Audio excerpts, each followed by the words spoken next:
Chapter 789. Han Diaosi was like a demon in broad daylight.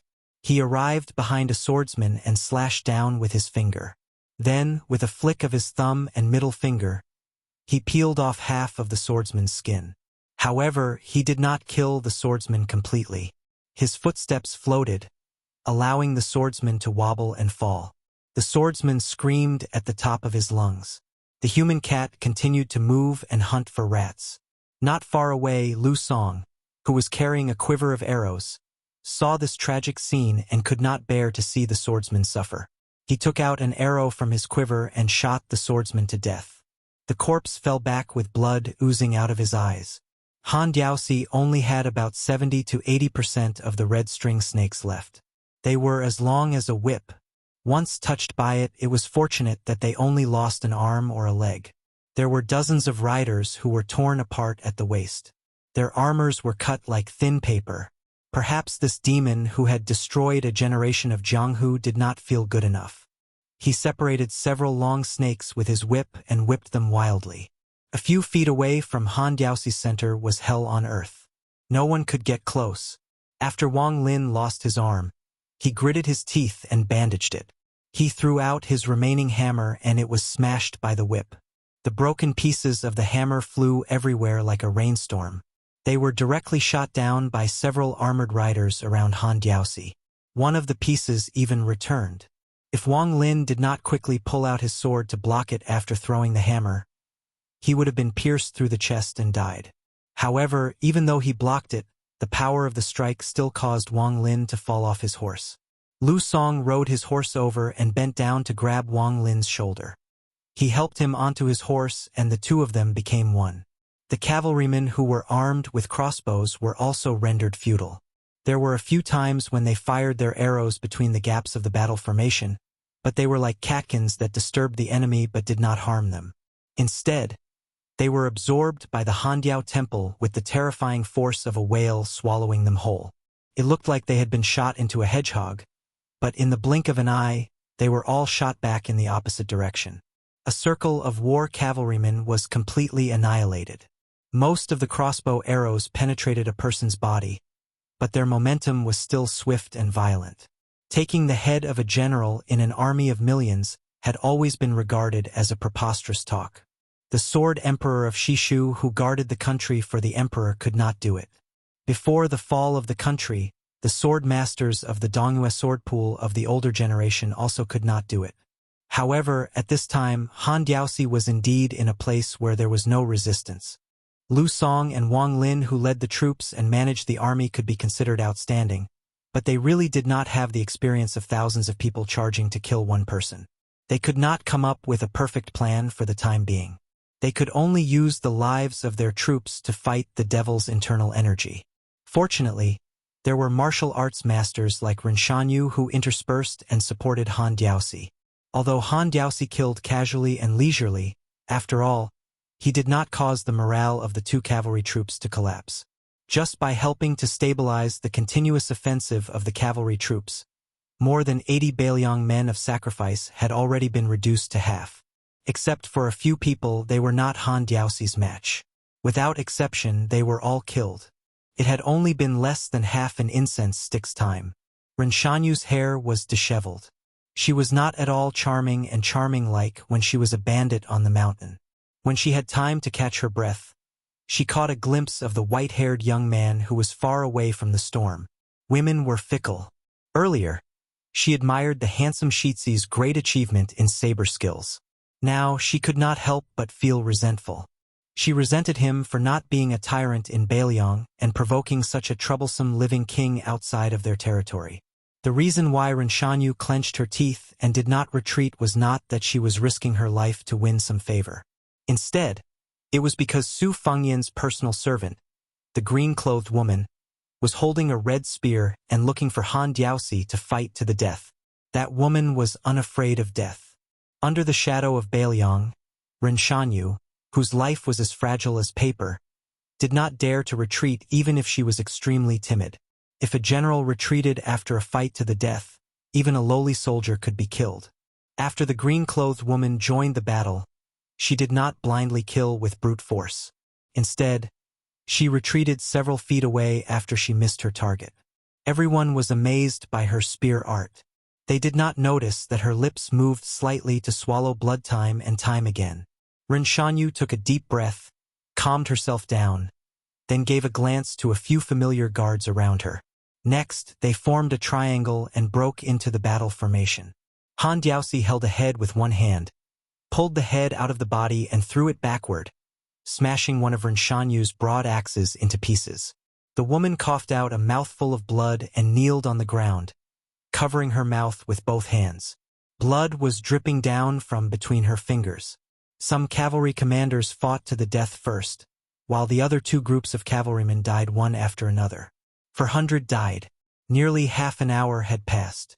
Han Diaosi lowered his head and glanced at the few red whips, which were not as magnificent as the first one. Outside Kuei Gate Pass in the western region, Han Shengxian was trapped in one of the three battles. He didn't make it to the crucial Iron Gate Pass. He didn't spend too much time fighting against the 3,000 elite cavalrymen led by Wang Ji. Instead, he directly broke through the thick battle formation and headed west. Still, he didn't make it in time to save the Prince Zhao Kai. In the view of this former head of the ceremony directorate, if the young master wanted to sit on the dragon throne, as a servant, he had to step back step by step.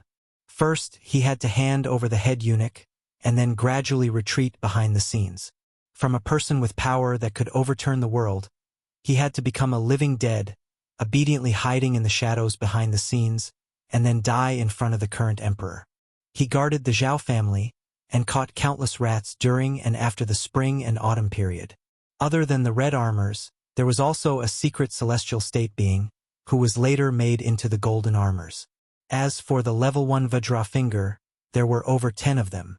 They were called devils, and Han Shengxian deserved to be called devils. If Huang Sanjia and Su Xiao joined hands and destroyed the spring and autumn period, then Han Xingxuan's assassination and Su Xiao's stepping into the martial world destroyed the martial world together. Han Shengxian knew that he was foolishly loyal to the Zhao family, and he never regretted it. Han Diaosi threw out all the long whips he had. The whips sounded like firecrackers, and were as powerful as serpents swimming in the river. Another rain of blood started. Chapter 790. Sword maniac Wang Xiaoping, who was standing on the carriage, said softly, "After I left the mountain and entered the world, I realized that the world was at peace.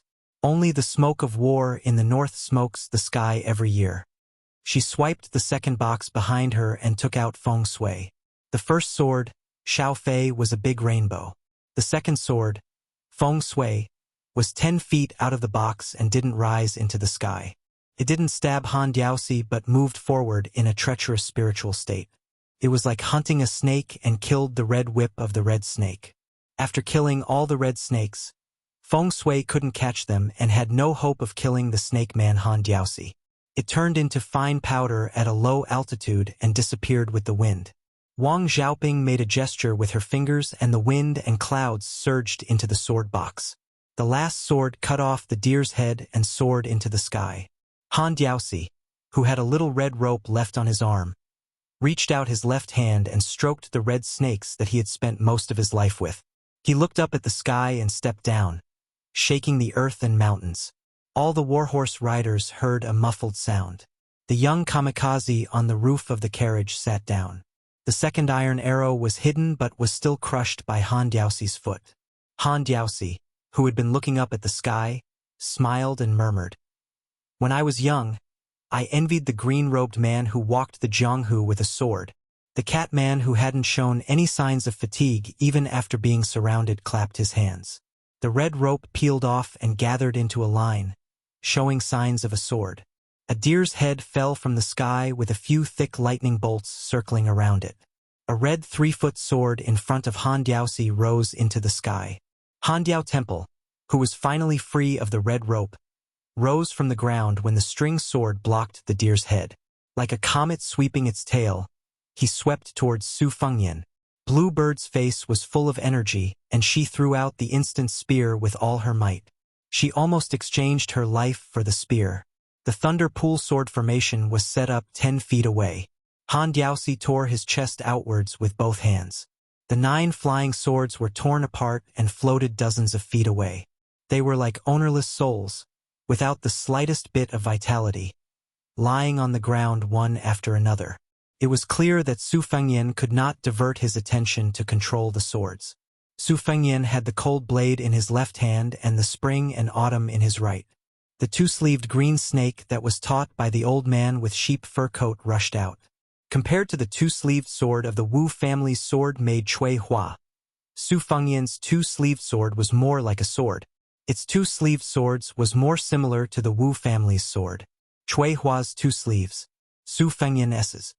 The 2-sleeved swords, the 2-sleeved swords.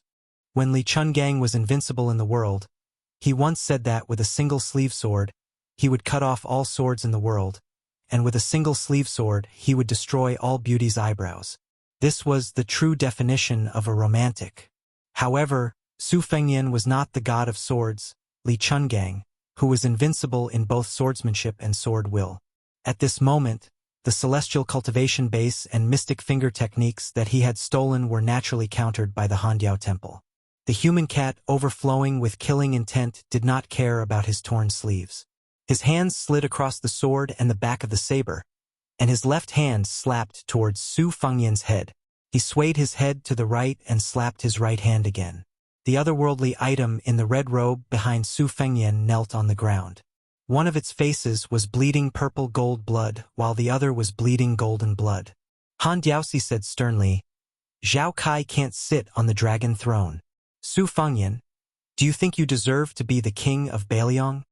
After saying that, Han Diaoxi grabbed Su Fengyan's neck with one hand and punched the Beiliang's crown prince's forehead with the other hand. The otherworldly item's head fell backward as if it was hit by a hammer. It was gonna slide 80 feet away. Its 5 arms grabbed the ground and its nails fell off, but it didn't let go. Finally, it stopped 60 feet away. This ravine was stained with a shocking purple gold blood. Han Diaoxi laughed coldly and said, "Beiliang's saber?" The old eunuch hit Su Fengyan's arm with his elbow and broke the arm of the otherworldly item in the red robe 60 feet behind him. The Beiliang saber fell to the ground.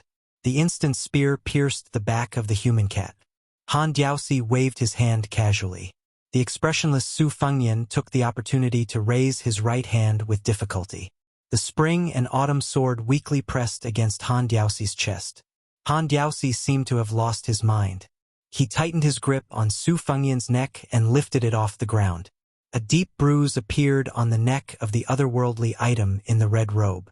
Han Diaoxi chuckled and asked, "There are 600 riders left, plus Wang Xiaoping who hasn't become an earth immortal, and Yuan Zuozong who came to collect the corpse.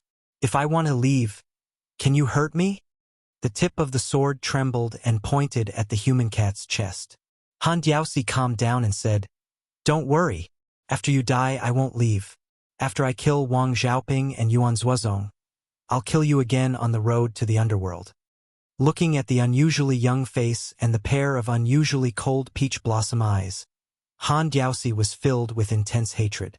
He chuckled and said, "Die!" Su Fengyan nodded. "Die." A sword pierced through the chest and chilled the heart. The spring and autumn sword traveled 1,000 miles. Someone borrowed the spring and autumn sword in East Sea Martial Emperor City. He once exchanged an arm with Li Chungang at his peak. He once ate countless famous swords into his stomach. The sword was fierce. Not only did it penetrate the heart of Han Shengxian, who was at the peak of his power accumulation, but it also forced his body to float backward. It was Su Fengyan's first sword attack, and it was equivalent to Ancestor Sui stabbing Han Xingxuan's heart personally. Sacrificing thousands of cavalry to die was just the icing on the cake to distract them. This sword traveled 10,000 miles. It was like sending charcoal in snowy weather. Su Fengyan strode forward, jumped up, and slapped the head of Han Xingxian, who had a complicated face. An immortal patted the head. One palm made Han Diaoxi kneel in the snow. The human cat, whose heart was broken, was bleeding from his 7 orifices. He tried to stand up. Su Fengyan patted the head again. With a thump, Han Shengxian, whose silver hair was in a mess, knelt down again. Su Fengyan's knife hand cut off the head of the most powerful official in the world. He didn't look at the headless body that was still kneeling on the ground.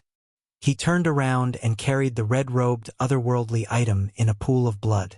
He picked up the Bailiang saber and walked to the cruel battlefield with broken limbs and bones. He supported the blue bird, whose life was hanging by a thread.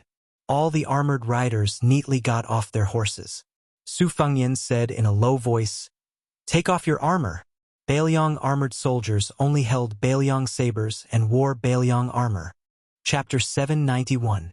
The mountain ridges in Jiangnan were winding like coiled snakes, especially the Dragon Tail slope in Huainan. It was 300 li away from the strategic town of Iron Hut, and there were many traveling merchants passing through. However, a rare heavy snow had blocked the mountain roads, making it difficult to travel on the mountain roads. Most merchants would rather take a detour and switch to a relay station.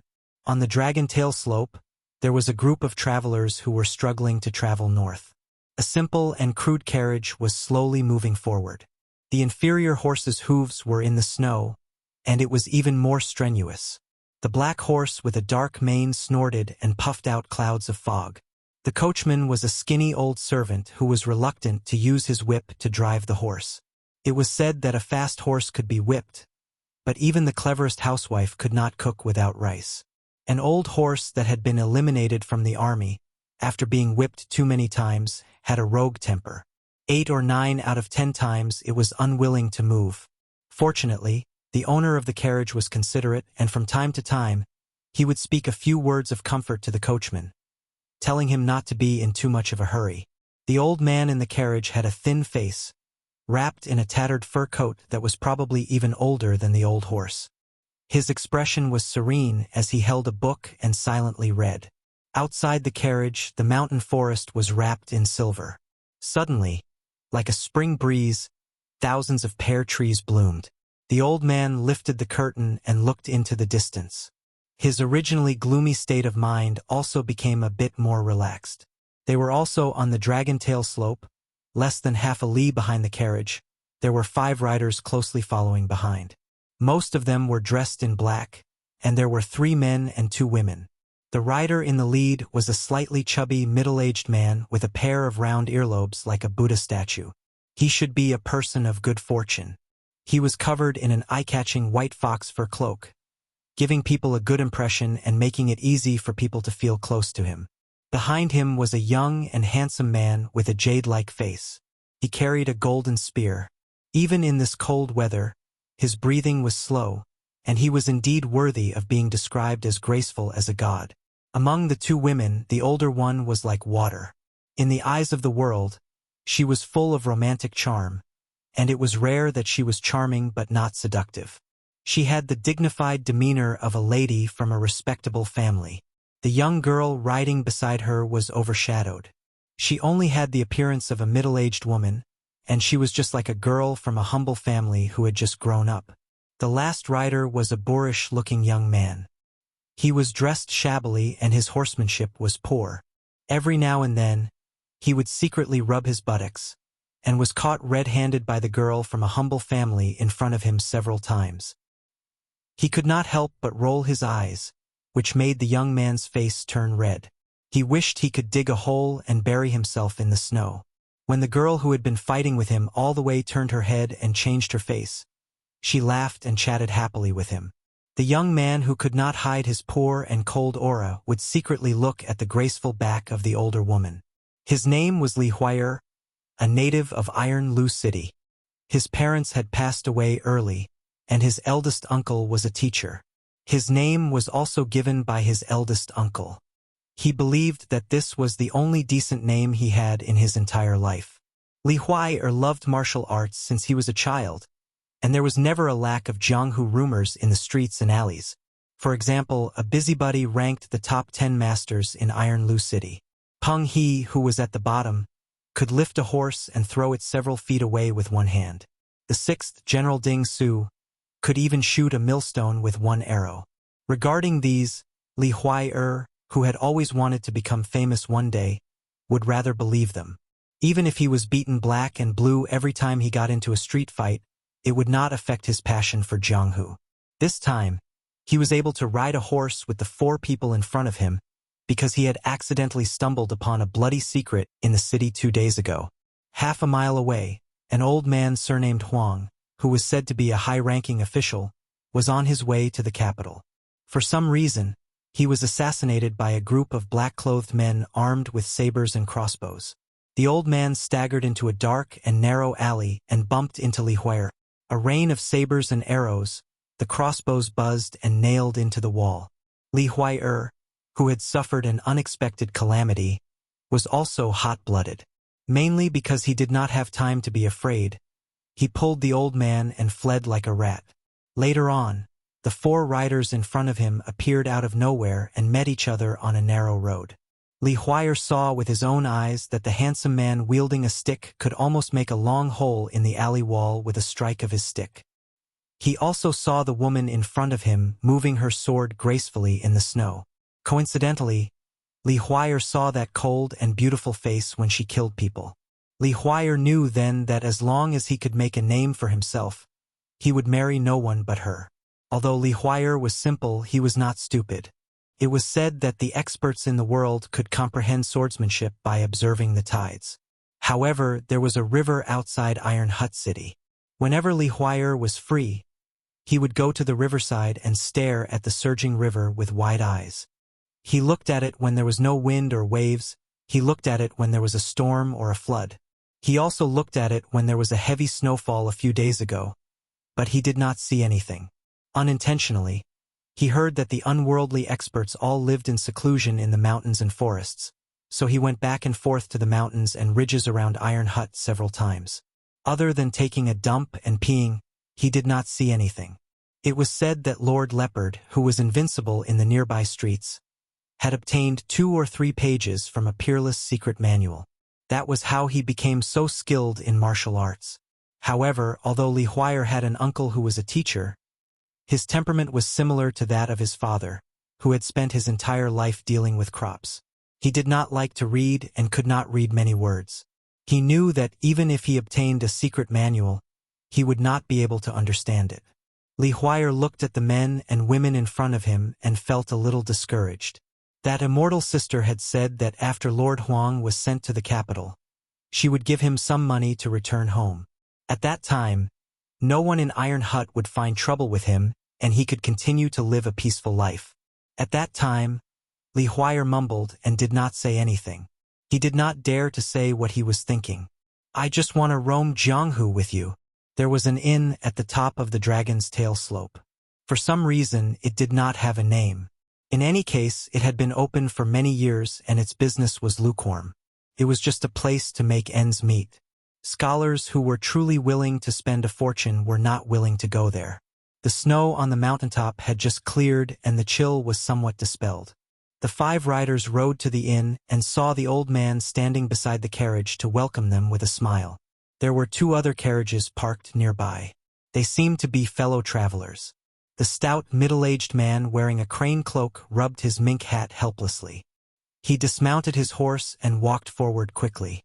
In a low voice he said, Lord Huang, we all have food on us to fill our stomachs. Let's not stop to rest, shall we? Chapter 792. The old man was draped in a stone-blue silk cloth.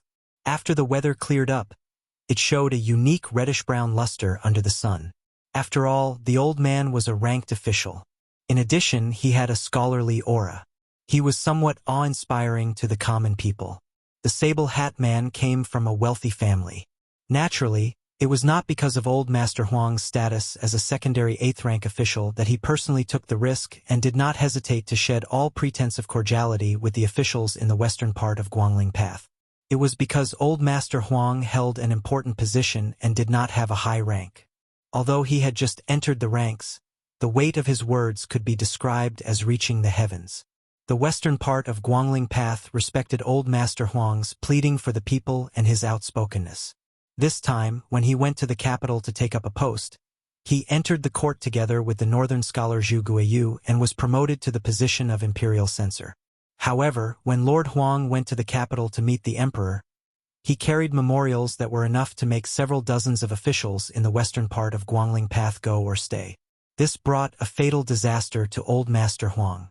If it were not for a large number of knowledgeable people who had the money and strength to help Old Master Huang block several waves of dishonorable and ruthless assassinations, Old Master Huang would not have been able to take half a step out of Guangling Path, much less the majestic Great Peace City. In his view, Old Master Huang was clean and had a strong character. However, sometimes he was too pedantic and did things too rigidly. This unknowingly brought great danger to the Jianghu warriors who were secretly protecting him. However, he could not tell them directly. Sometimes he could only laugh bitterly and comfort himself that if not for Old Master Huang's personality, he would not be able to become an imperial censor. Old Master Huang, who was full of guilt, saluted the warriors with his fists in thanks without saying anything. Li Huai and the others dismounted and saluted back respectfully. Ning Zong, who was known for being generous in his family's prefecture, had to settle for the next best thing. He laughed softly and said, "Then let's have lunch with Lord Huang and then hurry on our way. At the border of Guangling Path, there will be a group of people waiting for us. The famous Wulin Elder Liang will personally come out. When that time comes, those small fries will not dare to be so rampant." The young girl wrinkled her delicate nose and grumbled in a low voice. Since Old Master Liang is highly respected in Jianghu, at the age of 80, and is able to wield a 60-pound pear-blossom spear so well, and has the help of fellow Wulin practitioners, why is he unwilling to walk 200 to 300 miles? The sword-wielding woman frowned and lightly shouted, "Chuanya, don't be rude." On the contrary, it was Lord Huang who resolved the situation. When he walked slowly towards the inn, he explained to the young girl with a pleasant smile. For these well-known Jianghu aristocratic families and sects, not to mention the direct family members and gang members, even the servants and guards who just make a living have to be recorded in the register. They have to deal with the government and have to look up to them for a lot of things. When I was young, I was still the kind of Jianghu people who only sought pleasure and revenge. Once I leave, I will never return.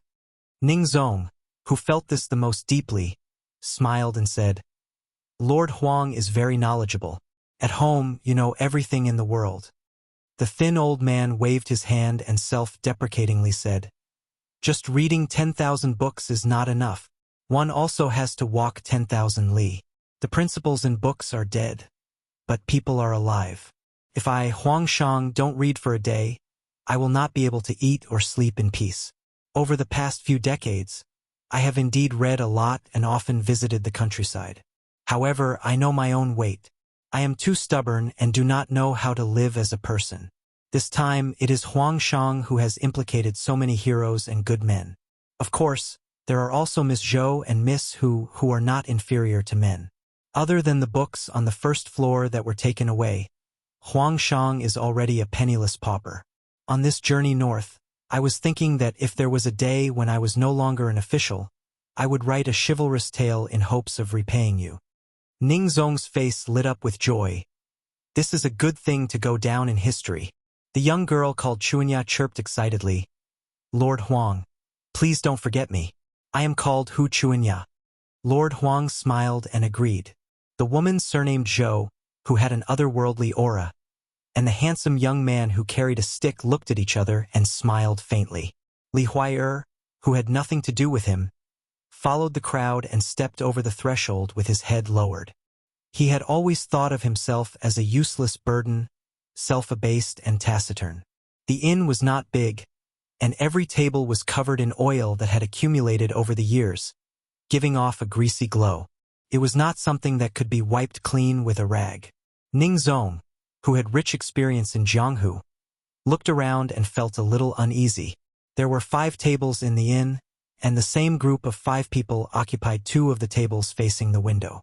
Among them, there was a robust young man who exuded a bloody aura. This was nothing. At the main table, there was a young man with white hair, wearing white clothes, white shoes, and a white jade belt. He had a pair of peach blossom eyes that were hard to see. Ning Zong felt that this person was troublesome at first glance. Even if this type of person's skills were average, just by looking at his posture, he was an extremely difficult person to deal with. On the left of the white-haired young man sat a dark-skinned young man, and on his right sat a man who was raising a cup of wine. Ning Zong, who had a good eye for people, immediately felt his scalp go numb. The man was estimated to be 9 chi tall. Although Su Zhan, who was an expert in using a stick, had a majestic figure, he was still slightly inferior. Ning Zong's family was not far from the military camp of an elite troop in Guangling. He had seen the killing aura that climbed out of a pile of corpses on the battlefield and was very familiar with it. If this group of people stopped official Huang from going to the capital, Ning Zong reckoned that even if he sacrificed a few lives on Dragon Tail Slope, it would still be useless. At one table were Su Fengyan, Young Man Wu, and Yuan Zuozong. At the other table were Cavalry General Lu Song and Wang Lin, who had participated in the battle outside Shenwu City. Bluebird was severely injured and couldn't travel south to Shangyin Academy. She followed the group to Beiliang, with Chu Lushan personally clearing the way and using both the carrot and the stick to build relationships. No matter how difficult a problem was, it could be easily solved. Su Fengyan's trip this time was to go to the academy to pick up people, and then he would go to Qingzhou to secretly meet with 2 groups of people. After that, he could go to Beiliang. How to absorb the 100,000 refugees, who could mount and dismount, was a difficult problem that Li Yishan deliberately left for him to solve. Only by making them live eyes could he truly open up a new situation in Beiliang. The reason he brought along the scholarly General Lu Song and the injured Wang Lin was that he intended to train them to become his direct subordinates and trusted aides, so that before smoothly nailing them into the Beiliang army, they would have to gradually familiarize themselves with each other. The soldiers under their command had suffered disastrous casualties. Su Fengyan couldn't just pat his buttocks and go their separate ways, leaving these 2 meritorious ministers hanging on one side. Su Fengyan didn't believe that a few bold and visionary words could make talented people bow their heads and bow their heads. As for the white bear Yuan Zuozong, whose military strength was second only to Gu Jiantang and Chen Jibao in the Liang army, it was he who asked to go south with them. Other than Ning Zong, who constantly looked at Su Fengyan, and the young girl Hu Chuanya, who stared at Su Fengyan and asked for food from the inn's waiter, the rest of the people, including Master Huang, the woman surnamed Zhou, and Su Zhan, were all holding their breaths and concentrating. The last 2 jars of wine from the inn cellar were taken from Su Fengyan's table. Fortunately, Ning Zong knew that excessive drinking would make things worse, so from the beginning he didn't think of warming his stomach with wine. However, Huang Chong, who went to the capital to take up the position of imperial censor, only had 3 hobbies in his life: reading, drinking, and eating crabs. Every year his pitiful salary was spent on these 3 things. At this time, the ideal time to eat crabs had long passed. Although there were books to read in the carriage, the journey was rushed and his life was in danger. He didn't even have time to take care of the several jars of wine that were meticulously made with osmanthus seeds. At this time, Huang Chong smelled the wine and was somewhat moved. However, he cultivated his body and qi all year round, so he didn't say anything. Su Fengyan sat by the window and asked with a smile, "Old sir, I still have half a jar of wine that I can't finish. I'm a bit distressed about the money. How about I sell it to you at a cheaper price?" Huang Chang's heart was moved, but he still smiled and shook his head. Jianghu was dangerous, and compared to the treacherous storms in the officialdom, many times they were the same. It was just that people's hearts were filled with evil intentions. Hu Chuanya, whose innocent heart was tied to the elegant young master, Su Zhan, saw Su Fengyan. Her heart was in turmoil, but the words that came out of her mouth were sharp. "He's quite handsome, but his hair is white. Scary to look at. If I see him in the middle of the night, I'll definitely think I saw a ghost." Chapter 793. If it were an ordinary disciple traveling with a servant, and the master was humiliated like this, it would be inevitable that the servant would jump to become an accomplice, and teach the unrestrained young girl a lesson. But what made Ning Zong more and more uneasy was that not only did the master laugh it off, but the men at the 2 tables also did not seem to care, especially the white-haired young man and the 2 men at the table next to him. The way they looked at Hu Chuanya was unexpectedly a bit of straightforward admiration. As if the little girl had said these harsh words, she was a first-class heroine of Jianghu. Ning Zong originally hoped that the people at the 2 tables would fly into a rage so that he could mediate between them. As long as they could settle things peacefully, it would mean that they weren't here for Lord Huang. Not to mention apologizing on the surface, Ningzong, who only wanted to be safe, would be completely fine even if he failed miserably. However, the situation developed unexpectedly. Those people didn't show any sign of denouncing. Perhaps they thought Hu Chuanya's childish words carried no harm, so the white-haired young man didn't force her to sell the half-jar of wine. After Huang Shang finished the meal, Ningzong quickly paid the money and left the inn with them. Just like duckweed meeting on water, they didn't meet again. This made Ningzong, who was on the horse, feel relieved. He couldn't help looking back at the inn's door and vaguely saw the white-haired young man pour a glass of wine for the man next to him. Hu Chuanya was still resentful after being glared at by her companions who had known her for many years. She whipped the horses but hard. Wang Lin, who had followed his father's footsteps, was seriously injured and lost an arm. However, he was still happy and satisfied. Compared with Lu Song, who was cautious on the journey to the south, he was also careless in front of Su Fengnian. After Huang Shang and the others left the inn, he sat beside Wang Lin with a bowl in his hand. Su Fengnian just poured wine for Yuan Zuozong and also poured a bowl for Wang Lin. Wang Lin said flattering words that no one took seriously. He sat cross-legged on the bench unruly with a smile and said, "That sharp-tongued girl definitely doesn't know that she has walked around the gate of hell. Master, you are good at drinking and have a bigger stomach." Su Fengnian smiled and didn't say anything. He just looked at Yuan Zuozong and asked, "Second brother Yuan, shall we go out and enjoy the scenery?" Yuan Zuozong nodded and they walked out of the inn together. There was a simple hut outside the inn. The roof of the hut was covered with heavy snow and the hut was in imminent danger. Su Fengnian stamped his feet and shook off the snow and mud. He looked at the distance of the Dragon Tail Slope. Further south was the old border of the southern Tang. The emperor of the Great Qin dynasty once moved 400,000 refugees to Mount Wuxia. It was surrounded by mountains on 3 sides and the river on the north. The terrain sloped downwards from the south to the north. It was easy to attack but difficult to defend. The great general of the southern Tang, Great Ancestor Gu, proposed to defend the southern Tang. There were as many as 14 routes for the enemy to come. If they only defended Zhujiang and the capital Luzhou, there would be a chance for them to relax. He proposed to defend the southern Tang and must fight outside the border of the southern Tang. It was a pity that the monarch of the southern Tang didn't accept him. The 300,000 elite soldiers were trapped in Zhujiang and Luzhou. After being surrounded, they surrendered without a fight. Even though Great Ancestor Gu personally led the southern Tang Navy on the Billow Lake and pretended to retreat to Zhujiang to lure the enemy in and almost wiped out the 100,000 navy that was temporarily put together by Liang, it didn't affect the overall situation. After the fall of the southern Tang, Great Ancestor Gu, who had an outstanding record in both land and water battles, disappeared. People said that Great Ancestor Gu was born in the right time, but he was born in the southern Tang.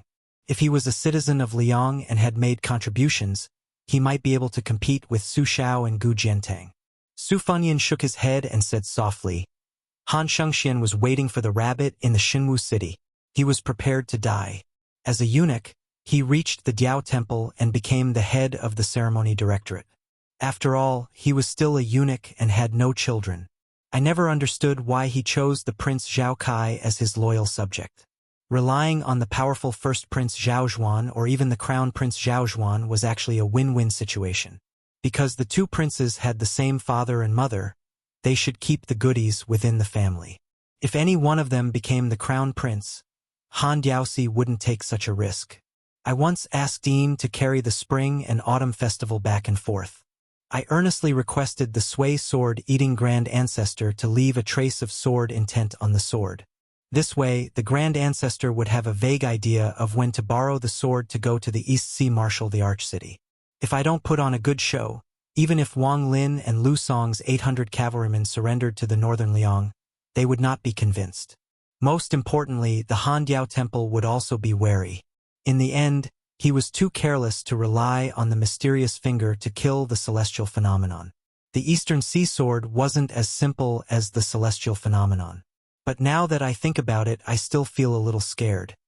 Yuan Zuozong smiled and asked, "The Sui sword immortal?"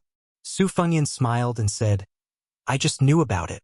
Li Chungang once said that when he came down from the demon-slaying platform, he had already dropped a lot. This Taoist master didn't want to take any advantage when he went to spar. Although Old Man Li's realm dropped, the power of the Two Sleeves Green Snake was still at its peak.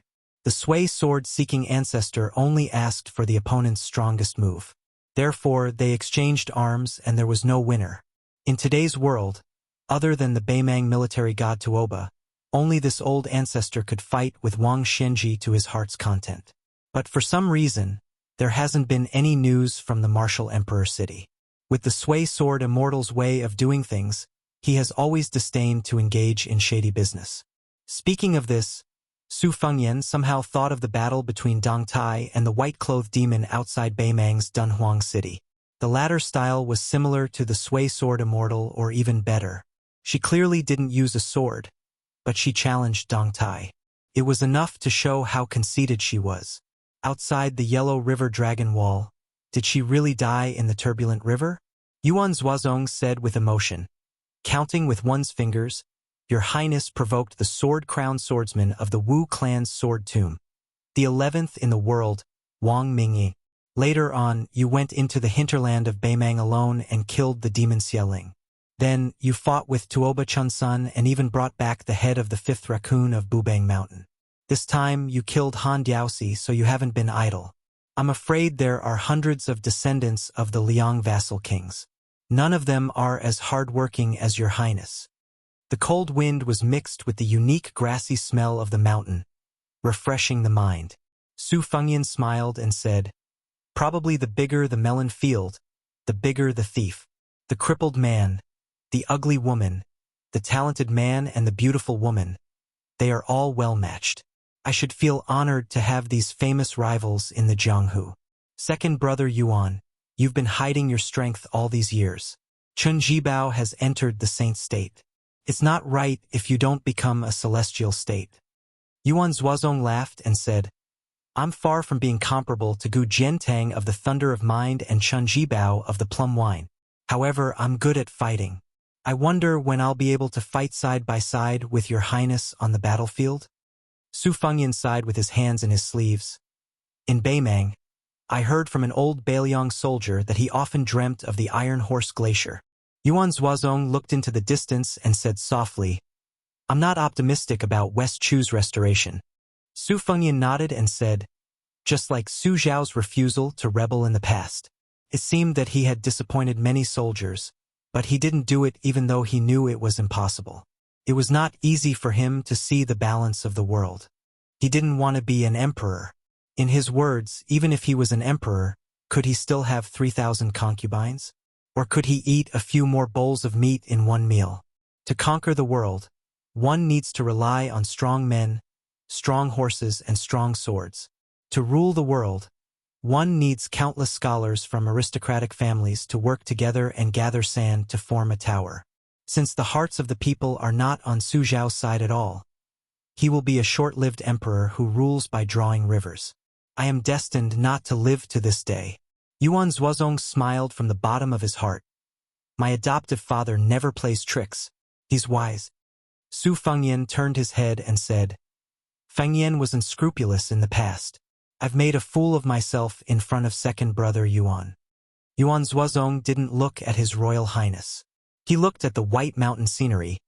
Yuan Zuozong's blind loyalty is not inferior to Han Shengxian. Chapter 794. Dragon Tail Slope Turned Downwards. Inside the carriage, the old man shook his head and smiled. Huang Shang really is measuring the heart of a gentleman with his own yardstick. What a pity about that half a jar of wine. Other than Huang Shang, who was about to take up an important position, Li Hui'er was also sitting in the carriage. The old man knew that this child's horsemanship was terrible and had him abandon the horse and get on the carriage. That night, he had been saved by the youth in an alley battle. Huang Shang did not say anything, but he really cared about the youth. However, Huang Shang himself was in danger and could not promise anything. He just wanted the youth Li Hui'er to stay away from trouble. If he could gain a foothold in Jing, and if the youth's Jianghu dream did not die, he could put down his old face and ask for a secret martial arts manual for him. He would secretly give it to Li Hui'er in the future. The young man was trembling with fear. How could he sit face to face with an official? In the past, when he was idling around Iron Lu City, he saw that the patrolling soldiers would retreat. Seeing that they could wear armor and hold iron spears, he was filled with envy. Seeing the youth's unease, the old man who was outstanding in court smiled knowingly. He took the initiative to find a topic and asked the youth about trivial matters. Just as Huang Shang was asking Li Huai, or how much his uncle earned from teaching at the private school, an arrow flew through the air from deep in the forest. The head of the old servant, who was focused on driving the horse, was pierced by the arrow and fell back silently. The corpse pulled at the curtain of the carriage. The quick-witted Li Huai immediately pulled the old man down. When Ning Zong saw a messenger pigeon fly through the air not far away, he suddenly sped up his horse. This time, when he was escorting official Huang to Great Peace City, he had not only offended the dozens of civil officials in the western part of Guangling Road, but also dozens of military officials and generals. One of them was a general who had escaped unscathed in the spring and autumn period. He had 2,000 elite soldiers and almost 400 cavalry. If it was not for the fact that this person had a bad reputation in the officialdom and his domineering personality, he would have clashed with the other generals with real power in the neighboring provinces. In this storm, the generals along the way who were happy to see this would all spread the word that if a large group of people dared to pass through their territory, they would make him pay the price. However, Ning Zong still expected the situation to be the worst. Apart from adding thick sandalwood to the 3 walls of the carriage early on, to prevent arrows from breaking through the walls to mount a sneak attack, he even let 2 Jianghu heroes with good lightness kung fu take on the role of scouts, coordinating with the 5 riders, one in front and one behind. Under the concentrated fire, most of the arrows drilled through the outer wall of the carriage and were finally blocked by the expensive red sandalwood hardwood. However, there were still a few arrows that stubbornly revealed their tips. It was enough to show the strength of this group of assassins. The 2 waves of arrows did not have any effect. After a short moment, only 1 arrow pierced through the air. There was a loud bang. Not only did it penetrate through the 2 layers of the carriage, but it also created a hole the size of an orange. It was undoubtedly Ding Su, the number 1 archer of the Iron House Army. The arrow was nailed into the red sandalwood wall, its tip still quivering as it hung above Li Huai's head in a threatening manner. The youth's heart was as dead as ashes. Although the old military horse's leg strength was weak, it also had its advantages. Even without a coachman to steer it, after a short period of panic, it quickly stopped and did not spread its hooves to flee in all directions. Otherwise, the mountain road was narrow, and there was a cliff 10 feet to the right which could easily lead to disaster. Ning Zong knew that the Jianghu heroes acting as scouts had met with misfortune. He came near the carriage, not expecting to smoothly rush out of the rain of arrows in one go. He made a prompt decision, having Su Zhan and Miss Zhou do their best to block the following rain of arrows. He and the mediocre Hu Chuanya went to help the old and the young get on their horses and return. Huang Shang and Li Huai rode together with Ning Zong and Hu Chuanya. The young girl's face was already pale. Ignoring the etiquette between men and women, she urged her horse to gallop wildly, making the sloppy fellow, who was always unpleasant to the eye, lower his head and bend his waist. Together, they galloped towards the Dragon Tail Slope Mountain Inn. Ding Su shot an arrow towards the back of Huang Shang's heart, but it was deflected by Su Zhan's rod. But the arrow's momentum was as strong as thunder, making Su Zhan almost unable to hold onto the rod. Ding Su shot 2 arrows together for the second time. One arrow continued to target the old man and Huang Shang, while the other arrow chased after the young man. In the middle of the mountain road, a woman's figure was like an ink-black swallow. She floated down from the horse's back and moved backwards. She used her sword to cut an arrow, but her palm instantly drew a deep bloody groove. Using the rebound force, she floated back onto the horse's back. Her foot touched the water like a dragonfly, and she pounced towards the second arrow that was close to the young man's back.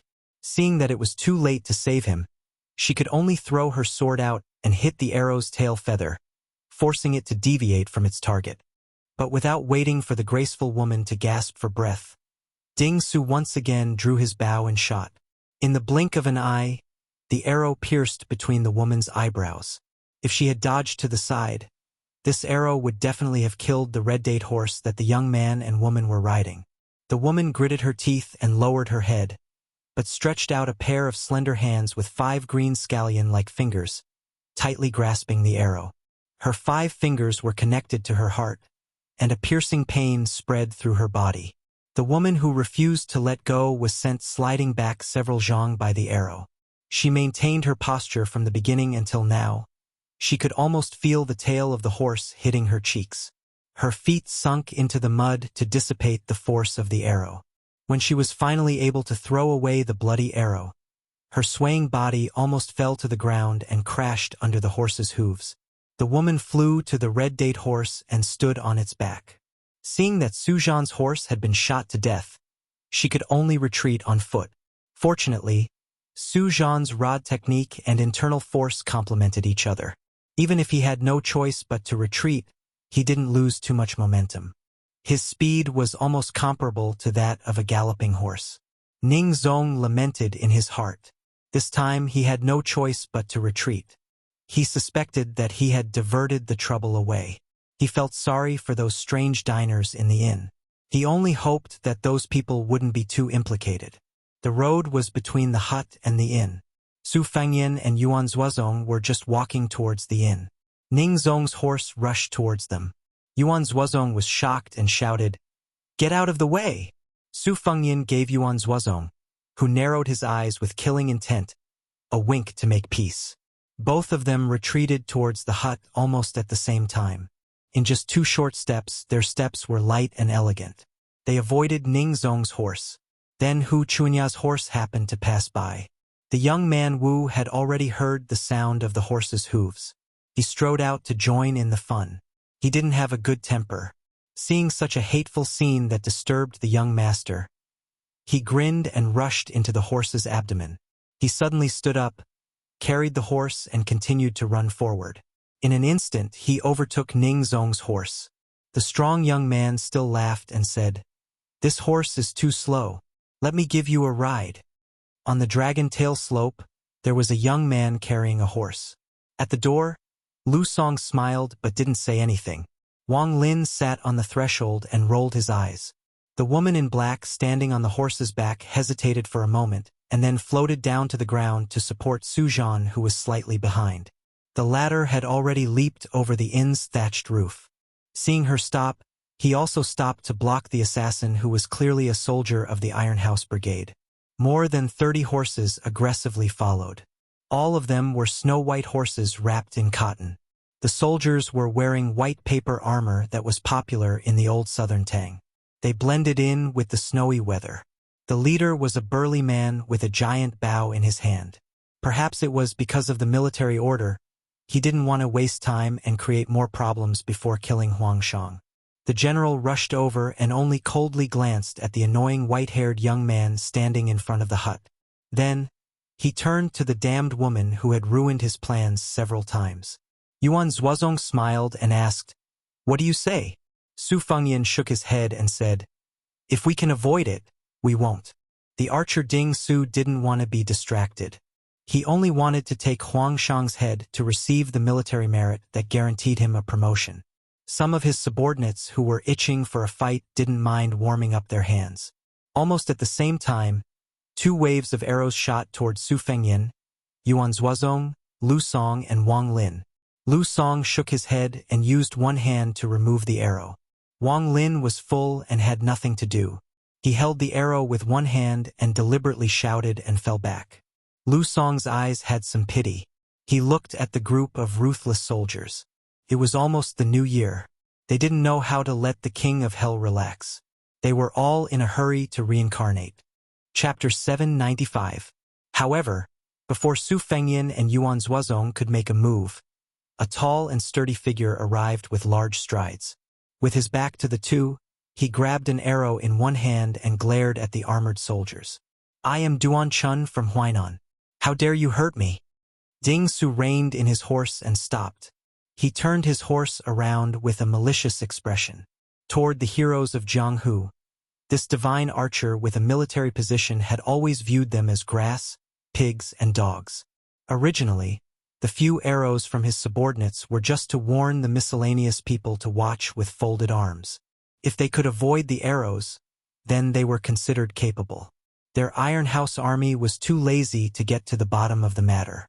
If they could not avoid the arrows, then they could only blame their bad luck for appearing on the Dragon Tail slope. However, this Huainan brute surnamed Duan had broken the rules and dared to provoke Iron Lu City.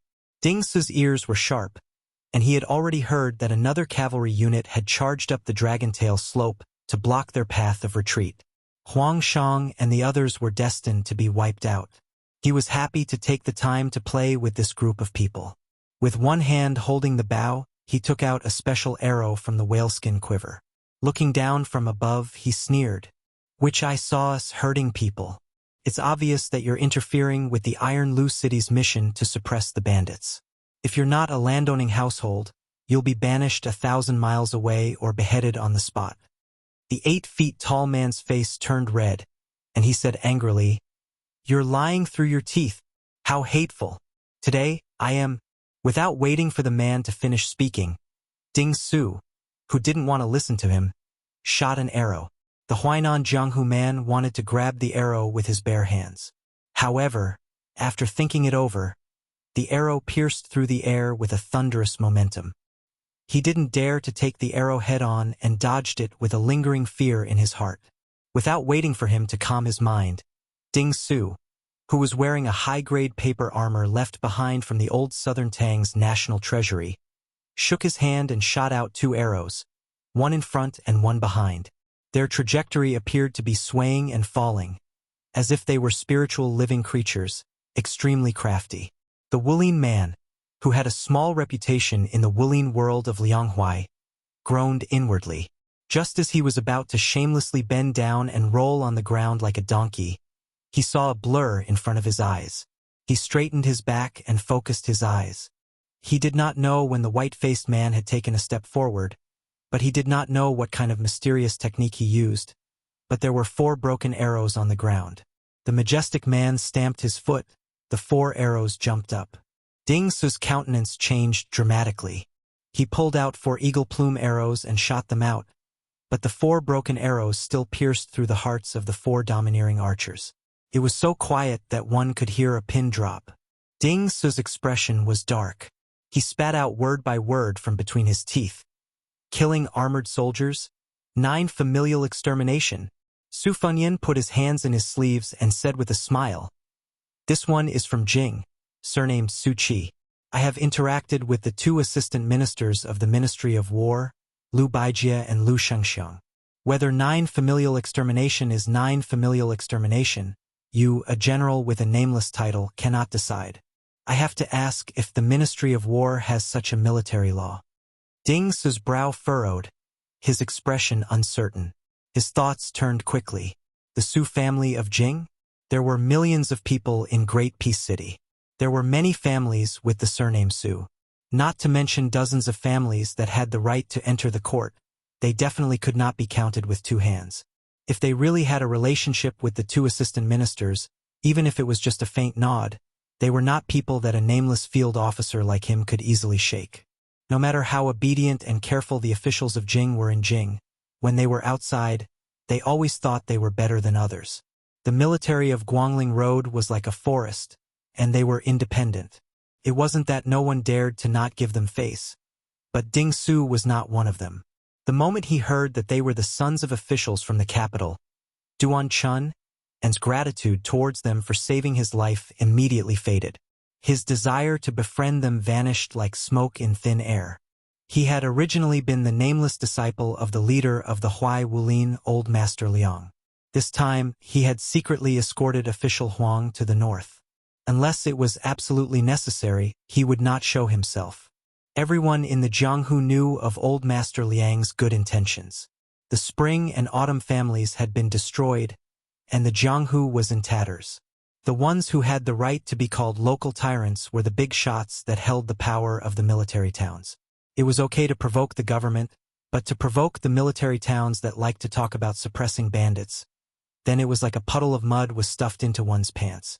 It was not shit, but it was worse than shit and could not be shaken off. At this time, the situation was that Su Fengyan, Yuan Zuozong, and Duan Chun were standing in front of the hut. Ding Su and almost 30 people stretched out like a white snake in the middle of the road. At the door of the inn, Lu Song and Wang Lin were watching the show from the side. The woman behind Ding Su and Su Zhan were worried and didn't know how to end the situation. They only wanted to stall for time. The two fleeing riders were actually chased back. The woman who had just fought to the death looked back and sighed in her heart. There was a larger group of riders winding up the long way slope. There were no less than 40 of them. Behind them, there were even footmen who walked as if they were flying. They climbed up the mountain at top speed. The young man carrying the horse put down the red date horse. Hu Chuanya and Li Huai'er, the poor couple on the horse, were scared out of their wits. The young man hugged the woman's slender waist with both hands. In the past, the woman would have punched and kicked him. At this time, she forgot to teach this little pervert a lesson. There was a wolf in front and a tiger behind. Was she really going to die here today? Hu Chuanya held her face with both hands and was about to cry. She had not yet married a red headscarf, and had not yet wandered the Jianghu with an immortal couple. How could she be willing? Su Fengyan turned his head and looked at the old imperial censor riding with Ning Zong. He laughed and asked, "Official Huang, Assistant Minister Lu asked me to meet you here. Let's drink a few cups of wine before going to the capital?" Assistant Minister Lu has already set up the table to welcome Official Huang. Ding Su's mind was shaken. If the Lu mentioned by the young master was the Tongshi sword immortal Lu Baijia, then there was still room for mediation. But if the #1 general of Guangling Path, Lu Shengxiang, really got involved, not to mention a nobody like Ding Su, even if the official general who was determined to win personally made a move, he would still get into trouble. Although Lu Shengxiang, whose reputation was second only to Su Xiao and Gu Jiantang, had left Guangling's Prince Zhao Yi and been promoted to assistant minister of the Ministry of War, his direct subordinates were still all over Guangling. Any one of them was a dauntless character who could shake the entire county with a sneeze. Ding Su was like an ant on a hot pan. He was no longer confident. Huang Shangping smiled faintly and said, "I have met Assistant Minister Lu several times. We have always been friends through literature. This time I have troubled Assistant Minister Lu to personally arrange it. After entering the capital, I will punish myself with 3 cups of wine." Chapter 796. Ding Su was half believing and half doubting. Huang Shang's official rank was not high, but he had a wide circle of acquaintances. Although there was no rumor on the surface that he had any relationship with the great General Lu Xingxiang, in the officialdom even a crafty rabbit has 3 burrows. It was hard to say that an old fox did not have some foreshadowing of building one plank road under the guise of hiding another. This time, the imperial censor officials from various paths entered the stage one after another. They all said that His Majesty the Emperor was starting to clamp down on Grand Secretary Zhang's one-hand prime minister authority, and was starting to support Jean Lanting, this kind of newly popular official in the imperial court, to control the flow of public opinion, so that the new soldier Saint Chen Jibao could join hands with the Ministry of War's Shuanglu to oppose the old Shangshu Gu Jiantang and use the imperial censor to beat down Zhang Julu. Lu Shengxiang and one of the imperial censors, Huang Shang, were undoubtedly important chess pieces. Once they were placed, they could shake the entire court. Ding Su was naturally paranoid.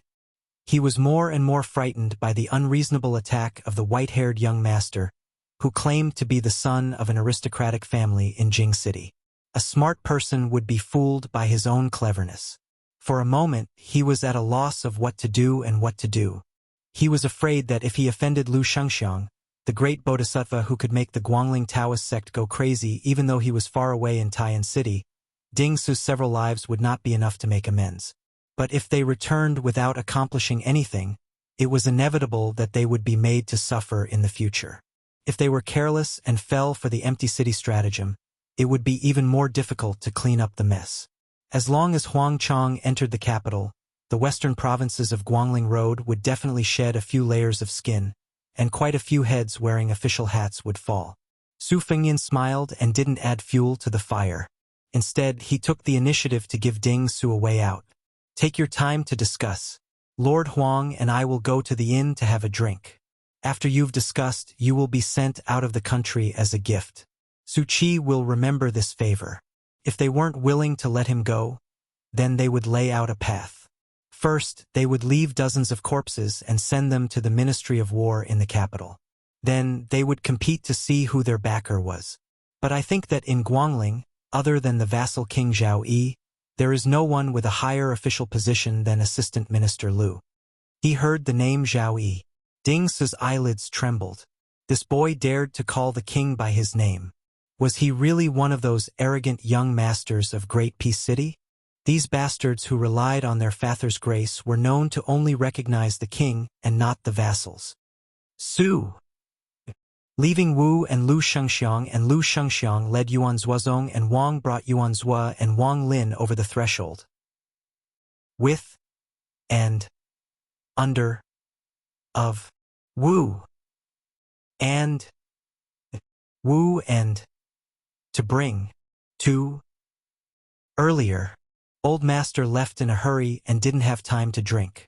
There is still half a jar left on the table. Would you like to satisfy your cravings now? Huang Shang was an official. He was old-fashioned and pedantic, but he had written many high-spirited poems. He wasn't unreasonable. Now that he was at death's door, he was full of heroism. He took the wine jar and shook it. He closed his eyes and smelled it. When he opened his eyes, he smiled. I've been holding it in. After drinking and satisfying my cravings, it won't be too late to die. When I reach the Yellow Springs, I can still enjoy the fragrance of the wine. Ning Zong, Duan Chunen, and the others who entered the room with him had a sad expression. Lord Huang was such an upright official. Even a man whose conscience wasn't eaten by a dog would feel sad for him. Jackal and Wolf said, "Good people can't do anything." Old Master Huang rolled up his sleeve cuff with one hand and poured a few bowls of wine with the other. In addition to the bold white-haired young Master Su in front of him, he didn't forget Ning Zong and Duan Chun, and who followed him all the way.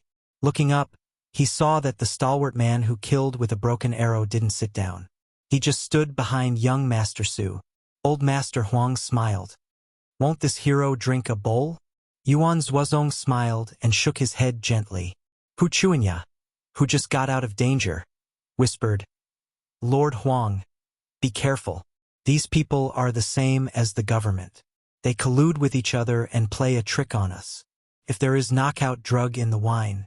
Ning Zong suddenly withdrew his hand. He didn't rush to drink the wine. Duan Chunen, who had already brought the bowl to his mouth, didn't know whether to drink or put it down. He could only pretend to smell the wine. It was a little funny. Su Fengyan's face was calm. His slender fingers rubbed the edge of the bowl. He still didn't get angry. Huang Chang laughed heartily. "When I was young, I learned physiognomy from someone. I know a little about physiognomy. Young Master Su is a man with many blessings and fate. You don't lack wealth. It's not easy for you to cherish blessings and fate." Su Fengyan raised his bowl and drank with the open-minded old Master Huang. Su Zhan and the woman surnamed Zhou had been guarding at the door of the inn, carefully guarding against the Iron House soldiers. She didn't look at the elegant white-haired young Master Su. She just glanced at him, curious about how he was born with a pair of beautiful red phoenix eyes. At this time, seeing him sitting and drinking with Lord Huang, she took a few more glances. Lu Song stood proudly at the door of the inn with his arms crossed and his eyes closed. The sturdy young man who had previously shocked all the outsiders was sitting on the door sill, bored to death. He only hated those blind armored soldiers for being cowardly and not allowing him to kill to his heart's content. Outside the divine martial city, he had not achieved anything with his rapid-fire arrows, and he was already sullen and uncomfortable. The rapid-fire arrows of that bullshit general on the Dragon Tail slope, in his eyes, were like a little girl's embroidered shoes. He looked down on them. Half a jar of wine was not enough. Su Fengyan smiled and asked the inn owner who was squatting beside the curtain, "Innkeeper, do you have good wine? Don't hide it. I won't forget to pay for your wine." Faced with such a calamity that the common people feared like a tiger, the burly man reluctantly stood up. He had served many people by observing their body language, so he was used to bending his back and mumbling to himself, "Yes, yes, yes." Su Fengyan smiled and joked. "Now that things have come to this, One more jar of wine won't cause any more trouble. It's better to get the money first. Hu Chunya glanced at the innkeeper. Fortunately, this guy had a fierce face and a frightening appearance. He was as timid as a mouse. He deserved to be barely able to survive in this small place. Su Fengyan reached into his sleeve and took out an ingot of silver that was not light. He gently tossed it to the shopkeeper. The shopkeeper hurriedly caught it and wiped it with his sleeve. He turned around and took a bite of the ingot to confirm that it was real gold and silver. Only then did he turn back to get the wine while muttering. Hu Chunya couldn't stand men being stingy and sloppy. She rolled her eyes. On the other hand, Li Huay'er saw soldiers who killed people like flies, officials like Huang Chong and Su Zhan who were outstanding martial artists. They were all things that the youth could only look at but not reach. Finally, he caught a guy with similar habits. A knowing smile quietly appeared on his face. When Hu Chunya saw it, she remembered that she was taken advantage of by this mischievous and poor guy. She kicked him fiercely. The youth sucked in a breath of cold air. He squatted on the ground and hugged his calf, not daring to cry out. The girl stared at the white-haired man from the corner of her eyes. She felt that this guy was the city god's morning sickness. He didn't have good intentions and was harboring evil intentions.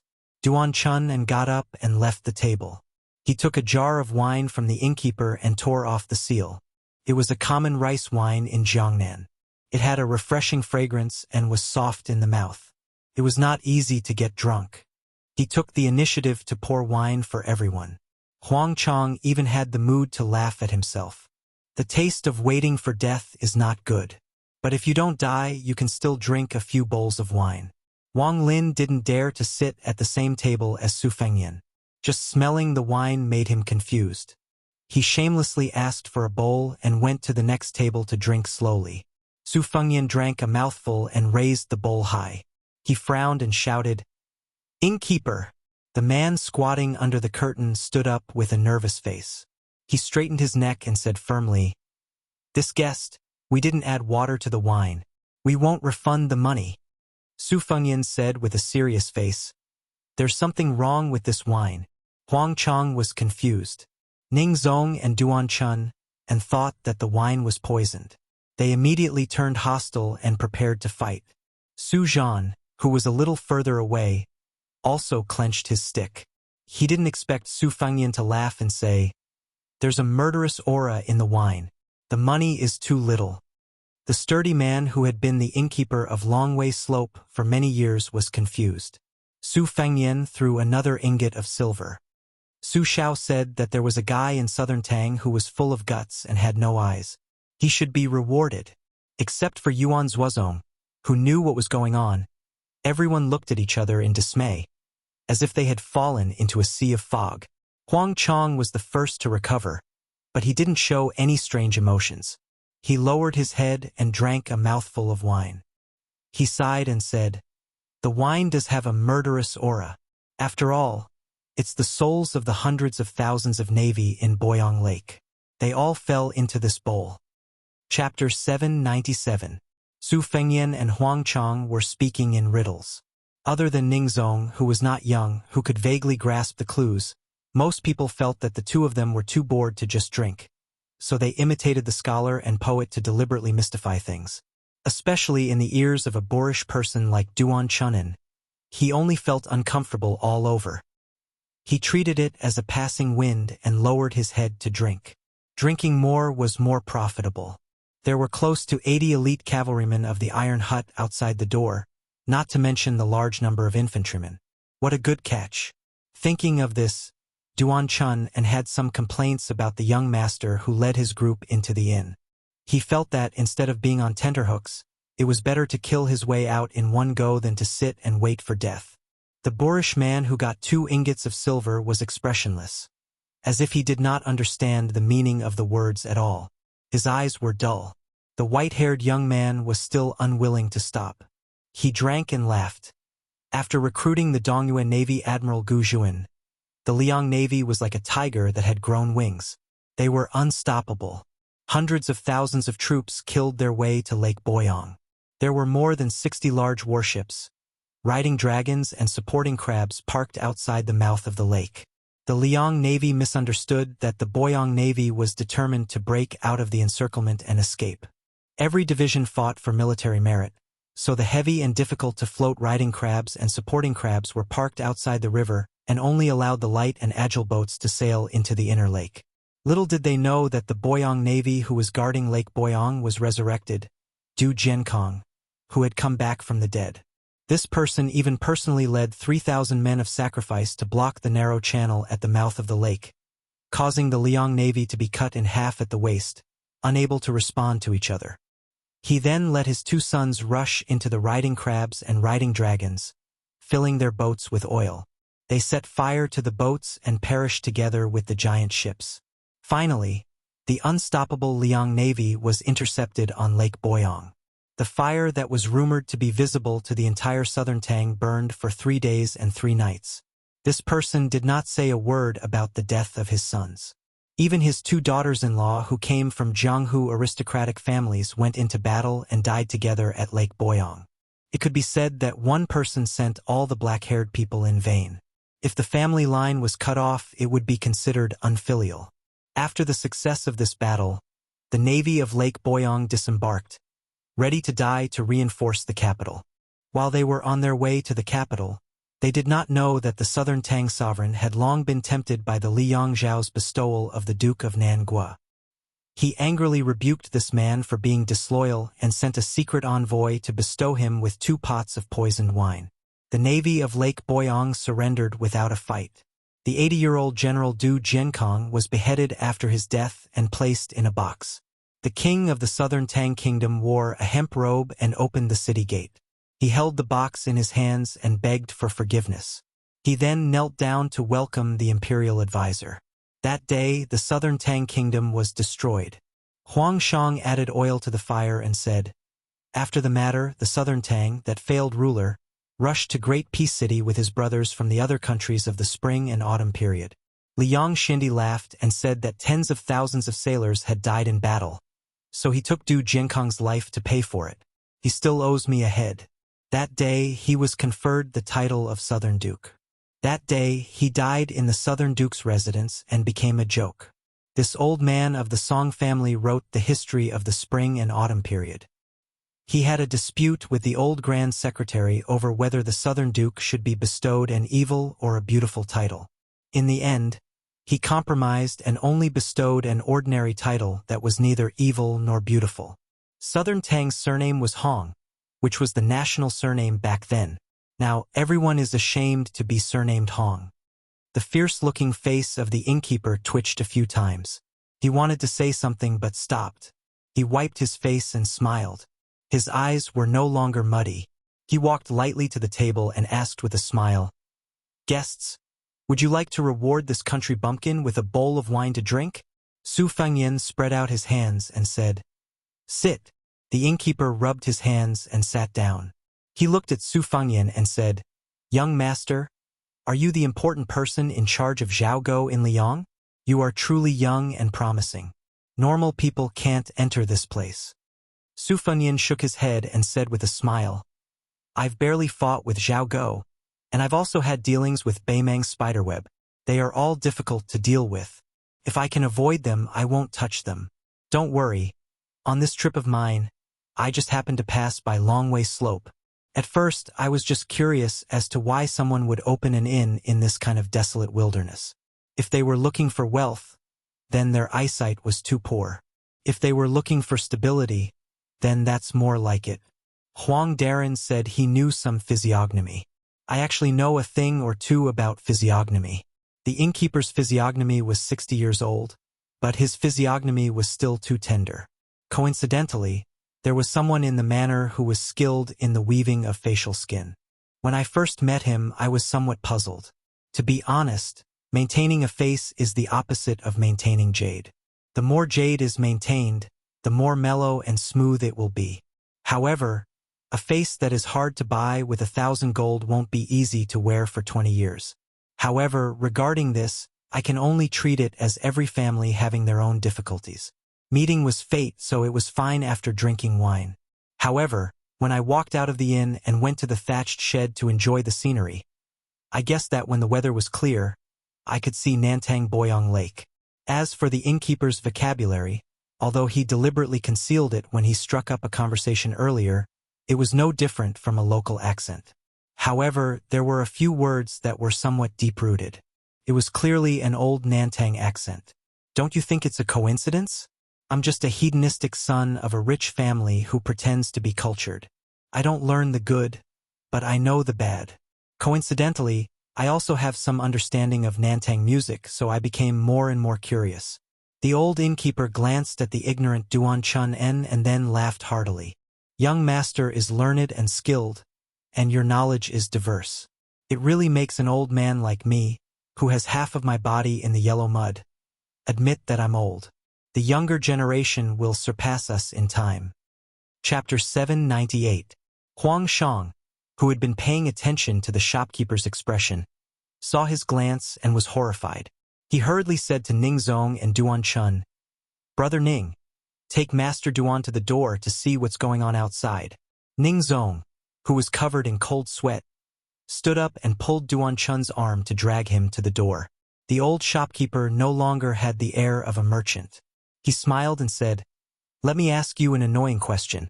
You're curious about me, and I'm also curious about what you said just now. You're familiar with Beimang, Liang, Zhaogo, and Cobweb. Ordinary aristocratic families don't have such treatment." Huang Shang, who was about to become an official in the capital, suddenly interrupted, "I'm only taking advantage of drinking today, and I'll only talk about drinking in the future.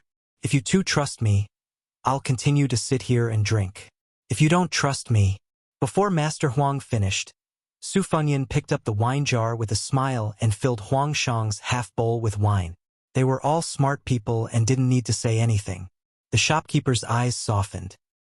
He drank a mouthful of wine and then looked up at Yuan Zuozong, who had been silent. He said straightforwardly, "Yuan Baixiong, I've been fascinated by the battle in the Princess Tomb for a long time." Yuan Zuozong narrowed his eyes and smiled. Compared to the battle at Boyong Lake, it's a far cry. Huang Shang was shocked and speechless at first, but he suddenly understood and smiled bitterly. Finally, he lowered his head and murmured, "There's no such thing as taking advantage for free in the world. But this wine is spicy, but it warms my heart. After sitting here today, I have no regrets in this life." The shopkeeper stared at Su Fengyan and said something shocking. "I heard that the heir of Beiliang traveled 3 times and went all over Liang and Beimang. Do you have nothing better to do? Young Master Su, can you explain a little to me?" Su Fengyan stopped drinking and tucked his hands into his sleeves. "In the beginning, I was fleeing. Later on, I wanted to take a look around. I wanted to walk the path that old man had walked all those years ago and take a look at the great country that he had conquered. As for why I went to Northern Mang, if I were to really talk about it, this half-full jar of wine on the table is not really enough." The shopkeeper shook his head and said, "There really isn't any wine left." He rubbed his face and sat next to the window. He looked out the window and chuckled softly. Looking at the great lake of southern Tang, below the 9-story tall building, connecting all 8 directions and holding up half of the sky. "Good mountains and good waters greet me from the bottom of my eyes." His accent remained unchanged. "When the wind is clear and the clouds are broad, with a few jars of inferior wine, we discuss the affairs of the 2 dynasties, moving unhindered through the annals of history. Wouldn't it be delightful to eat and drink all the blocks in one's chest? Isn't that great?" Su Fengyan said softly, "Merits and demerits are recorded in history. Good and evil can only be judged by the King of Hell." Huang Shang, who was supposed to be quiet, drank a bowl of wine and wiped the corner of his mouth with his sleeve. He sighed and said, "The history of each dynasty is only written in the hearts of the emperors. The winner is the king and the loser is the bandit. Only 5 words." The old shopkeeper repeatedly murmured the 2 words, "Loser is the bandit." Unexpectedly, tears flowed down his face. He suddenly raised his head and drank all the wine and tears in the bowl. It doesn't matter if great ancestor Gu's whole family died. In the end, There were still some elders of southern Tang who said a few good words. Since ancient times, how many emperors who sat on the country would rather be ashamed of their ancestors and the people? The world said that before Du Jiankong drank the poisoned wine, he stomped his feet and cursed the previous emperor for being muddle-headed. Nonsense. They said that before Du Jiankong died, he would cut off his own eyes and throw them into Boyang Lake so that he could open his eyes and see the previous emperor's miserable end. Nonsense. The world said that great ancestor Gu led the army to fight outside southern Tang's territory and was enough to protect southern Tang for 20 years. Nonsense. What a good and evil King Yama. What a winner is the king and the loser is the bandit. Great ancestor Gu struggled at death's door for 20 years. Today he heard these two words. Su Fengyin stood up and said calmly, Su Fengyin of Beiliang greets General Gu. Su Xiao once said that great ancestor Gu was full of guts. South Gu was far better than North Gu. He was the Li Chungang of the imperial court. Master Li Yishan also praised General Gu's Ashes collection of martial arts. It was called the best military book in the contemporary era. It was better than the ancients. The old shopkeeper shook his head and said nothing. Huang Shang put down the bowl and asked softly, Someone in the capital said that Beimang can't enter the Central Plains. Is it true? Su Fengyin was about to speak when Yuan Zuozong sneered behind him. Master Huang, do you know that Beiliang's soldiers sent you off 600 times? Huang Shang smiled. I heard a little about it. I didn't believe it before. Su Fengyin turned his head and said, Second brother Yuan, I'll give you half a bowl of wine. Yuan Zuozong smiled and left. He walked out of the inn and said, It's enough. Huang Shang's expression changed slightly and he sighed softly. Great ancestor Gu, who hid his identity as a shopkeeper, rubbed his temples. There was a knowing smile in his eyes.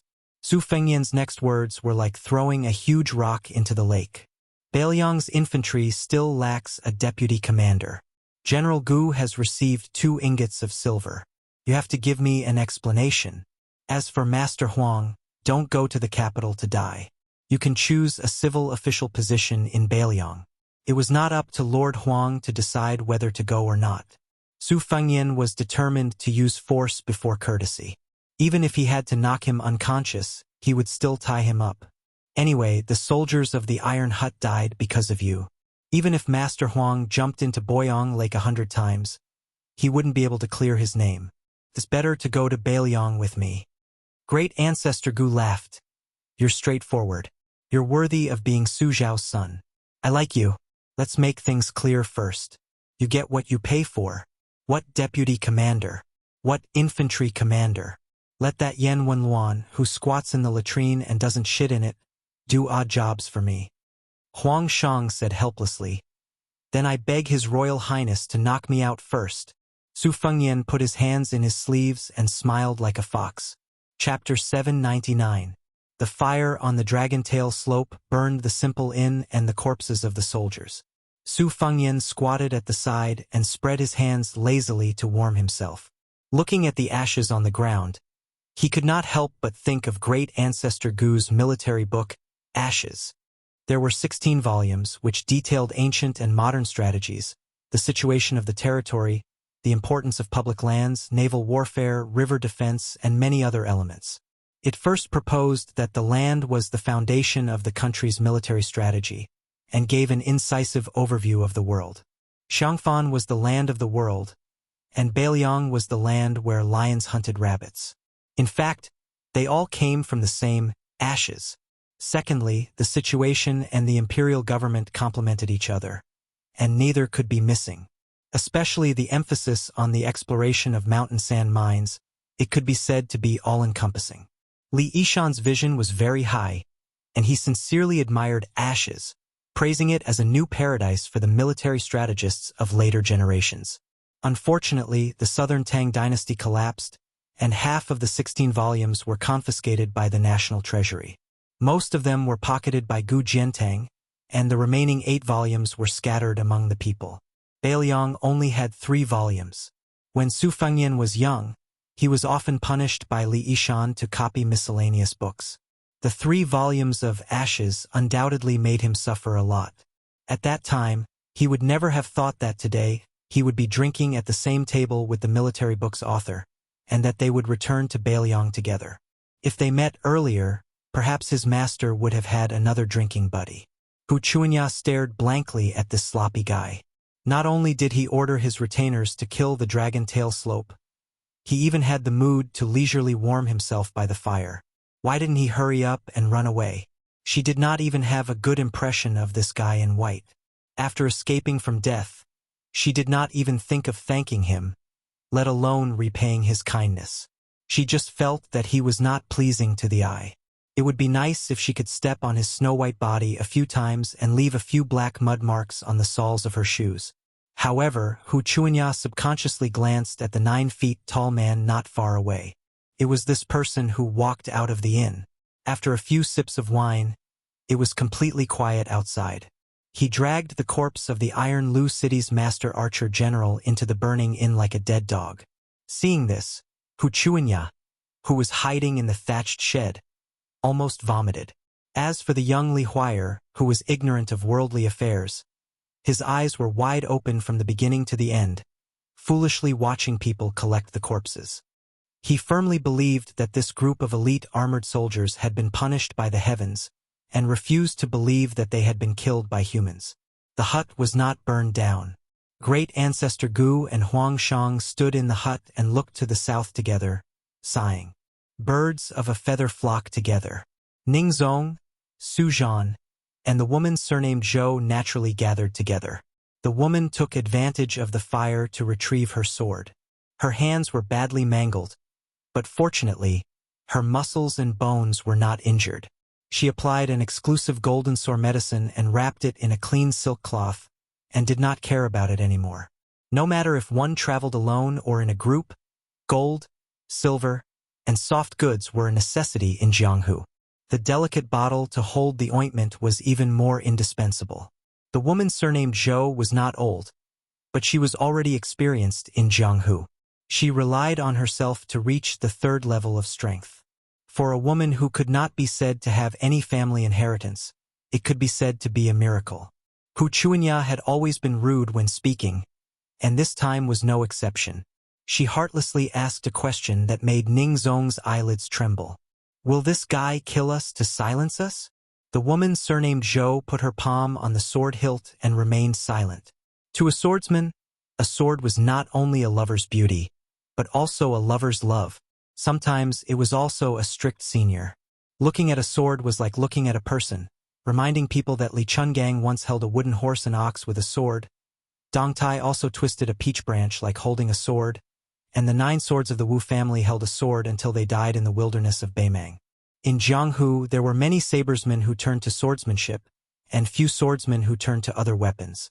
Practicing swordsmanship from childhood to old age, they stuck to one thing until death.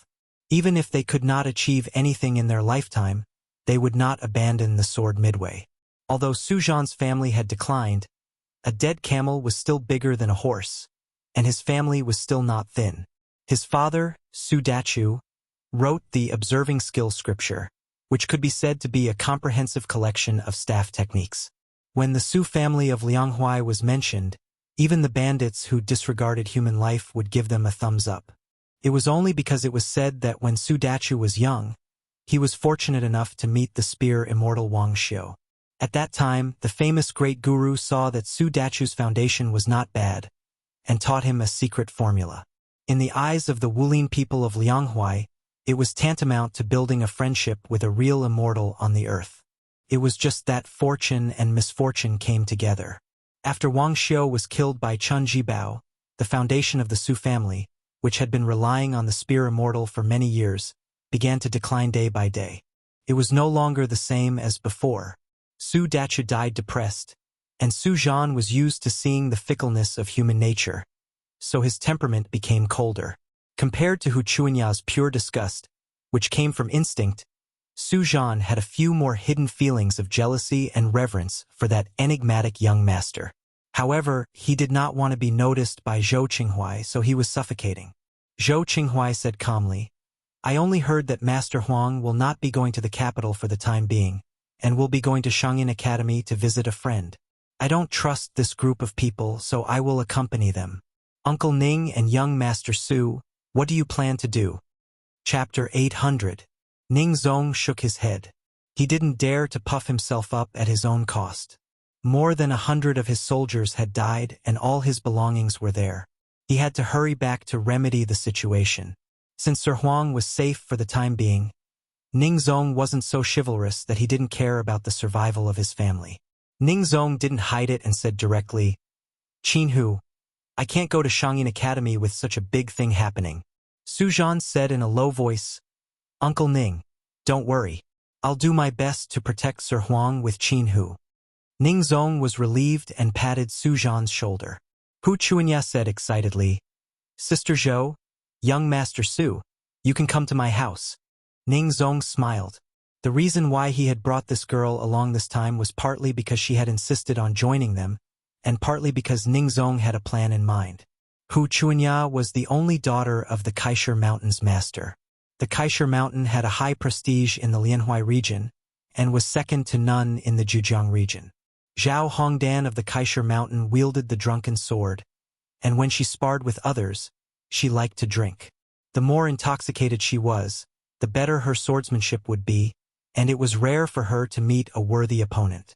She had the strength of level 3, which was equivalent to one of the 6 assistant ministers in Jianghu. Hu Chuanya didn't follow Zhao Hongdan's surname because the real master of the Kaisher Mountain was Zhao Hongdan's wife, Hu Jingxia. She was a famous tigress. Hu Chuanya's grandfather was an elder of the southern Tang dynasty who had retired from Zhejiang. During the Spring and Autumn War, he had led thousands of soldiers. He was ruthless and killed people like flies. Zhao Hongdan was considered to have married into the Hu family of the Kaisher Mountain. After hastily burying the old servant who had served Sir Huang for many years, Ning Zong cupped his hands and bid farewell to everyone at the bottom of the Dragon Tail slope. He rode straight to the south while Duan Chun and rode to the north to report. Previously, Yuan Zuozong deliberately left a few war horses behind and did not send them to the King of Hell's palace. Now they came in handy. Su Zhan, Zhou Qinghu, Hu Chuanya, and Su Fengyin, great ancestor Gu, Yuan Zuozong, rode 2 carriages. Huang Chong and the young man, Li Huai'er, rode in the same carriage. Lu Song was the coachman of this carriage, while the kamikaze warrior Wu drove the other carriage. Wang Lin was unwilling to sit in the carriage, so he sat behind the young man and muttered, saying that the woman surnamed Zhou's buttocks were like the full moon, and her eyebrows were raised. Not only was she good at giving birth, but she was also a seductive beauty. After he brought her into his family, she would definitely give birth to a large nest of babies. Ever since Wu left the Xinwu city, he had been arguing with Wang Lin. Now that they were talking about a woman's figure, they were on the same side for the first time. This was how children were. They were the most unwilling to show weakness on this topic. They were afraid that they would be treated as a fledgling who had never tasted meat. They had just left the Dragon Tail slope and had not yet turned into the Courier Road when a group of people blocked their way. There were about 20 of them, and their momentum was very domineering. These 20 riders were wearing a variety of clothes. There was an enchanting woman wearing a colorful thin gown in the winter, and a handsome and delicate young man nestled in her arms. There was a boorish man who was bare-chested and had a live snake as his belt. There was an old man in brocade who was dozing off. His head was nodding like a chicken pecking at rice. There was a handsome young man who was holding a folding fan and wearing a fox fur coat. There was an iron tower giant who was 10 feet tall and held a copper ball in his hand. There was also a dwarf who was jumping around. He was standing on a tall horse that did not match his body size. His big robe was almost dragging on the ground. He was so bizarre that people would think that they had fallen into the ghost city of Fengdu. Hu Chuanya looked on with a sluggish expression. This time he really hit the nail on the head. He had seen a ghost during the day. Su Zhan and Zhou Qinghu's gazes met, and they both saw a trace of horror in each other's eyes. Although the 20 riders were blocking the path, their positions were very clear. The 2 of them recognized the rider at the back, a bald man with a scarred head like a monk. However, he was wearing a rare Taoist robe that was neither from Mount Longhu nor Mount Wudong. On his shoulder stood a gorgeous parrot. This person could be considered the #1 great calamity in the Jianghu of the two rivers. He killed people as he pleased. Even Master Liang had suffered a great loss under his hands. At that time, Chaoshu Mountain was angry that a woman in the volcano had been humiliated to death by him. They did not hesitate to mobilize all of their forces, mobilizing 100 light cavalry servants. However, even Zhou Bao and Zhou Qinghu were unable to do anything about it. However, this kind of troublesome devil was only stopped at the back of the 20 riders. Everywhere in the Jianghu, one's seniority was determined by how much strength one possessed. If one's strength was not up to par, one would have to obediently sit on the side. However, they were unable to succeed. The leader of the 20 riders kept a distance behind them. He was a sturdy man with an ordinary appearance. Whether it was his appearance or adornment, he was not eye-catching. Behind him, a coquettish woman in a colorful thin dress clicked her tongue and pretended to be surprised. Ghosts wailed and wolves howled at the Dragon Tail slope, and more than 100 bowls of Mengpo's soup were handed out on the Bridge of Helplessness. This young master's skills are not inferior to our devil sect. Su Fengyan frowned. Devil sect. 60 years ago, the great immortal Qi Xuanjin had single-handedly wiped out 6 devil sect celestial demons on the devil-slaying platform. It was earth-shattering. Since then, the devil sect, which was at its peak, had been unable to recover. Like a rat crossing the street, they only dared to act sneakily. How did they manage to gather such a large group of disciples and disciples today? Could it be that they were trying to recruit him into the devil sect? Could it be that after hearing that Hong Shixiang, the reincarnation of Qi Xuanjin, had committed suicide, these guys really thought that it was time for them to make a comeback? Su Fengyan gently squeezed the horse's belly, and the horse's hooves were light. He asked with a smile, "What? You want me to be the leader of your devil sect? You have good taste." Chapter 801. Hearing Su Fengyan's arrogant words, the woman was like a fox demon coming out of an ancient temple deep in the mountain. Her delicate hand pushed away the pale green youth in her bosom, who was as handsome as a woman. She held her chest and pretended to be resentful. Her charming eyes were like silk as she said, "Nujia doesn't mind Gongzi becoming the cult leader, but Nujia's words carry little weight. I can't keep my word." Su Fengyan's horsemanship was exquisite. Even if he did not wave the whip with both hands in his sleeves, the warhorse still stopped as if it had a tacit understanding. With a mocking smile he asked, "Your devil cult has dominated the Jianghu for 100 years, but your vitality was greatly damaged by Qi Xuanjin alone. For the last several decades you have been like a stray dog. I heard that even the second-rate schools dare to ride on your head and defecate and piss. What good will it do for me to be the cult leader who doesn't live up to the name? Don't tell me I have to pay for your basic necessities? Look, your auntie can't even afford to buy thick clothes. And that poor man holding the copper ball, his upper body is bare. And then there's that parrot behind him, let me see, its breed is not good. There's a primrose that costs only several hundred taels of silver. If it were me, if I wasn't the Shi-Fei, who can't be bought with 100 taels of gold, how could I have the face to roam the Jianghu?" Hu Chuanya rolled her eyes and angrily said, "This fellow really doesn't know life from death. He's a jinx. If it weren't for him, we wouldn't have run into this group of big devil heads." The fox-like woman who was called Auntie smiled sweetly and sweetly said, "Auntie is too poor to wear warm clothes, but don't I still have you, Gongzi? Let's go back and find a mandarin duck brocade quilt to cover ourselves. We'll be honest with each other and snuggle for warmth." Hu Chuanya, whose face was flushed, spat with all her strength. What a shameless slut. The handsome youth in the woman's bosom seemed to have knocked over a jar of vinegar, but without waiting for him to speak, the plump woman quietly stretched out her hand and dug her nails into his cheek. The pain was so severe that he immediately kept quiet out of fear. The woman was looking at Su Fengyan with a face full of spring. But as soon as she turned her gaze, she quickly turned to glare at the young girl Hu Chuanya with a cold murderous intent. She lifted her sleeves and rolled up a strand of hair on her temples. A beautiful butterfly appeared in front of Hu Chuanya's eyes. The young girl was pleasantly surprised, But without thinking, she wanted to grab this adorable plaything with her fingers. However, Zhou Qinghu, who was beside her, quickly pulled out his Qinghong sword and slashed the butterfly into two halves. However, the butterfly that should have died did not fall to the ground. Instead, one died and the other two came back to life, turning into two butterflies that fluttered their wings and pounced towards the young girl. Only now did Hu Chuanya realize the severity of the situation and hurriedly reined in the horse to retreat. Zhou Qinghu's expression was grave. He changed from slashing to slapping. The sword collided with the butterfly, unexpectedly producing two muffled pong sounds. The butterfly did not die. It bounced back several feet and leisurely returned. The woman laughed so hard that her chest shook violently. She looked more and more like a fox spirit that had cultivated into a spirit. She reminded with a smile.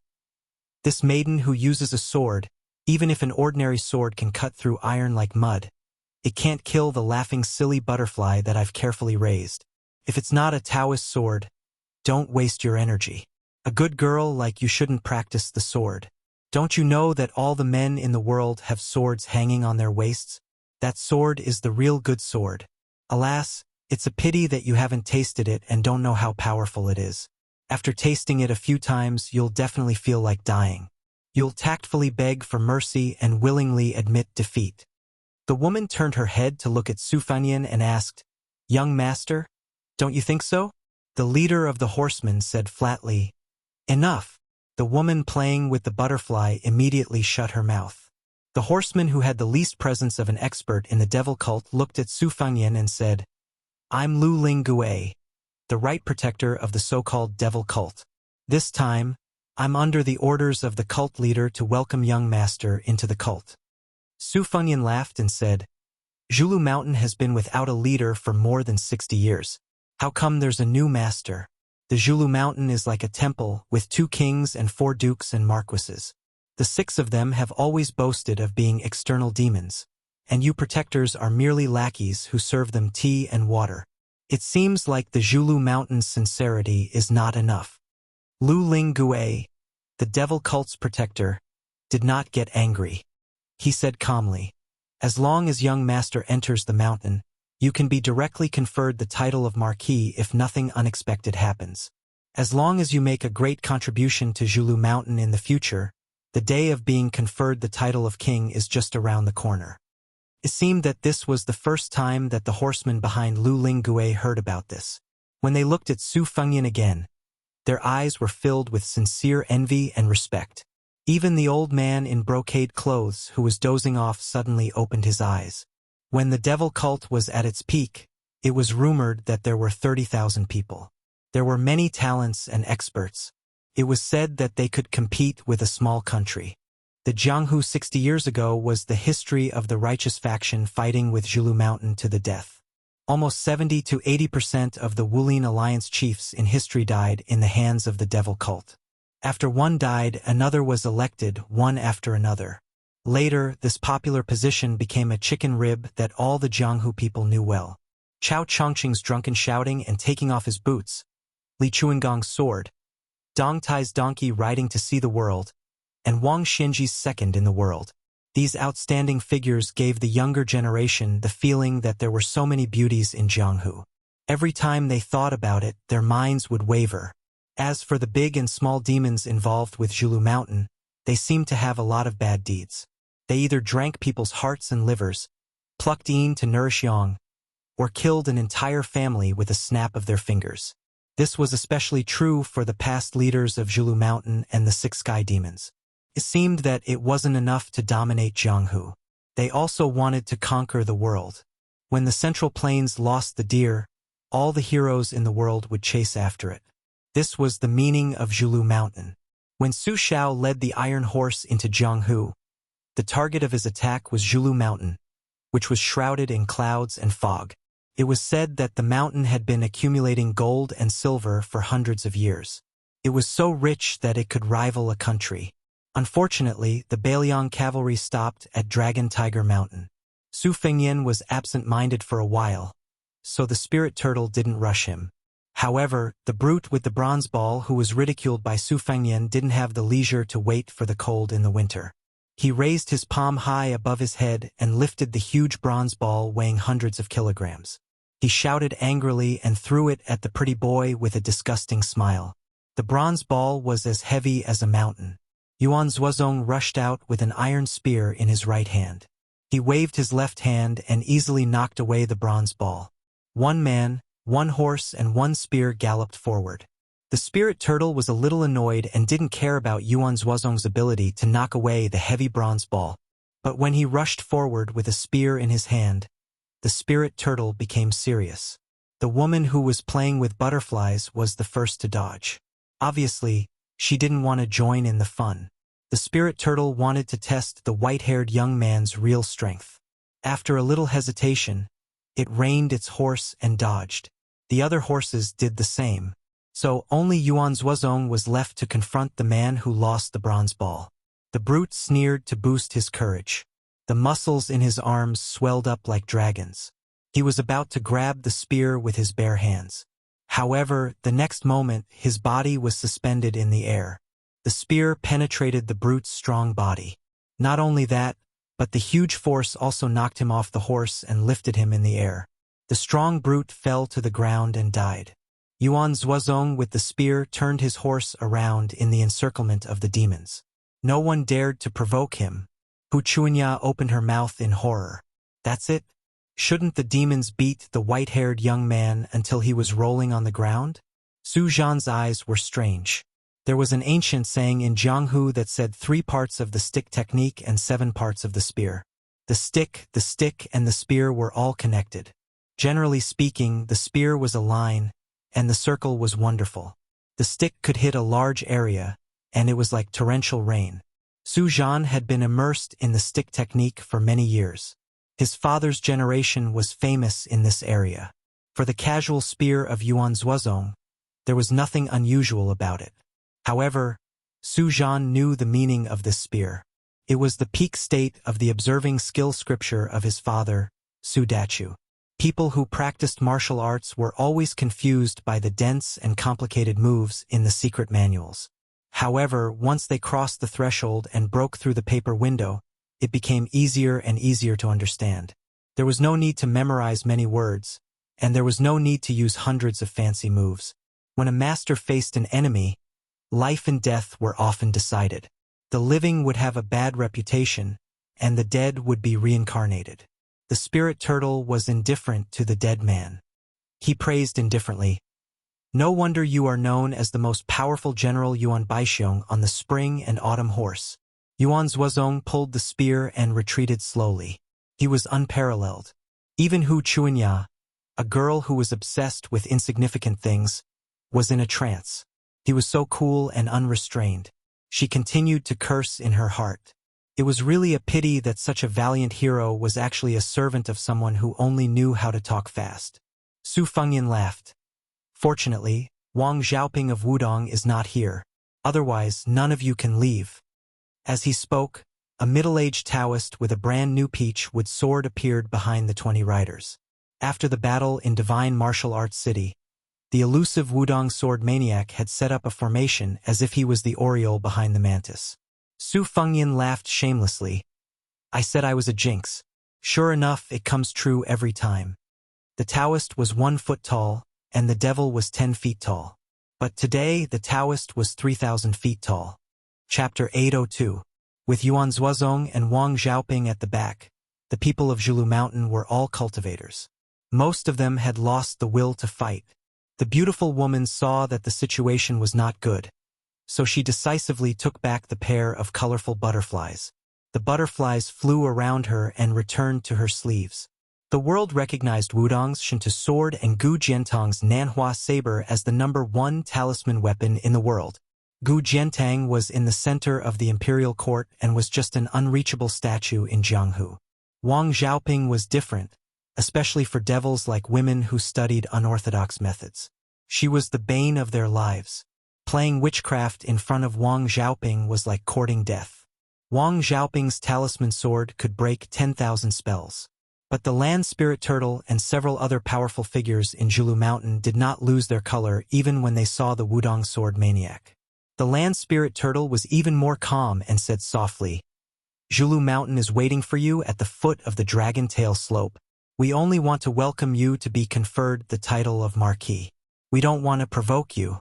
The reason why we have gathered so many people is that we are worried that you will think that Julu Mountain is not sincere enough."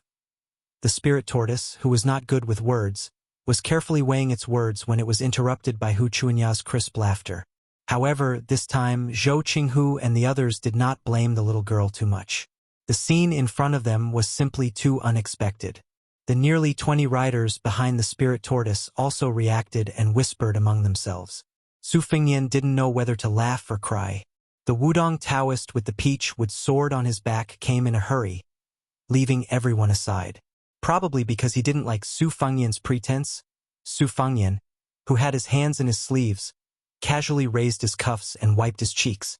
This vulgar action caused the woman's delicate body to sway. The handsome young man in her arms with a gentle face hated Su Fengnian even more for taking all the limelight.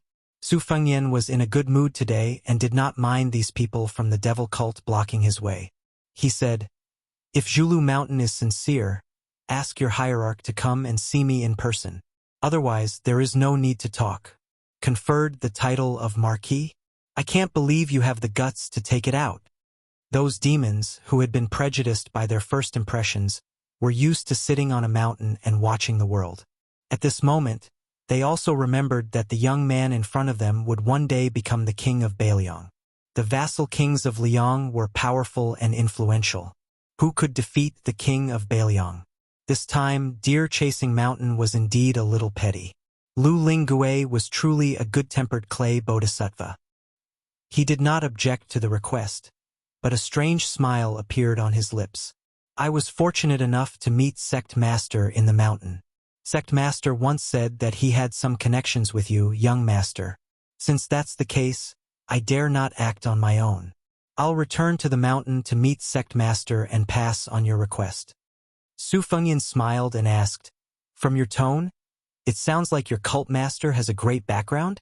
Spirit Tortoise Lu said calmly, "I don't dare to lie, but I can tell you the truth. Sect Master took only half a day to reach the top of the mountain. He slaughtered the original 2 kings and 4 dukes. At this time, Deer Chasing Mountain has already recruited 4 first-level masters and half of the mysterious Finger Vajra. Aside from me coming to welcome you, there are 2 other groups of people welcoming people into the mountain. Sect Master even went to West Chu's Chao Chongqing in person, asking this Confucian saint to be the senior guest of Deer Chasing Mountain." Su Fengnian was dumbfounded, as if he had heard a heavenly book. He mocked, "Then why didn't your sect master just make Wang Shenji the vice sect master, and then make Dong Tai the senior guest? Then he could swallow the Wu family's sword tomb and dominate the martial arts world. Who would dare to oppose him? That's what you call awe-inspiring." Spirit Tortoise Lu said methodically, "I'll pass on your suggestion to Sect Master." Su Fengnian imitated a young girl and chuckled, which could be considered as an order to leave.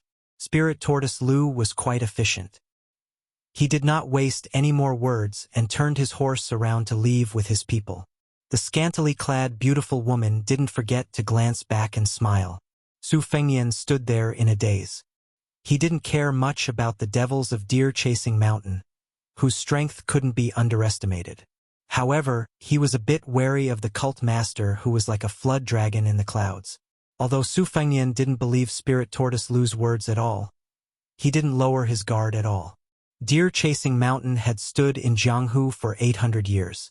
The catastrophe 60 years ago wasn't the most tragic in the history of the demonic cult. 100 years ago, almost all the sword immortals except for Ancestor Lu, who was the first in 500 years, had gone to Deer Chasing Mountain and killed a lot of people. In each dynasty, the founders were mostly talented and wise, and their successors were not too far behind. Occasionally, there would be a Lord of Resurgence who would turn the tide, but he could only prolong the dynasty's reign. However, there were a total of 9 cult leaders of Deer Chasing Mountain, including the previous Lu Songtao. All of them were the overlords of Jianghu who were only 1 step away from Wang Xianji. The cult leader's seat would be left empty for decades rather than for a mediocre person to sit on. Whoever became the cult leader, no matter how unknown they were outside of Deer-Chasing Mountain, would definitely be an extraordinary figure. Take Lu Songtao for example. After he suffered chi deviancy derangement, he left Deer-Chasing Mountain and killed more than 10,000 people. This caused the Jianghu and the imperial court to feel uneasy and try their best to stop him. However, it was all to no avail. In the 9 kingdoms of spring and autumn, Lu Songtao had killed 2 emperors. One of them was dismembered by Lu Songtao on the dragon throne, while the other lost his head on the dragon bed for no apparent reason. The number of officials, generals, and ministers in the Central Plains was uncountable. It was rumored that, in the end, the divine master of Dragon Tiger Mountain, Zhao Gusu, personally went to the Dragon Lake and sacrificed 6 purple golden lotuses. She used the power of a celestial to engrave the prophecy of the 9 words and killed Lu Songtao from thousands of miles away. The outstanding people of the same generation as Lu Songtao, be it the Sword Immortals or the people of the 3 sects, without exception, did not attain immortality. It was probably because the will of heaven was angry that it did not do anything, so the gate of heaven was closed for 20 years. Su Fengyan laughed at himself. A few years ago, he liked to listen to stories of people like Lu Songtao the most. When he really thought that he had rolled back and forth in the mud a few times, he no longer envied him. Lu Songtao flew all day long and could not be killed by hundreds of slashes. What kind of Jianghu people were they? They were all immortals. Su Fengyan shook his head slightly and shook off his messy thoughts. He did not want to think about the Zhulu Mountain or the hierarch. He pulled out his sleeve and made a gesture to move forward. Great Ancestor Gu, who had demanded an exorbitant price for the position of commander of the Beiliang infantry, followed quietly. The 2 of them walked side by side. The old man, who was no longer lethargic, laughed softly and said, "Your Highness, I shamelessly asked you for a troublesome official position. Please don't take it seriously. Now, I know what the Beiliang cavalry lacks and what they need. I won't cause you any trouble." Su Fengyan did not puff himself up at his own cost. He nodded and said, "Previously, I let the Huaihua Great General Zhong Hanguo take off his armor and return home. My actions were not honorable. It would not be easy to immediately make a move on Yan Wenluan, even if Su Shao personally made a move, let alone me. But please rest assured, General Gu. The position of the deputy commander of the infantry will definitely be yours." Great Ancestor Gu laughed and asked, "I, Great Ancestor Gu, have some fame in naval warfare. As the deputy commander of the infantry, aren't you afraid that Yan Wenluan, who has outstanding military achievements, will push you aside and make you lose face? Even you, the one who recommended him, will be disgraced." Su Fengyan shook his head and said, "On the surface, it seems that Yan Wenluan has the right time, place, and people. However, when I first traveled the Jianghu, there was a saying on the inn's wall, 'The one who stands at the top cannot sit for too long.' Don't rely on a moment of pride to cover the future. Yan Wenluan has cultivated his direct descendants for 20 years, resulting in a pool of stagnant water. This person seems to be at the peak of his power. His words carry weight in the Beiliang infantry, but in fact, he is not really an iron bucket. In the officialdom, a local snake has its advantages, and a dragon that crosses the river also has its advantages. Besides, if Yan Wenluan's table manners are too ugly and he really wants to lose face with a hedonistic son like me, I will take advantage of this situation and let him accompany Zhong Hanguo to enjoy his grandchildren." Great Ancestor Gu turned his head and glanced at the carriage that Huang Shang was in. He sighed and said, "If Huang Shang is a foolish but loyal scholar, he will not go to Beiliang." Chapter 803. Su Fengyan smiled and said, "The descendants of Beiliang's generals are the so-called descendants of generals. Other than some second- and third-class families, very few families let their descendants go to the border to live a military life. The commander of the cavalry, Zhong Hanguo, did not let Zhong Qingxin join the army. First, he didn't want to cut off the family line.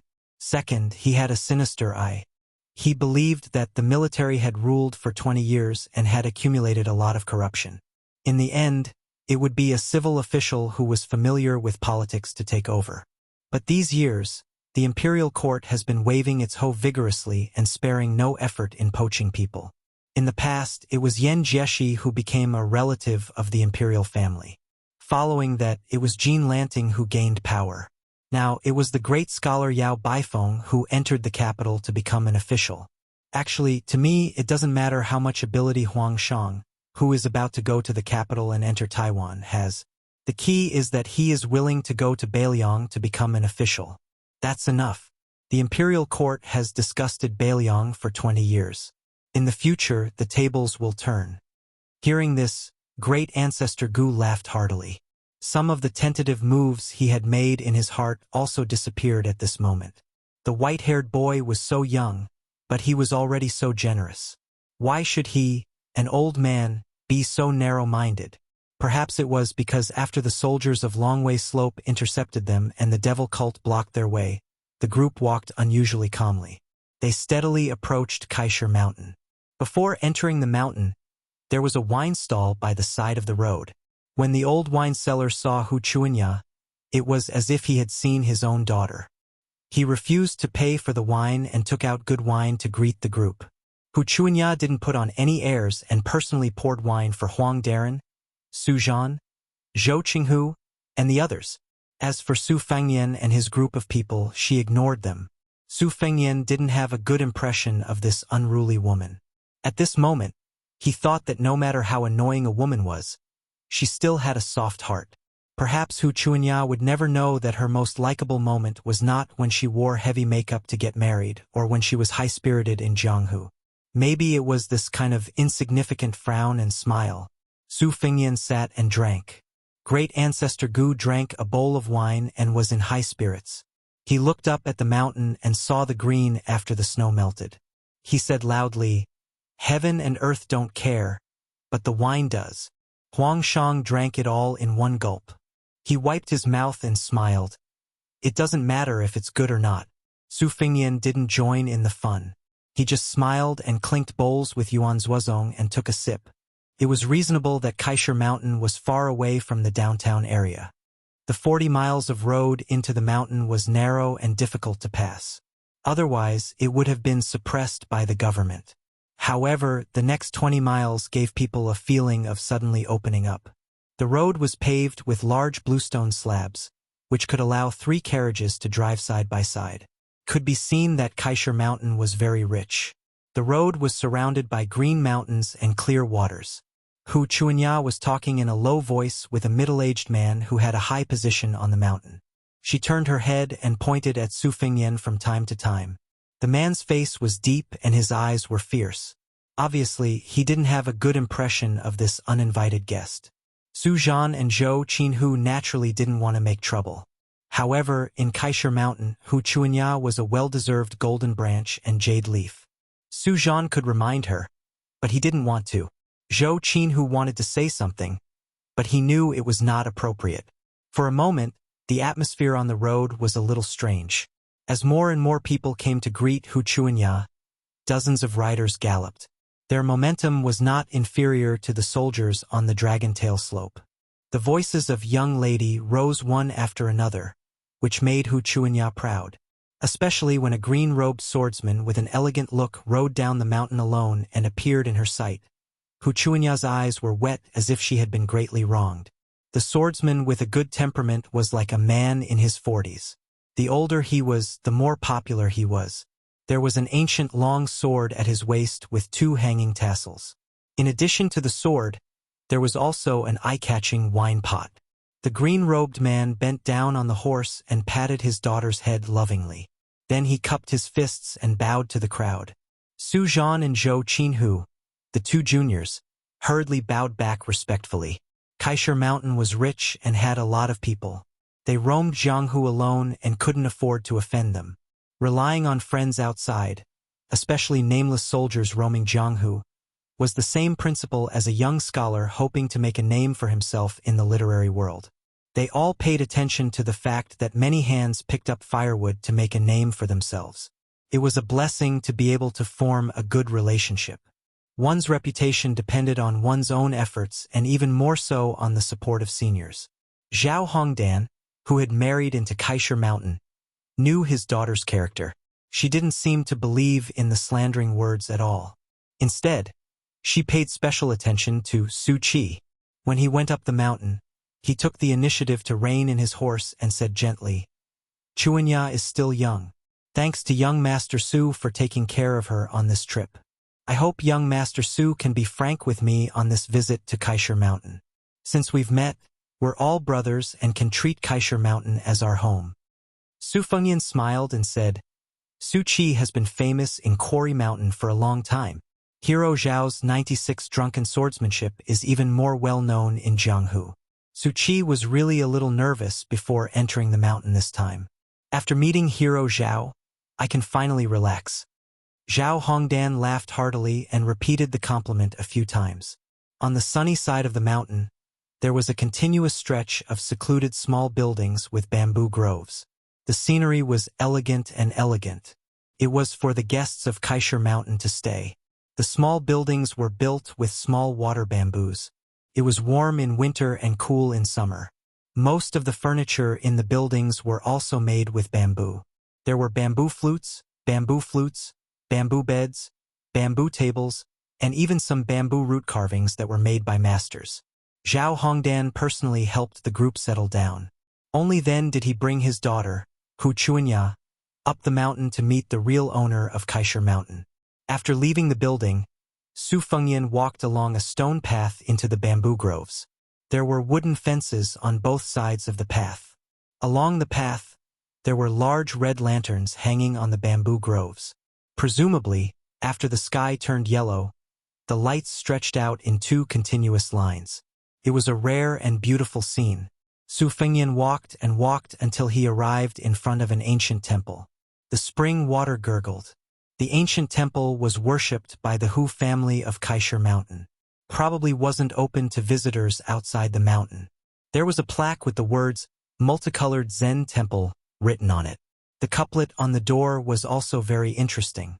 "If you don't turn back, who will save you? If you can change your mind, why do you need my mercy? Turn back." Su Fengyan smiled. He wanted to turn around and go back to his residence. The otherworldly item in the red robe appeared next to him. After recuperating for a while, its two faces had mostly recovered. However, its 6 arms had turned into 5, which made it look even more strange. Su Fengyan didn't want to enter the temple, but he didn't want to hurry back either. He walked to the brook outside the temple and squatted on a big rock, listening to the murmuring of the brook. The man and the otherworldly item were in a peaceful state of mind. The otherworldly item lowered its head and saw that Shi Yan's boots were stained with mud. It reached out and gently peeled it off. Su Fengyan smiled. "Don't clean it up. It will get dirty when we go back." However, the otherworldly item was still tirelessly doing this quiet and trivial task. A child's ear-piercing scream came from behind them. "Ghost! Ghost!" A group of well-dressed children were carrying bamboo baskets and hoes to dig winter bamboo shoots. They had harvested something in the bamboo forest. At this moment, they suddenly saw a woman in red who could turn her face around. Of course, they would think that she was a wild ghost hiding in the bamboo forest. "Don't be afraid. This is the temple. Let's smash that ghost to death together." Yeah, Dad said that evil can't prevail over good. Ghosts are most afraid of the sound of chanting in the temple. Let's smash it while reciting the 1,000-character classic. When a slightly older boy shouted, he threw the hoe in his hand fiercely. The other children echoed and followed suit. The children in the Quarry Mountain could use medicine to strengthen their bodies at a young age. Their strength was much greater than ordinary children's. 7 or 8 hoes were thrown toward the brook. The few girls who were crying also gathered their courage.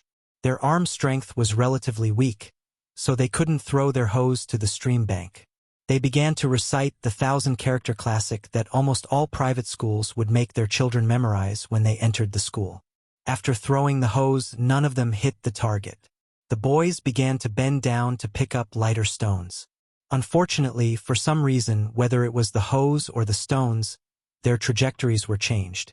They lost their accuracy and fell around the white-headed ghost and the red-dressed ghost. The children weren't as timid as they were at the beginning. The more they fought, the braver they became. Even the most timid children began to laugh and throw stones as fun. After throwing all the stones around, they switched to the winter bamboo shoots in the bamboo baskets. Su Fengyan's arm was tightly gripped by it. That was why he didn't turn his head. "Let's go. Let's call Mom and Dad to beat the ghost," a boy ordered. A little girl glanced at the otherworldly item in the red robe with disdain. She said with disdain, "Ugly. It's really a ghost." She called it an ugly monster. Perhaps it was better than all of Han Diaoxi's fierce methods outside Shenwu City. Su Fengyan was about to speak when he turned his head and saw that other than one of its arms tightly gripping his arm, its other 4 arms were cupping the 2 faces of joy and compassion. Its fingers were like hooks that seeped with blood. It was as if it wanted to tear off their faces. He gently raised his hand and pulled down her fingers bit by bit. He looked at the brook and wrapped his arm around her shoulder, letting her head rest on his shoulder. Her eye sockets were bleeding, for streams of blood and tears blurred her 2 cheeks. Su Fengyan murmured, "Suing, how can you be so beautiful? When I was outside Shenwu City before I borrowed the spring and autumn sword, I thought, it's not bad to die with you." Her face was crying for joy and her face was smiling for compassion. Chapter 804. The sun was setting in the west.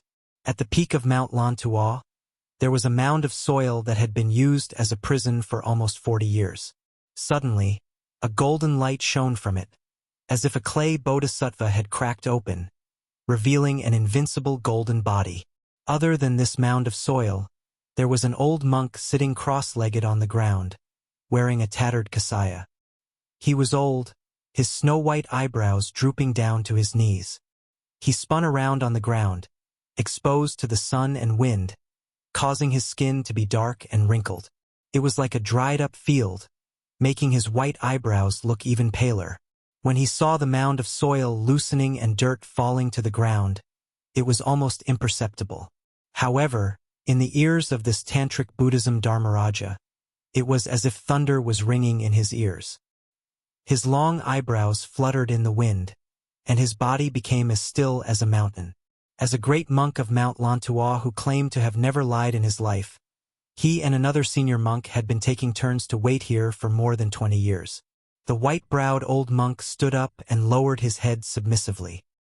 He saw the debris falling down continuously and golden light radiating from his body. The immortal was revealed. At this moment, Mount Lantua was suddenly filled with the chanting of sutras. The mountain appeared even more majestic and dignified under the chanting. The old monk facing the east looked back to the west, and the sun was setting. He did not know if it was an illusion, but the mound of soil was like a sleeping lion that finally stopped napping. After opening its eyes, it shook off the dust and began to swallow the mountains and rivers. The afterglow lit up, and compared to the radiance of the sun in the sky, the brilliance was not inferior at all. Mahavairakana, the elderly Dharmaraja slowly turned his head, and an old monk who seemed to have returned to the world of the living appeared in his vision. Compared to the white-browed old monk who was more than 100 years old, he was even older and more muddle-headed. He was withered and skinny, and probably did not even weigh 90 jin. Such a physique could be said to be extremely weak. Although Mount Lantua did not advocate martial arts, the senior monks of the past, like the six-jeweled guru who was only his junior, were not weak in terms of cultivation base. Bodhisattvas lowered their brows and benevolence, and at the same time, they could subdue dragons and elephants. In the white-browed monk's vision, the old monk was silent and lifeless. Esoteric Buddhism had always been regarded as heretical by the central plains of the eastern land. In the final analysis, it was the Confucianism and Taoism that held grudges against each other. Now that the Liang dynasty and Beimang had almost wiped out Buddhism at the same time, it was actually Zen Buddhism that was destroyed. However, the white-browed old monk wanted to see the general trend after this catastrophe of Buddhism. He could not do it himself, so he could only pin his hopes on the pure clean lion in front of him, who had made a great vow to not only become Buddha himself but also to make all the people become Buddhas. The withered old monk finally opened his mouth. Before he spoke, he slowly exhaled a mouthful of turbid air like gray smoke. The filth in one's body and mind is like a glass bottle that can be broken with a hammer. But all living beings have a million glass bottles, and the hammer is in the east. The white-browed old monk's expression changed as he clasped his palms together and chanted, "From west to east, if I don't enter hell, who will?" After saying this, the withered old monk, who was even older than the 100-year-old Dharma king of Mount Lontua, reached out his hand and touched the top of his head. It was as if he had smashed himself with a hammer, dispersing the golden light and illuminating the mountain peak. The white-browed monk's expression was sorrowful. Smashing the glass bottle with a hammer should have allowed one to become Buddha and achieve the supreme Dharmakaya. However, the monk knew that the monk in front of him was not like that at all. Above the West Mountain, an unusually bright sun seemed to have lost its support. After the monk's self-empowerment, the sun quickly dimmed and the afterglow disappeared as it hurriedly fell down the mountain. The monk, who had white eyebrows that reached his knees, looked up again and could no longer see the old monk who had been enlightened for 40 years. There was a saying in the 2 Zen temples that one had an epiphany, but this pause had been rather long. The old monk could only hear the chanting of sutras all over the mountain. He sighed softly. Outside the Iron Gate Pass, an old monk flew across the desert and the Gobi Desert. Once, he stopped to use his fingers as a knife to cut off the flesh of his arm and feed it to the young eagles between the cracks of the mountain wall. Another time, he squatted in the desert and watched the insects swim away. When the dying old monk came to the Kuei Gate, he seemed to be over 10 years younger than before. He stood still outside the Kuei Gate, absent-mindedly and dizzily. Judging by the people who came in and left the Kuei Gate in a hurry, it seemed that they had been here for days and nights. When the warriors of the Kuei Gate prepared to go and ask them some questions, the old monk had already disappeared. There were many dangerous mountains and deep streams in the northern border of western Shu. It was difficult to reach the central plains. An old monk dressed in a monk's robe moved like a swan. He came and went like the wind. He saw mountains and rivers and stepped on them. His withered skin had already begun to glow, like a winter tree in the early spring. However, his eyes were getting more and more dizzy. His kasaya fluttered in the wind. His next step was where he wanted to land. He met a boatman pulling a boat on the shoal. The old monk appeared at the stern of the boat. He stepped into the bone-piercing cold river and listened to the chants of the Shu men. He slowly pushed the boat for 20 miles. Then, he flashed across hundreds of feet in the deep mountains and old forests. With a loud bang, the old monk suddenly stopped. He held a winter bird that he had bumped into with both hands. His palms were badly mutilated. The old monk's eyes were confused. He first came to his senses, then silently grieved. Then, he fell into confusion again and his eyes became unfocused. He stood there for half an hour. During this time, the heavy rain fell on his head, and the snow and frost penetrated his bones. Until one morning, when the sun rose in the east, he suddenly turned around and headed east. He walked for thousands of miles through the yellow sand. He passed by the pool of Jin City, the ditch of Chen Sun, and the narrow path before he finally set foot on the central plains. He took shelter under the wall of a small town and watched people walk with umbrellas. He watched people wash their clothes by the stream that was not higher than his knees. He listened to the night watchman's sound under the moon and stars, and he met frozen bones on the roadside in the ancient capital of the famous city. One day, the old monk, who was only 60 years old, saw a single word on a lonely grave in the wilderness. He didn't know why, but after traveling for thousands of miles and seeing thousands of people, he had already forgotten who he was, where he was going, and who he was seeing. The old monk continued to travel east in a daze. One day he came to a green mountain. The wind shook the pine forest, and the sound was like waves. Using his mind, he floated up to an ancient pine and looked into the distance. He listened to the sound of the pine trees. After a full 10 minutes, he said hoarsely, "Pine trees." He firmly remembered the word, Lu. In addition, at this moment the pine trees were like drums. The old monk was no longer old. He looked like a middle-aged man in his 40s. To this monk from Mount Lontua who had traveled 10,000 miles to the east and forgotten the past, He was indeed not confused at this moment. He smiled and said, Lu Songtao. Jiang Hu soon learned that a young crazy monk had come to the western regions. He traveled east, and his mouth seemed to be singing and reciting. Wherever he passed, he would suddenly kill anyone he did not agree with. Suddenly, he would instruct others to pass on the Dharma. On the boundless plain, young monks who seemed to be in their 20s were singing loudly and riding the wind.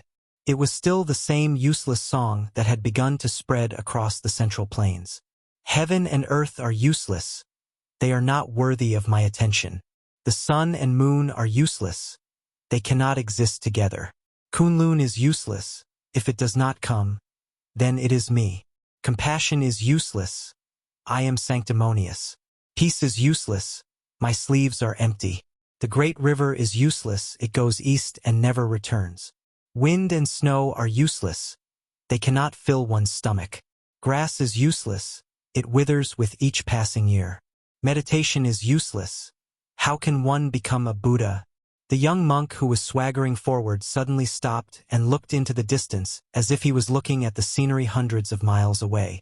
He held his belly and laughed loudly. A series of loud laughter suddenly resounded between heaven and earth. He did not restrain his laughter. The tattered kasaya on his body began to flutter. Wherever he passed, there was no trace of him. He tore a gully in the ground. The young monk sprinted for 600 miles. He broke walls, entered forests, and jumped mountains. Finally, he collided with a white-robed monk who was also sprinting from 600 miles away. The ground within a radius of 3 miles instantly sank into a huge round pit. After the collision, the young monk paused for a moment and then continued to run forward like a river flowing east. He was still laughing. The emperor is useless, it is only 100 years. The king of hell is useless, he envies me for being free. Immortals are useless. All mortals laugh. The sun rises in the east and sets in the west. Where am I going? Who in the world could block the path of this young crazy monk? Dong Tai had already gone to the sea to visit immortals. Chao Chongqing was determined to restore his country. Could it be Wang Xianji in the martial emperor city? The world did not know that there was a mountain between the crazy monk and Wang Xianji. On the main peak of Mount Julu, there were 3,000 white jade steps. A white-robed devil who had just entered Mount Julu was looking down at the world. There were 2 big spiritual energy fish, one red and one green. They looked like carps but were not carps. They looked like dragons but were not dragons. The fish's whiskers were extremely slender. The fish floated in the air as if they were swimming. They swam around the white-robed man mysteriously. Besides the 2 strange creatures beside the white-robed man, there were 2 men of different ages near the steps. One of them was standing and the other was sitting. The younger one was less than 30 years old. He was short and had a dull look on his face. He sat on the steps and looked at the mountain scenery with his hands supporting his cheeks. The older one was about 40 years old. He carried a long cloth bag with a broken spear inside. The middle-aged man asked softly, "Sect master, let Deng Mao stop that monk from the west?" It was Beimang's words. The white-robed man asked calmly, "Can you stop Tuoba?" The man who called himself Deng Mao laughed self-mockingly and shook his head. The sect master's meaning was very simple. If he could stop Tuoba, he would have the ability to stop that gray-robed monk. After all, even the white-robed monk Li Dongxin had not succeeded. The short man said, "Even if he is Lu Songtao who escaped a calamity back then, he might not be able to defeat the current Wang Xianji and Tuoba when he was at his peak." The white-robed man sneered, "Wait until you defeat the 9th in the world, Deng Mao. Then you can say that." Deng Mao laughed softly. "It will happen sooner or later. In the future, Beimang will have to rely on Hong Jingyan and this kid to support its reputation." The white-robed man did not refute and slowly walked down the steps. The thousands of devils who were crawling on the steps lowered their heads. The white-robed man looked to the west expressionlessly. Since Li Dongxin was unwilling to be entangled, "Then let me, Luoyang, fight with you, Lu Songtao." Chapter 805. There was one chapter in the evening and one in the early morning. The child was talking nonsense, not to mention the absurd theory of demons appearing outside the Zen temple. Naturally, they could not afford to make waves. The quarry mountain did not pay much attention to it at first, but Hu Chuanya, who liked to be lively, came to the stream with the children. When she saw the half-familiar figure of the guy, she did not know why she had an indescribable feeling. Hu Chuanya hesitated for a moment and walked over to stand by the stream. She glanced at the snow-white man. Originally, according to her temperament, she would only feel comfortable when she returned home after being humiliated outside. However, she was stunned and could not say anything harsh at the moment. Just when the children were confused, a beautiful woman in gorgeous clothes walked out of the Zen temple. She was like a plump peony. Compared to the young Hu Chuanya, her embryonic outline was similar, but she had a more mature charm. When the woman saw her daughter's figure, she was stunned for a moment. She smiled and walked slowly. When she approached, the slender white-haired man had already stood up and turned around. The woman was shocked. She thought that it was an old guest of the quarry mountain, but she did not expect it to be such a handsome and romantic young man, especially the pair of red phoenix eyes. The woman praised in her heart. This thing can capture a woman's heart the best. She calmed herself down and was about to tease her daughter, but the young man had already introduced himself. He treated people well and spoke frankly. The woman thought that her taste was not bad and thought that if she could let this young man marry into the quarry mountain, it would not be a bad treatment for Hu Chuanya. After chatting for a while, the woman looked at Hu Chuanya like a mother-in-law looking at a son-in-law, which made Hu Chuanya very embarrassed. She tried to persuade her mother to go up the mountain. However, the woman kept looking back and chatting with the handsome young man, asking him to go up the mountain to enjoy the scenery when he was free tomorrow. The young man agreed. When the mother and daughter almost disappeared from his sight, he went down the mountain to his residence. Coincidentally, the woman turned her head and looked at each other. He smiled and waved his hand. The woman who had been eating vegetarian food and reciting Buddha in the Zen temple turned her head and asked in a low voice, "Chuanya, what is the background of this suchi?" Hu Chuanya rambled on about the two disturbances at Longway Slope. The woman laughed bitterly, laughing at herself for having the thought of letting him marry into her family. She sighed and said, "Then he is not an ordinary son of a general's family. The temple on Kaishir Mountain is too small to keep him." Hu Chuanya said angrily, "Why should I keep him? If it were not for Sister Zhou's face, I would not let him go up the mountain to eat and drink." The woman stretched out her finger and poked her daughter's forehead. She teased, "No one knows a daughter better than a mother. Why are you still pretending to be a tigress in front of your mother? Don't look at how crazy you are now. Mother knows that when you get married in the future, you will definitely be a good wife and mother." Hu Chuanya held her mother's arm and giggled like a spoiled child. She asked curiously, "How did mother know that guy is a general's son?" The woman was Hu Jingxia, the famous fierce woman of the quarry mountain.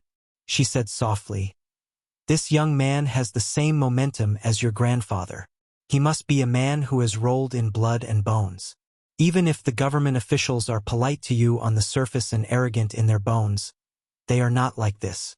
Moreover, you said that this man killed more than 100 Iron Hut soldiers on the Dragontail Slope. You must know that in the Liang Imperial Palace, the civil and military officials have always minded their own business. If there is no big shot from the military in their family, they would not dare to be so bold. Otherwise, even if you are the legitimate grandson of the minister of the 6 ministries, you would not act so domineeringly. You also said that this man's retinue, sitting on a horse, easily stabbed that devil of the devil cult to death with a single thrust of his spear. He is clearly a man who can defeat 10,000 people on the battlefield. Chuanya, our quarry mountain must not be careless. Come with mother to your grandfather's place and tell him everything in detail." Hu Chuanya said angrily, "I won't go." Hu Jingxia smiled sweetly. She just held her daughter's cold little hand and walked slowly up the mountain. Love does not know where it comes from, but it goes deeper. Unfortunately, most of them turn from deep to shallow and forget each other. Su Fengyan returned to the quiet bamboo house and found that great ancestor Gu and Huang Shang seemed to have been waiting for a long time. He apologized and asked for a pot of wine from the maid in the bamboo house. Together with Yuan Zuozong, the four of them sat around the stove. The stove had 4 legs and a big iron basin was placed in the middle. The basin was filled with charcoal and the ashes after the charcoal was burned. The maid squatting by the stove was holding an iron pincer. She gently flipped the charcoal in the basin so that the charcoal would not be too hot and would not be extinguished. She squatted there and the light of the fire shone on her face. Su Fengyan knew the way to deal with this strange stove. He smiled and took the iron pincer from the maid and let her rest first. When the maid walked out of the room, he smiled and said, "If there are sweet potatoes or zongzi from the south, it will be delicious after being roasted. It's the first time I travel and I'm a bit down. But it's not all because I'm hungry. It's really delicious." Chapter 806. Great Ancestor Gu nodded his head. After perfunctorily agreeing, he said in a deep voice, "When I talked with Your Highness earlier, Your Highness indeed knows the Ashes collection by heart. You are not trying to worm your way into being friends with me. Since I, Great Ancestor Gu, want to go to the poor place in Beiliang to show off my skills, then I will not hide some things. Just as the Ashes collection said at the beginning, the world's most dangerous places are not because of the geographical location, but because of the people. Beiliang is poor not only in terms of money and geography, but also in terms of people. Great Ancestor Gu admired the king of Beiliang's management of the army. However, in these years, the imperial court has been making things difficult for Beiliang, making it impossible for Beiliang to form a decent group of scholars. Originally, it was not easy to have the Yao family, but Yao Baifeng sent it to the imperial court to fill the hole left by the collapse of the Song family. It was like a rural woman who flirted with the rich men in the city all year round and finally married into a rich family and became a concubine. In addition, the scholars in the world have always regarded the spring and autumn period as a great injustice. The king of Beiliang has been regarded as the chief culprit who broke the backbone of the scholars. No rich families or aristocratic families will go to the Su family for fear of leaving a stain in history and being ashamed to face their ancestors. Beiliang's fields are in short supply and it is already an urgent matter. Li Shan is a great talent, but it is also difficult for him to cook without rice. Now that Chun Jibao's illness has caused a large number of generals to go to Shu, secretly wanting to establish their own family. They are waiting for him to be conferred the title of the king of Shu and restrict Beiliang, making Beiliang a floating house with holes on all sides. At this time, they need a large number of fresh people to sew the walls and window paper. The outer wall of Beiliang's courtyard is still fine. With the 300,000 cavalry under the command of the king of Beiliang, neither the Liang imperial court nor the tiger and wolf of Beimang will dare to provoke them easily. However, the window paper that makes the house warm ultimately depends on the civil officials. Warriors can ride fierce horses and carry iron spears, but it is not appropriate to ask them to do embroidery work. Su Fengyan calmly said, "The leader of the Green Party is the Lu family, one of the 8 pillars of Liang, Lu Feiqi. He can be considered a genuine minister of 2 dynasties. He has served in the 3 ministries of military and civil affairs. Before he retired, even the Grand Secretary Zhang Julu had to pay respect to him as a disciple. This old pillar of state has the intention to let a woman from the Lu family marry into Beiliang. This time when I return to Beiliang, going to Shangyin Academy is a private matter. Going to Qingzhou to visit Lu Feiqi is the main business. I am trying to persuade the old man to move his family to the north." Su Fengyan reached out to stir the charcoal fire and laughed. "I couldn't open my mouth in the past. First of all, the marriage wasn't set in stone yet. I was afraid that Beiliang would think too highly of themselves. It's fine if I lose face, but Su Shao can't afford to lose face like this. Moreover, the time wasn't right. At that time, the Green Party in Qingzhou was known for its unity in the imperial court. It wasn't like today when the tree falls. Now, under the control of Zhang Julu, the Green Party has fallen apart. The other 2 families of the Green Party have clung to the Zhang Party and the Gu Party. I think it's time for the Lu family to find a way out for themselves. After all, the Lu family was the most powerful family in the past. They were suppressed by the other 2 families until they couldn't raise their heads. After they completely separated, they couldn't beat the other 2 families. because now the Lu family is sleeping like a widow. Huang Chong, who hadn't interjected all this time, was puzzled and asked, "Sleeping like a widow? What do you mean?" Great Ancestor Gu laughed loudly and said, "There's no one up there." Huang Chong, who was upright and honest, quietly gritted his teeth and quickly lowered his head to drink. Su Fengyan laughed and said, "The Lu family, which is full of power and influence, is a strong medicine. Sir Huang, who is alone, is a warm medicine. Bailiang can't do without either. In addition, Bailiang is also willing to protect the world and make all the poor happy. Soon, the whole world will know about Chen Shiliang and Lu Wenbao." Huang Chong chewed for a moment and said softly, "Poor scholars, what a good protect the world and make all the poor happy." Great Ancestor Gu's words had always been straightforward. Scholars read the books of the sages, but few of them are wholeheartedly focused on becoming sages. In fact, they are all seeking fame and fortune. Those aristocratic families who have been in high positions for a long time can ignore Bailiang, but the poor scholars who have no foundation are different. Although the imperial court spared no effort to recruit poor scholars after Zhang Julu formed the cabinet, no one is a fool. After so many years, only a small group of people have made a name for themselves. Even if the majority of the scholars obtained scholarly honors, they would still be suppressed by the aristocratic families. If Bailiang's bounty is really worth it, there will be a lot of scholars who have failed to achieve their goals. Perhaps many of Beimang's spring and autumn annals will go south. Huang Chong Great Ancestor Gu muttered to himself, "Since ancient times, the capital region has been a place of war. Western Shu is the easiest place to grow a separatist power. With the Han family's loyalty, Jizhou can control the fate of the world. In the southeast, the land is neither biased nor weak. It is the lack of progress that leads to the lack of self-protection. Great Ancestor Gu dares to say that in the next 1,000 years, the situation will be like sitting in the north and swallowing the south. Bailiang's territory is narrow and long. It seems to be a struggle for survival, but it may be a blessing in the misfortune.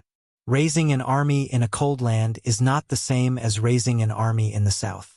To be honest, I am a boorish man who only knows how to lead an army. If I don't go to Bailiang, where can I go? Can Li Yong give me 100,000 elite soldiers? Won't I have to worry about whether I will rebel every day? Hey, I really want to rebel. I want to have a good fight with Gu Jiantang. Gu Jiantang destroyed Southern Tang. What great ability! Not to mention the irony in Great Ancestor Gu's words. Just the word rebel made Huang Chong break out in a cold sweat. North Gu Jiantang, South Gu Great Ancestor Gu. Li Yishan once commented in the Tide Listening Pavilion that Southern Tang was destroyed. It was not Gu's fault. Huang Chong glanced at Su Fengyan. The young man's expression was calm. He seemed to be indifferent to Great Ancestor Gu's disrespectful and rebellious words. A group of people walked into the bamboo house. Zhao Hongdan and Hu Jingxia were among them. The leader was an old man with a head full of white hair. He was tall and sturdy. He was old but vigorous. Everything had its vanquisher. Hu Chuanya was fearless in front of anyone. But in front of this grandfather, she was unusually docile and well-behaved. The old man's surname was Hu Gonglai. He was a remnant of Southern Tang. He was once a valiant general in a strategic town on the border of Southern Tang. After Southern Tang was destroyed, he still led a cavalry in Kaisher Mountain. It seemed that he could not sleep well if he did not hear the sound of war drums and the thunderous hooves. Hu Gonglai was known for his irritable temperament. When he entered the bamboo house, he was even more vigorous. Great Ancestor Gu sat with his back to the door. Hu Gonglai was about to speak when he saw Great Ancestor Gu's back. He was stunned. Although Zhao Hongdan was the owner of Kaisher Mountain in name, he always had a feeling of living under someone else's roof. He had never seen his father-in-law so nervous. For a moment he was confused. Great Ancestor Gu turned around and did not speak. Hu Gonglai waved his hand and ordered his daughter and son-in-law, "All of you leave." He was the only one left standing in the room. Hu Gonglai, who had a lot of weight in Kaisher Mountain, did not sit down. Instead, he suddenly knelt down with his fists on the ground. He said in a deep voice, Southern Tang's defense general Hu Gonglai pays his respects to Great General Gu. Great Ancestor Gu turned around indifferently. He did not look at Hu Gonglai, who was kneeling on the ground. He laughed at himself and said, "How did you recognize me as Great Ancestor Gu?" Hu Gonglai was silent. Great Ancestor Gu sighed and said, "Get up. That year you, Hu Gonglai, followed the previous emperor out of the city. Did you not kneel enough? Southern Tang is gone just like that." Hu Gonglai choked with sobs and pressed his forehead to the ground. Great Ancestor Gu said calmly, "At that time many people knelt for a high official. You, Hu Gonglai, are the least worthy of your conscience. Well, get up and speak." After Hu Gonglai stood up, he turned his head and wiped his face. When he opened his mouth, he said something that gave Huang Chong a headache. "Great General, I heard that West Chu wants to restore the country. Is our Southern Tang also going to rise in revolt?" "Great General, don't worry. If any little bastard surnamed Huan Kaisher Mountain dares to frown and is afraid of being beheaded, Hu Gonglai will be the first to twist his head." Chapter 807. The next chapter will be released in the wee hours of the morning. As usual, it will not be updated on the 25th. There will be 2 chapters on the 25th. P.S. Deng Mao is a typo, but it is actually Wang Mao. Hu Gonglai was an old man who had experienced ups and downs. He would not be scared even if he was stabbed by a knife or an axe. However, when he knew the identities of the other 3 people sitting around the stove, he was stunned. The imperial censor Huang Shang was still okay, but the spring and autumn white bear Yuan Zuozong was enough to shock Hu Gonglai, not to mention the hereditary crown prince of Beiliang. Hu Gonglai followed Great Ancestor Gu to another bamboo building for a secret talk. When he learned that Great Ancestor Gu was about to go to Beiliang, he did not hesitate to say that his family would migrate. In his words, even if they lived in Quarry Mountain, they would still struggle at death's door. Who knew when they would be beheaded by the Liang imperial court? It was better to go to Beiliang to earn a chance for the Hu family's descendants to fight for military merits. Great Ancestor Gu neither objected nor made a promise. He just patted Hu Gonglia's shoulder before leaving. Su Fengnian did not know the content of the conversation between the 2 Southern Tang elders. After he sent Huang Shang back to the bamboo building, he received a secret letter from a military falcon. It was a spiritual creature trained by Chu Lushan, the #1 spy of Beiliang. The secret letter briefly explained 2 things. One was that some hidden families like Wang Lin, who had taken root in Liang, had begun to rise up and move closer to Beiliang. The other was somewhat inexplicable. It said that a crazy monk who was both Buddha and demon came out of Lantua Mountain. After he came out of the mountain, he returned to his youth. He did not even stop Li Dongxin and asked His Royal Highness to be careful when going north. After Su Fengnian finished writing about Great Ancestor Gu and Huang Shang, he put the military falcon back and sat in front of the stove with Yuan Zuozong, who had not left yet. He threw the secret letter with unique handwriting into the charcoal fire. A wisp of smoke curled up. Su Fengnian bent down to pick up the fire tongs and sprinkle some light ash on the charcoal. He said softly, "Jianghu is not peaceful. Lantua Mountain is probably not convinced by the 2 Zen temples and has a monk in white who can carry the Yellow River." When the monk came out of the mountain, he was a decaying old man who had lived for 2 or 3 decades. When he came to the Central Plains from the western region, he became a young man and killed indiscriminately along the way. It is far from being called a fierce warrior who subdues demons and demons. When I first met Monk Long Shou of Lantua Mountain in Beiliang, he only said that the female Dharma King who had the 6 signs wanted to practice dual cultivation with me. I hurried back to the pavilion to read the secret records. I was disappointed when I learned that she was an old woman in her 40s. I also learned that there were 3 more senior monks in Lantua Mountain before the 6-jewel Bodhisattva. One of them had been imprisoned for nearly 40 years and was even more shocking than the withered sword in the sword tomb of the Wu family. At that time, I had not practiced the blade and did not understand the freedom of immortals. I was curious how he could survive without eating or drinking. I reckon that this monk has most likely gone mad. Speaking of which, to be able to kill half of the Jianghu by himself, I think only the devil cult's cult leader Lu Songtao from 100 years ago would have this kind of spirit. Every generation of Jianghu has its own playboy. In Lu Songtao's generation, there were sword immortals and sages of the three religious sects in the same Jianghu. They complemented each other but also restrained each other. Moreover, it has always been recognized that there is heaven's way above Kung Fu.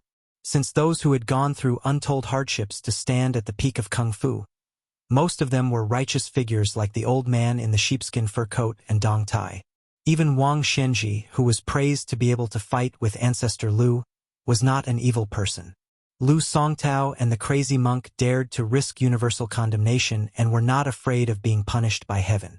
It's a pity that the bull rider is not here. Otherwise, the monk would not have had the chance to go crazy. He would have been killed by the Wudong martial granduncle who had enlightened his acupores. Yuan Zuozong stretched out his hands to the stove and felt the warmth of the winter. He smiled and said, "If the monk could really stand on the same side as Lu Songtao, even Qi Xuanjin, who carried out justice on behalf of heaven, would not be able to defeat him." Su Fengyan laughed and said, "There are two biggest sayings in the world. One is that the emperor and the emperor carry out the will of heaven. The other is that the immortals of the three religious sects carry out justice on behalf of heaven. Anyway, I don't have anything to do with it. I can only watch the fun. By the way, second brother Yuan, do you know what's going on with Lu Songtao? Although Zhulu Mountain has been labeled as an evil cult by Jianghu, in my opinion, it is much better than the hypocrites of the so-called righteous people except for its treacherous whereabouts and resolute actions. Moreover, all the previous hierarch took it as their own responsibility to fight for the world. They are not devils who only know how to kill people. There are very few rumors about Lu Songtao in Jianghu." Yuan Zuozong squinted his eyes and said coldly, "When I was young, I heard from an unworldly superior that Lu Songtao had traveled to Jianghu several times and made countless enemies. When the hierarch of the evil cult was in seclusion in Zhulu Mountain, an ordinary-looking woman was said to be his woman. She wandered in Jianghu and her end was tragic.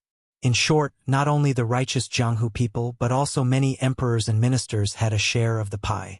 The woman was finally hanged in front of everyone. She was still naked before her death. Somehow, Lu Songtao knew about it and forced himself to break out of seclusion to carry the coffin for the woman. After that, it was a catastrophe that no one could save. At that time, the immortals all avoided him. Not all of them showed weakness to Lu Songtao, who was really invincible in the world, but more of them did not want to fight. When we look back, we can see that the mastermind behind the conspiracy was so ambitious and scheming that it was only inferior to Huang Sanjia's subversion of spring and autumn. Su Fengyan's face was gloomy. He gritted his teeth and said nothing. Chapter 808. Yuan Zuozong bent down to pick up a piece of burning charcoal from the stove and gently crushed it. He said indifferently, "The hermit who told me about this said that Lu Songtao joked before he died that he would never live forever. So, he did some evil things in a hurry. He thought that he was doomed in his previous life, so why not be a good person? Although I guess that it was most likely an excuse given by the later generations, it really didn't feel good when I heard it. Originally, these words should have been passed down by sages to warn the world. However, it was said by a devil who killed people like scything flax. It served them right that the land immortals of that generation of Jianghu couldn't attain Tao. If I lived in the same life as Lu Songtao, I would kill a few more for him." Su Fengyan sneered. "No wonder my master said that the king of hell laughed at the people in the world of the living." Yuan Zuozong poured a cup of wine and drank it in one gulp. This peerless general, who was even more pure than the villain Chen Jibao in northern Liang, looked at the empty cup and murmured to himself, "Adoptive father has a clear conscience since he was able to reach this stage today. Yuan Zuozong is only a martial artist. He doesn't even think about managing the country and bringing peace to the world. In these years, he has seen many filthy people and matters in northern Liang, but he still watches with folded arms. He only hopes that after foster father leaves, there will be one person who can stand up. As long as he stands on the Liangmong border, the northern Mang cavalry won't dare to take a step south." Su Fengyan shook his head. "I'm afraid I can't do it." Yuan Zuozong smiled. "It's enough for me to live up to the name of Beiliang." Su Fengyan suddenly said, "I don't know why. After I came back from Beimang, I often had the same dream. Standing on a high place, I saw millions of dead people in armor rushing towards me. Behind them were millions of underworld warriors. There was a big flag on the tree next to me. It wasn't Su but Qin.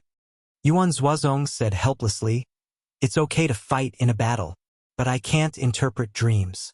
Su Fingyan didn't want to make a fuss over nothing. He smiled and said, "Second brother Yuan, let's talk about the future steps of the Bailiang army." Yuan Zuozong laughed heartily. "Then I'll need a few more pots of wine." On Julu Mountain, the broken spear Wang Mao, who ranked 9th in the new martial arts ranking, was standing on the top of the mountain. The strong wind at the edge of the cliff slapped his cheeks hard. Beside him sat an ordinary-looking short man. The latter had always been like this. He would never stand if he could sit. As a young nobleman of one of the 2 royal families of Beimang, he had become a level 1 master at a young age along with the fat lady who was also a relative of the royal family.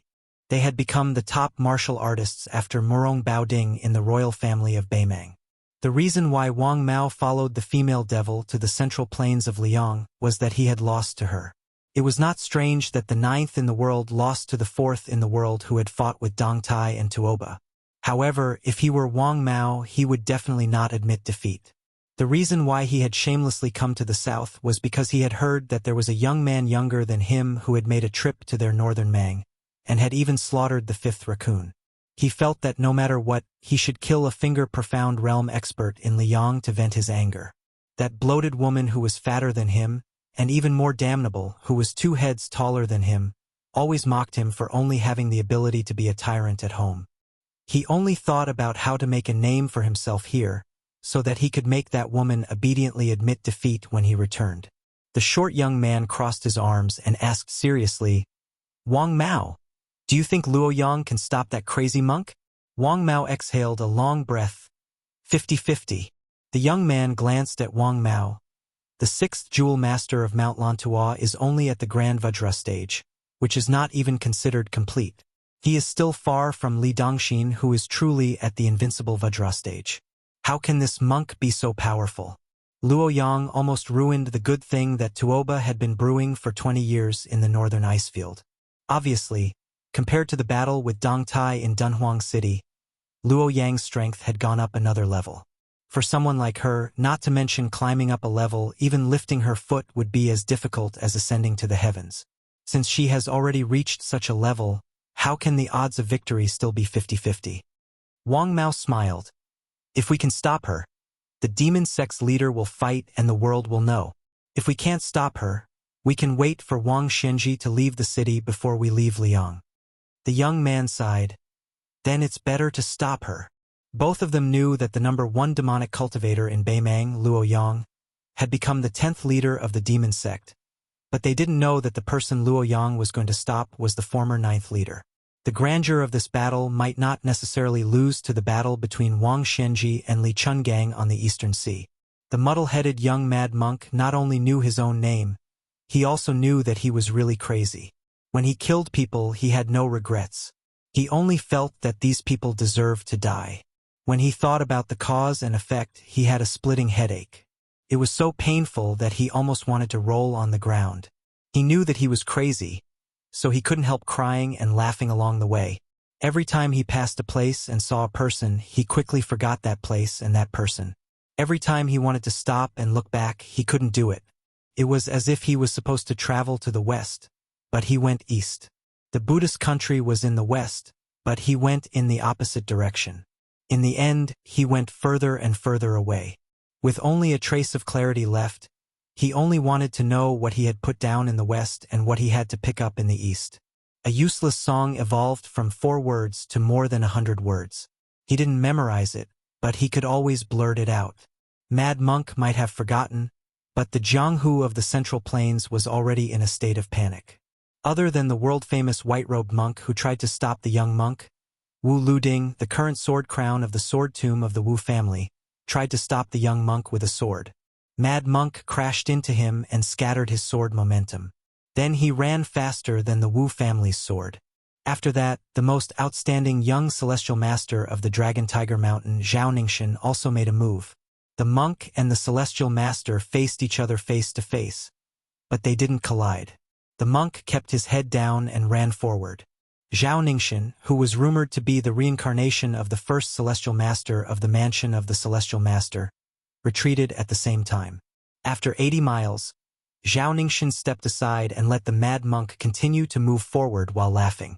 Zhao Ningxin quickly sat cross-legged on the ground, bleeding from his 7 orifices. The whole Jianghu was afraid of the monk's imposing manner. At the bank of a big river, the mad monk stopped. Just like when he sensed the white-robed monk Li Dongxin. He grinned and then squatted down. He scooped up a handful of water and lowered his head to stare at the muddy water in his palm. He was like an ordinary person who held boiling water and hurriedly sprinkled it on the ground. He stood up and looked around blankly. At that moment, the young monk's face was full of tears. He asked himself, "I'm here. Where are you?" Chapter 809. This north-south river was called the Green Crossing River. The river water was noisy and the surface of the river was 20 zhang wide. According to legend, the ancient Taoist immortals once rode a green reed here to carry people across the river. The young mad monk's straight line to the east allowed the people of Jianghu to figure out the general route. A group of spectators had been waiting here for a long time. At first they were scattered, but later they involuntarily gathered together. They were really afraid of the monk's irresistible force and were afraid of being killed by an innocent person. They felt that if they were in a group, their chances of survival would be higher. Even if they were unlucky enough to step on that straight line, they would all die together and be companions on the road to the netherworld. Therefore, 50 to 60 people gathered together. The fish and the honest people were mixed together. There were Jianghu heroes who had been famous for a long time. There were Jianghu heroes who hid their heads and tails. There were Jianghu heroes who had only just entered the Jianghu. There were nameless pawns who had entered the Jianghu. And there were also young heroines whose beauty made people drool. There were a few pairs of old enemies. But at this moment they did not have the time to draw their swords against each other. But they were all secretly on guard. Several popular heroines either approached the famous heroes with smiling faces to flatter them, or they were politely accosted by many Jianghu men with cold faces. In the present Jianghu, where people who carried bricks and fought street battles dared to call themselves Wulin people, it was like the Yellow River and the mud and sand. It was impossible to expect everyone to be as free and unrestrained as Dong Tai Li Chungang. A few years ago, there was a young talent who had a good reputation who threatened to imitate the ancient people and perform a feat similar to crossing the river on a reed. He really succeeded and won countless cheers at that time. It was a pity that within a few days, he was exposed by his Jianghu peers, saying that the reason he was able to step on the water and float across the river was because of an iron chain that hung a few feet below the surface of the river the night before. He had no choice but to retreat from Jianghu dejectedly. And this was where the brilliance of Jianghu lay. You would never be able to guess what kind of magnificent feat a true genius would achieve, and you would never be able to predict what kind of joke the next person would be.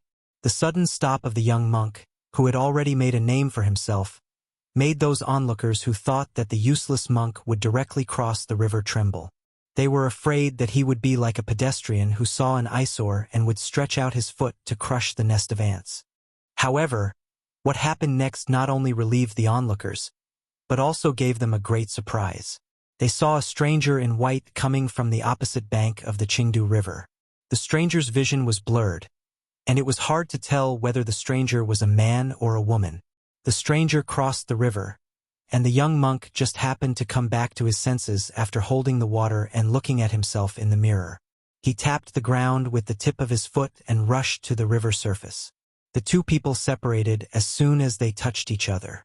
The mad monk, who had always been invincible, was actually stepped on by the man in white on his bald head. The man in white floated back to the east bank, and every time he stepped on the mud, there was a muffled sound. The mad monk also fell back to the west bank, staggering like a drunkard and shaking his sleeves like an actor. The power of one step made the turbulent river suddenly stagnate. It was not until the two people landed that the river regained its momentum. The young monk, whose kasaya was in tatters, did not hesitate to cross the river for the second time. The man in white also crossed the river to intercept him. This time, the man in white stomped hard on the monk's chest. The whole river under the two people shook. In the eyes of everyone, the man in white, whose face they finally recognized, was handsome and valiant. Of course, he was the immortal who had not appeared in the world. Although he looked young, he must have lived for hundreds of years. The useless monk, who was worthy of being called a devil in a kasaya, was destined to be stronger than the immortal today. This time, the two sides, who were at the apex of the righteous and the evil, retreated to almost the same place as before. Looking from afar, it was impossible for the onlookers to notice the difference. The man in white was expressionless and did not care about the admonition of not doing things more than 3 times. The monk, who had once been Mahavarakana on Mount Lontua, also waved his sleeves and swept across the river.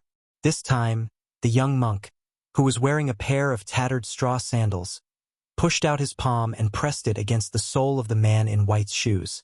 This time they were in a confrontation. Visible ripples of chi clouds appeared behind the two people. The monk's figure fell, and his straw sandals slid 100 feet on the river's surface and floated straight back to the shore. The man in white's speed of retreating was slightly slower. However, the monk stood on the shore near the water, while the man in white's landing point was more than the previous 2 times. This situation made the onlookers feel anxious. The monk lowered his head and looked at the straw sandals that he had casually woven. The onlookers were in a daze. A battle of life and death between masters was often decided by a hair's breadth. Was this crazy guy who sang the useless song all day in a hurry to be reincarnated? Or did he not regard the man in white as a mortal enemy at all? Was it really as he sang, heaven and earth were not worthy of his attention? Fortunately, the man in white did not disappoint the onlookers. After retreating 3 times, he did not show any signs of fatigue. This time he did not cross the river in 1 step, but jumped to the center of the river.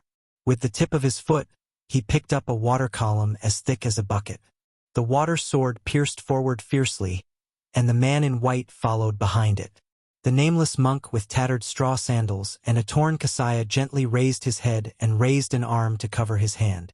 He used the sleeve to cover his hand to form a secret mudra. The water sword fiercely hit the monk about 3 feet away. It was like an egg hitting a rock, shattering with a loud bang, and blooming water splashes all over the sky. The man in white did not retreat, and even used the demon-subduing mudra to break the monk's sleeve mudra. The 2 mudras were in a deadlock. The man in white raised his leg and kicked. The monk smiled and let the leg sweep across his neck. His body flipped in the air, and when he landed, he was already in a sitting position with his fingers bent like a firefly. It was too wonderful for words. The man in white seemed to be really angry. For the first time, he spoke coldly and slapped the monk's bald head with his palm. 5 characters absorbing track. The monk took the palm head-on again, still in a sitting position. His body spun and he sat on the surface of the river. The river water rolled down south, but he floated on the water without moving. The man in white retreated to the place where the young monk was sitting. He raised his right hand and a water sword was pulled out from the river water. She, who had once fought with Dong Tai in Dunhuang, slashed down on the head of the Akalanatha Wisdom King. The water sword broke. It was unknown whether it was the holy monk of Mount Lontua or the crazy monk of Lu Songtao from the devil cult who sank half of his body into the water. He lay facing the south with his right hand supporting his chin. He became more peaceful and carefree. However, thousands of water droplets were splashing on the surface of the Qingdu River. Perhaps because the spectators were too noisy, Luo Yang, who had killed her way to Beimang Empress and Tuoba in Beimang, waved her hand and splashed the water like arrows. 50 to 60 people would die on the spot without exception. A young Taoist wearing a Wudong Taoist robe ran for a long time and finally caught up with the murderous rain.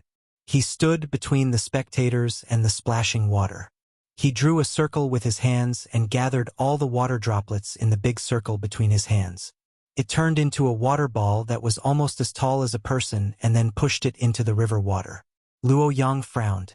The young Taoist did not speak to the man in white. Instead, he said to the crazy monk who was slowly getting up, "If the breeze is useful, turn the book for me.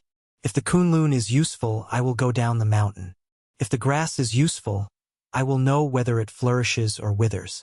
If the meditation is useful, I will seek peace of mind. If the river is useful, I will quench my thirst with a ladle. If the sun and moon are useful, I will follow my heart. If I am here, I will go somewhere. It seemed like he was talking nonsense, but in the end, this Wudong Taoist had given his own opinion on the crazy monk's useless song. Unexpectedly, after the monk stood up, his eyes were no longer turbid. They were as clear as spring water. His hands were behind his back. In the blink of an eye, his appearance had changed more than a dozen years. The young monk had turned into a middle-aged monk. His previous ignorance and bewilderment had been swept away, replaced by a vigorous air that looked disdainfully at the world. At this moment, Lu Songtao was the 9th cult leader of the devil cult at his peak. Standing on the river surface, he cast a glance toward the young Taoist priest. Then he turned his gaze toward the white-robed Luo Yang. With a chuckle he said, "The current Jianghu is really an eye-opener. I remember at that time in the World Sword Forest, there was a sword immortal Wei Chao. He recklessly rode his sword to pursue the Deer Mountain and stabbed my abdomen. I returned the favor by stabbing his sword into his mouth. His body was hung on the top of the mountain. The number of enemies I implicated was really too many. But when I roamed the Jianghu for the last time, I rarely met an opponent who could be considered as my equal. That kind of Jianghu was lifeless. But now it is different." Luo Yang only responded with a cold laugh. Lu Songtao lowered his head to look at the Kasaya and fell into deep thought. Shaking his head, Lu Songtao raised his head and said with a laugh, "It doesn't matter if you can't figure it out. Since I clearly remember who I am, I can't come here in vain. I don't care who you are. Since you want to stop me, I don't know when I will lose my consciousness. How about we make a bet?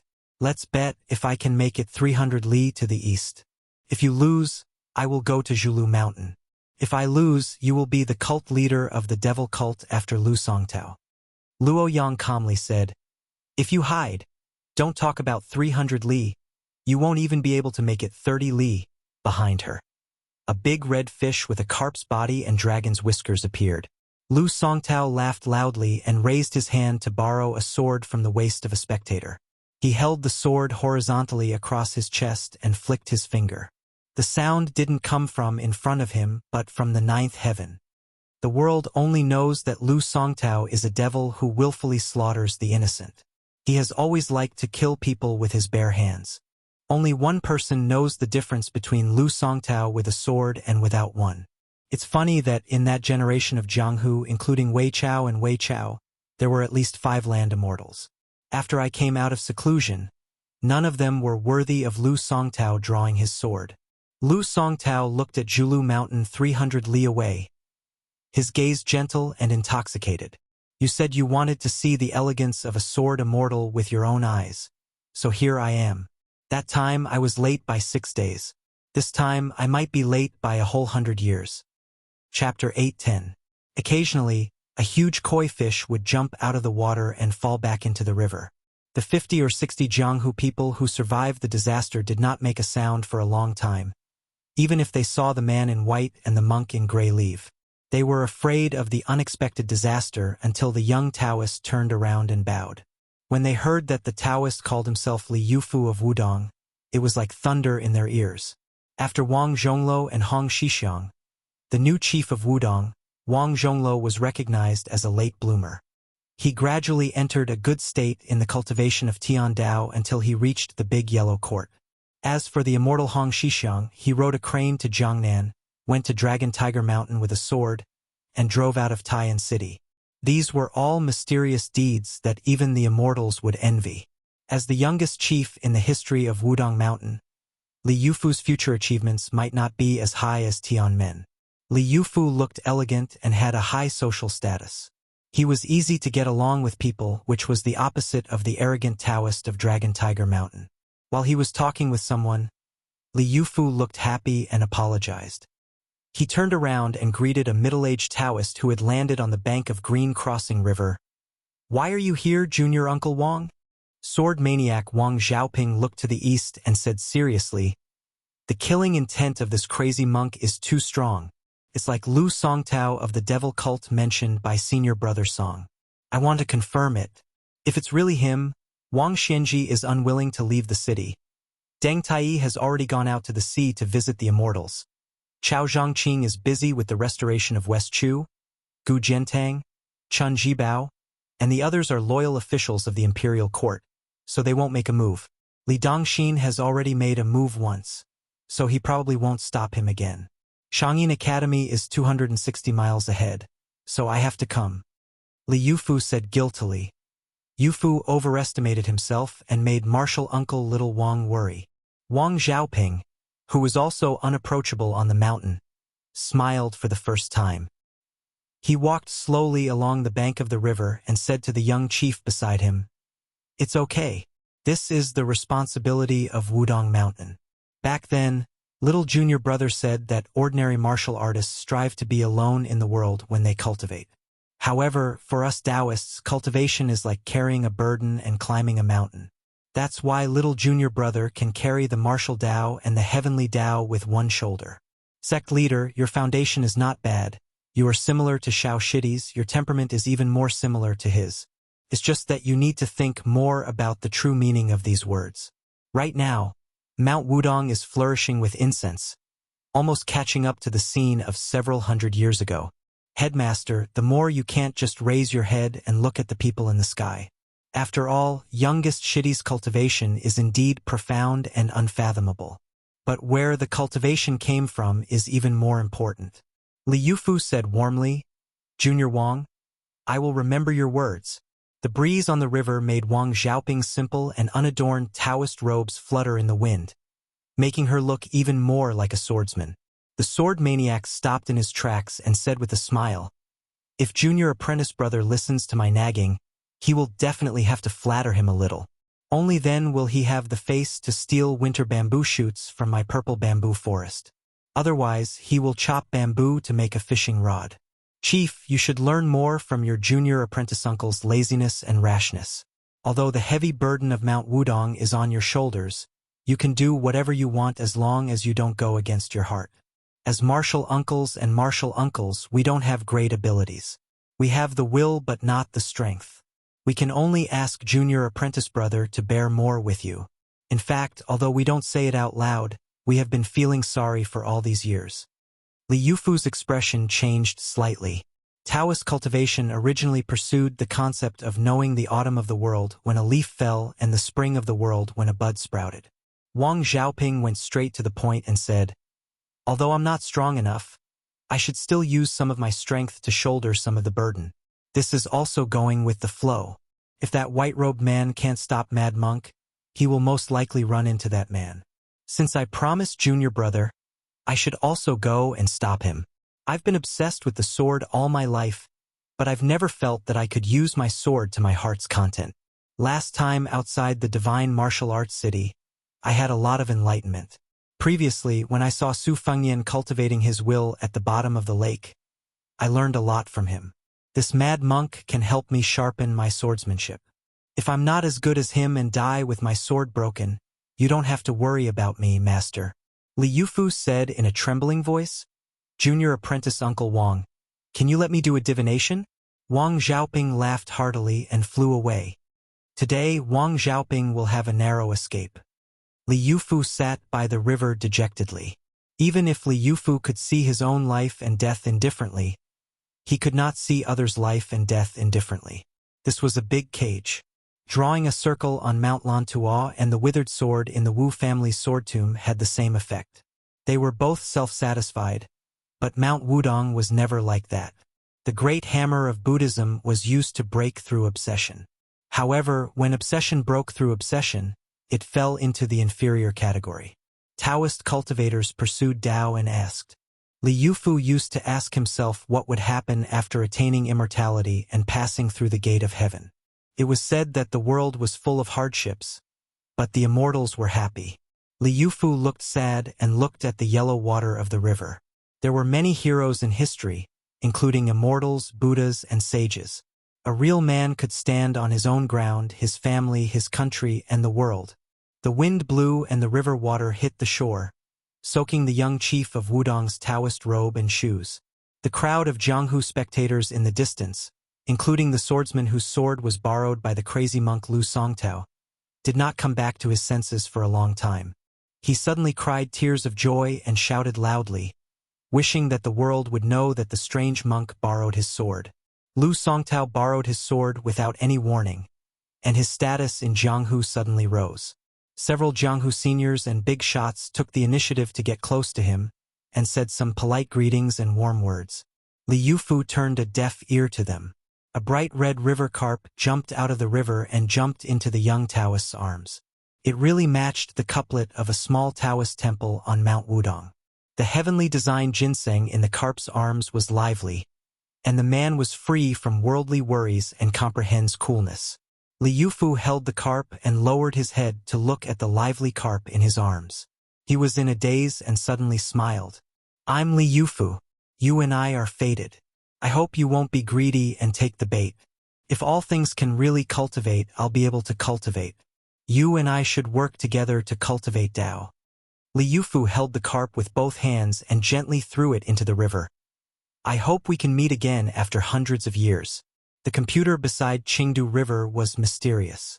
The man and the carp made a promise of hundreds of years. The collision 30 miles away was full of the smell of blood. Chapter 8:11. Luo Yang, who took out a spiritual object from the mausoleum of the Emperor Qin, did not stop him once during the 30 miles journey. Instead, she directly landed 30 miles away from the Qingdu River. She wanted to kill him in one shot, which showed her arrogance as the #1 demon of Beimang. Mad Monk swayed and ran all the way. Occasionally, there were a few passers-by who heard the useless song. When they looked up, they were already a few miles away. Luo Yang stood proudly with the long-bearded ichthyosaur circling around her leisurely. When the dragon wall flipped, she was stabbed in the heart by the bastard who thought he had succeeded and fell into the river channel. Little did he know that Luo Yang returned to the mausoleum that had not seen the light of day for 800 years. Previously, Su Fengyan only saw the first floor of the mausoleum and already felt that it was magnificent. Who knew that Luo Yang skillfully opened the mechanism and went down? There were countless talismans on the ground, which were the best work of the ancient necromancers. Even the current Qi cultivator gurus would sigh in admiration when they saw it.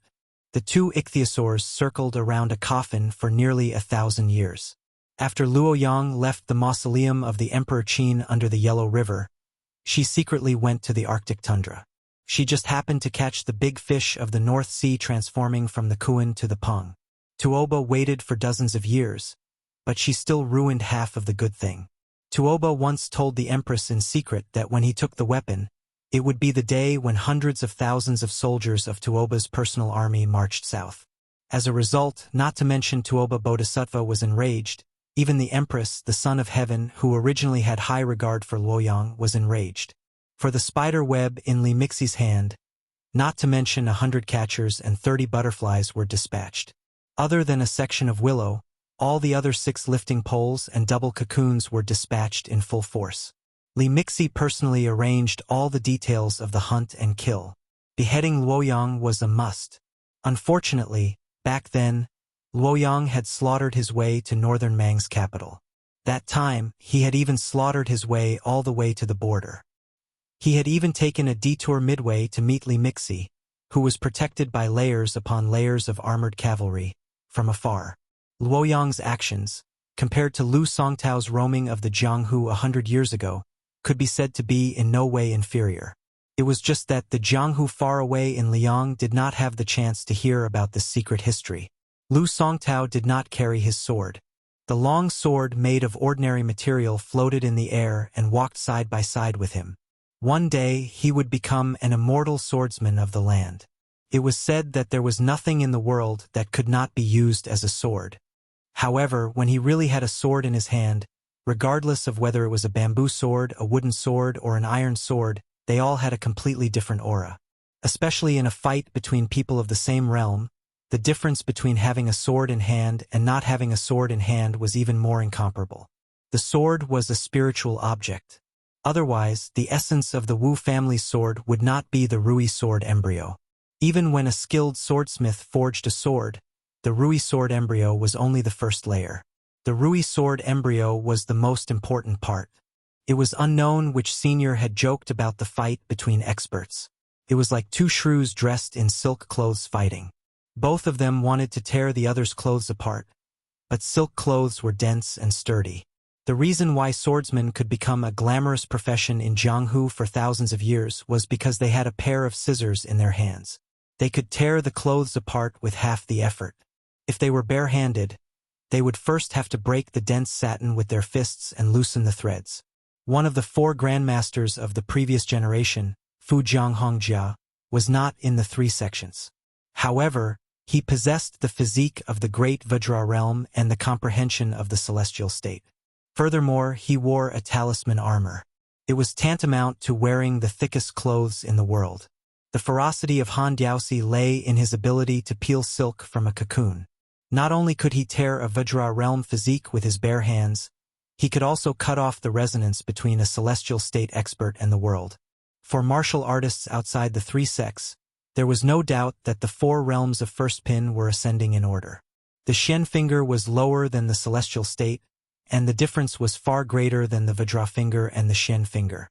There were many cases of people in the latter two realms killing each other. Han Diaoxi was able to use the Shen finger to kill a celestial state expert, which made him comparable to Dong Tai's Shen finger. Unfortunately, after the death of Catman outside the Shenwu city, there was no one to inherit his cultivation method. It became a masterpiece. Regardless of Catman's character, it was regarded as the greatest flaw of the Shen finger in the world. When top experts, especially first-pin experts, exchanged blows, there was a sense of cherishing life. Exchanging pointers was far more than fighting to the death. Luo Yang in white was obviously an exception who did not cherish the hard-won realm. Without exception, she fought against Tuoba under the eyes of the Empress of Beimang, fought against Dong Tai outside Dunhuang, fought against the former fourth in the world Hong Jingyan at the chess and sword music school, and fought against Tuoba on the back of the giant fish in the northernmost ice field. Without exception, all of them involved their opponents and forced them to fight to the death. This time was no exception. The two of them collided. Luo Yang allowed Lu Songtao's sword to pass through her palm. She slapped Lu Songtao's forehead with her palm. The two of them each retreated several zhang. Luo Yang's arm, which she used to block the sword, drooped and dripped blood incessantly. Lu Songtao was bleeding from his 7 orifices. He was not feeling well either. The long sword shattered. The spiritual aura of the dragonfish beside Luo Yang also collapsed. Luo Yang shot a glance at the middle-aged monk who was no longer crazy. She retreated and swept away. She said indifferently, "I'll take another blow from you 100 li away." Lu Songtao smiled and sucked in a breath. The blood flowed back into his orifices like a sword returning to its sheath. He took large strides forward, stepping over the scattered broken swords on the ground. He condensed a complete sword. This time he held the sword in his hand. There was a city 100 li away. Luo Yang in white stood below the western city wall. The person came and the sword came, a sword aura as thick as a mountain peak. When Luo Yang stood still, she was already outside the eastern city wall. The city was forcibly torn into 2 halves by the sword aura and Luo Yang. The city wall was split. On this line, dust flew everywhere. A shopkeeper selling rouge and face powder stared with wide eyes at the messy shop that was split into 2 halves. Another shopkeeper was pretending to be cultured with a good friend in the backyard of a private house. They were boiling wine and enjoying the lake scenery. They saw the lake water churning, the courtyard wall breaking, and the pavilion collapsing with a loud bang. Everyone's mink hats were blown to the ground by the strong wind. They looked at each other in dismay. A young master who was strolling on the street with a servant fell into the ravine that appeared out of nowhere with his horse. The man and the horse howled. The servants thought they saw ghosts in broad daylight. They shrank back, not daring to go into the ravine to save people. Lu Songtao outside the western city wall laughed loudly. He ran forward along the crack in the wall. Destroying a city with 1 blow is not enough. Let's destroy a country with 1 blow. Luo Yang stroked the dragonfish's body that appeared out of thin air and smiled slightly. They entered the city again. "Get out!" She kicked Lu Songtao, who entered the city with her, back to the western city wall. Luo Yang stood still in the center of the city, her white clothes fluttering. Lu Songtao's body was bent like a bow outside the western city wall. He straightened his back and slowly stood still. His eyes were a little cloudy, like a jar of white wine that had been stored in the cellar for many years. When someone shook it hard, the dregs at the bottom of the jar floated up. Lu Songtao shook his head and rushed into the city again. He came to a north-south street that was cut by something in the middle of the city. Near the bottomless ravine, a plain-looking woman sat on the roadside with lingering fear. She looked around and found a small hairpin that fell to the ground from her hair. She was about to bend down to pick it up. She came from a small family, and the hairpin was her favorite item that she had saved up for several months to buy. If she lost it, she would be distressed for a long time. She suddenly saw a hand pick up the hairpin for her. She looked up and saw a man in a monk's robe. His cassock was tattered, and he was so poor that he could not afford shoes. She was timid and shy. She blushed and did not know what to do.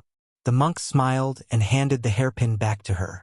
He whispered, "That year, she put her hairpin in my hair bun and made fun of me for having a small hairpin in my hair bun." The strange monk in the woman's eyes stood up and said blankly, "It's a pity that you are not her and I am not me."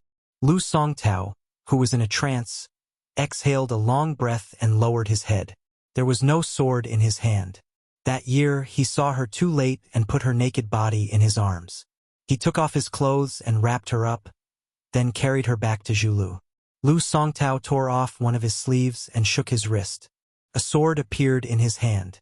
He smiled at the woman and said, "Take a look at this sword for her." The woman, who had never experienced such a thrilling scene, was frightened. She nodded blankly and was about to cry. Lu Songtao's face was full of tears. He said with a hoarse voice, "That year, the three of us were free and unfettered in Jianghu. Zhao Huangchao betrayed you but not the country.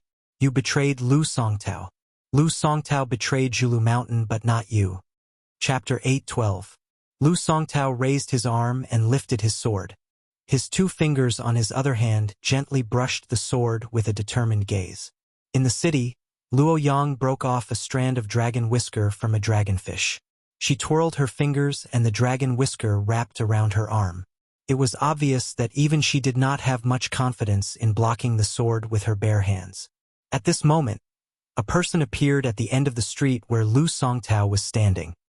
He dashed into the city and slowed down when he saw the gray-robed monk. He walked forward slowly and stopped 10 feet away from him. He sneered, "Is it really the devil cult leader Lu Songtao? Why are you getting worse and worse? What kind of hero are you to compete with a woman?" Lu Songtao, who originally did not want to pay attention to the uninvited guest, turned his head. The young master had an indescribable charm. His hands were in his sleeves and he was as handsome as a tree in the wind. Behind him, there was a majestic man escorting him. Lu Songtao smiled. What was going on with the Jianghu today? Why were the talents of the Jianghu sprouting like bamboo shoots after the rain? Although this white-haired young man had used an otherworldly item to cross the threshold of celestial phenomenon and could not be considered genuine, if his foundation was not good enough, how could a small pond contain a flood? The man behind the white-haired young man was not to be underestimated. Together with the Wudong Taoist who spoke at the riverbank, Lu Songtao could not help but sigh. If the Jianghu around 100 years ago chose 10 people to fight to the death, the difference in the outcome would not be too great. However, if 50 people were chosen, the Jianghu he was in back then would not have any chance of winning. Lu Songtao held his sword in his hand and was ready to attack. His sword will was torrential and the sea of qi around him was rolling over and over. He forcefully suppressed it and smiled at the young man. It is not easy to have such skills at such a young age. Lu Songtao will not lower himself to your level today. A true gentleman does not speak when watching a chess game. It is fine if you want to watch the battle, but if you interfere, don't blame me for pointing my sword at you. Young man, let me give you a piece of advice. The otherworldly item hiding in the dark is already on the verge of collapse. Don't let your emotions affect your decisions. Without waiting for him to finish speaking, Lu Songtao's boundless sword intent instantly vanished into thin air. Lu Songtao didn't make any movements. but the sword in his hand had already flowed east like a great river. The earth trembled and the city shook for a long time, causing the commoners in the city to mistakenly think that the underground hidden dragon was causing trouble, causing a violent earthquake. They all fled from their houses to flat ground. 20 zhang away, Luo Yang's heart was pierced by a sword. Lu Songtao had only struck once, but he had aged 10 years in the blink of an eye. 100 years ago, Lu Songtao had never used his sword. Perhaps he was the loneliest old sword immortal in the world of martial arts. 100 years later, his sword strike was so powerful that it could destroy a mountain. Lu Songtao was neither sad nor happy. He only looked at the white-clothed woman who would stand at the top of the Jianghu 100 years later. Then, he exclaimed in surprise, "Don't tell me you're someone with a different heart." Luo Yang stood up from the ruins and sneered, "It's my turn." Lu Songtao glanced at the white-haired young man, then turned to look at the demoness who had shaken Beimang twice. He shook his head and sighed. Fellow sufferers sympathize with each other. One has to rely on unorthodox ways to steal cultivation, while the other uses external objects to prolong her life. Both of them have no choice but to tamper with fate. You don't have much lifespan left to begin with. Even if you can stop me, Lu Songtao, for 300 li, in the end, you won't die much later than an old man who has lived for more than 60 years. Why bother? The person who came was naturally Su Fengyan, who was worried about nothing. After he leaped onto the city wall, he stopped and looked into the distance. At first, he had no intention of interfering. He didn't even care about going to Shangyin Academy first. After he received the secret letter from the Blue Falcon, he took a detour to come here, afraid that he would miss this great battle. Even if it wasn't a once-in-a-century battle, after all, the battle between the old man wearing the sheepskin fur coat and Wang Shenji in the Eastern Sea was a battle between two cult masters of the devil cult. No matter how you looked at it, it could be considered a great battle that was hard to come by in decades.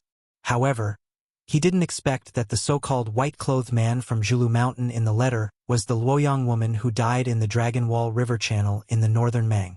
When he approached the city wall, the connected otherworldly item let Su Fengyan know that Luo Yang had sensed his presence. Su Fengyan didn't want to run away. He was a little scared when he saw Lu Songtao raise his sword. He jumped down the city wall in a hurry and tried to boost his courage. Anyway, he had a half-baked celestial state cultivation with him. If he joined in the fun and spoke some words of conscience to the old leader, he wouldn't be killed on the spot. You, Lu Songtao, are the former leader of the devil cult, busy competing with the whole world. Why do you have to make things difficult for people like us who don't mingle in Jianghu? Besides, I'm used to the bitter days of being despised by everyone in northern Mang. Once things get tense, I'm not that slow either. Chapter 8:13. Luo Yang, who had been moving forward, did not even look at Su Fengyan. His flirtatious glances were wasted on a blind person. If Luo Yang was a woman who could be judged with common sense, she would not be Luo Yang. Even Lu Songtao, who had experienced many hardships, felt somewhat puzzled. This woman clearly did not need to destroy both jade and common stone. She was too lazy to determine the winner and loser. So, did she want to directly fight to the death? Lu Songtao raised his head and laughed loudly. He actually had a joyful feeling as if he had finally met someone who understood him after 100 years. He tore off his remaining sleeve and a second sword appeared in his hand. Perhaps it was because of the existence of the sword immortal, the devil, and the otherworldly item, but due to the resonance between heaven and man, it caused a strange phenomenon. Some snowflakes seemed to be drifting down sparsely from the sky. Su Fengyan raised his head and looked. It was a gloomy evening when the sky wished for snow. Could he drink a sword without a sword? Lu Songtao seemed to have exchanged 10 years of his life for a sword. However, compared to the first sword, this time even Su Fengyan suspected that the sword would weaken again. The next moment, Su Fengyan did not even have the time to curse. No wonder Lu Songtao's sword was slack.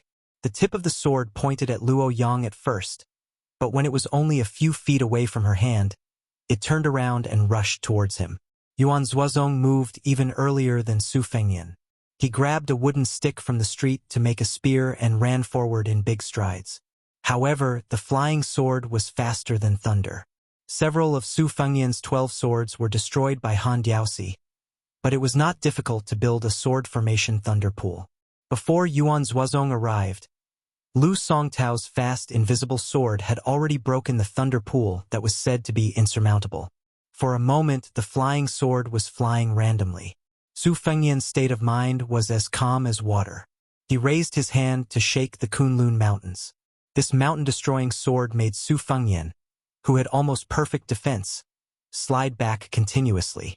The chaotic sword chi was like countless ice owls, fiercely smashing his face. The flying sword kept hitting the sword that he could not see its real body. Su Fengyan was still retreating. The sword that the sword immortal exchanged with 10 years of his life made Su Fengyan suffer a lot. Fortunately, Yuan Zuozong held the stick with both hands and simply waved it down. A big pit appeared on the ground in front of Yuan Zuozong. There were sawdust and scraps of clothes. His clothes and sword were destroyed. Su Fengyan stood still and stretched out his finger to wipe off the bloodstain caused by the ruthless sword chi.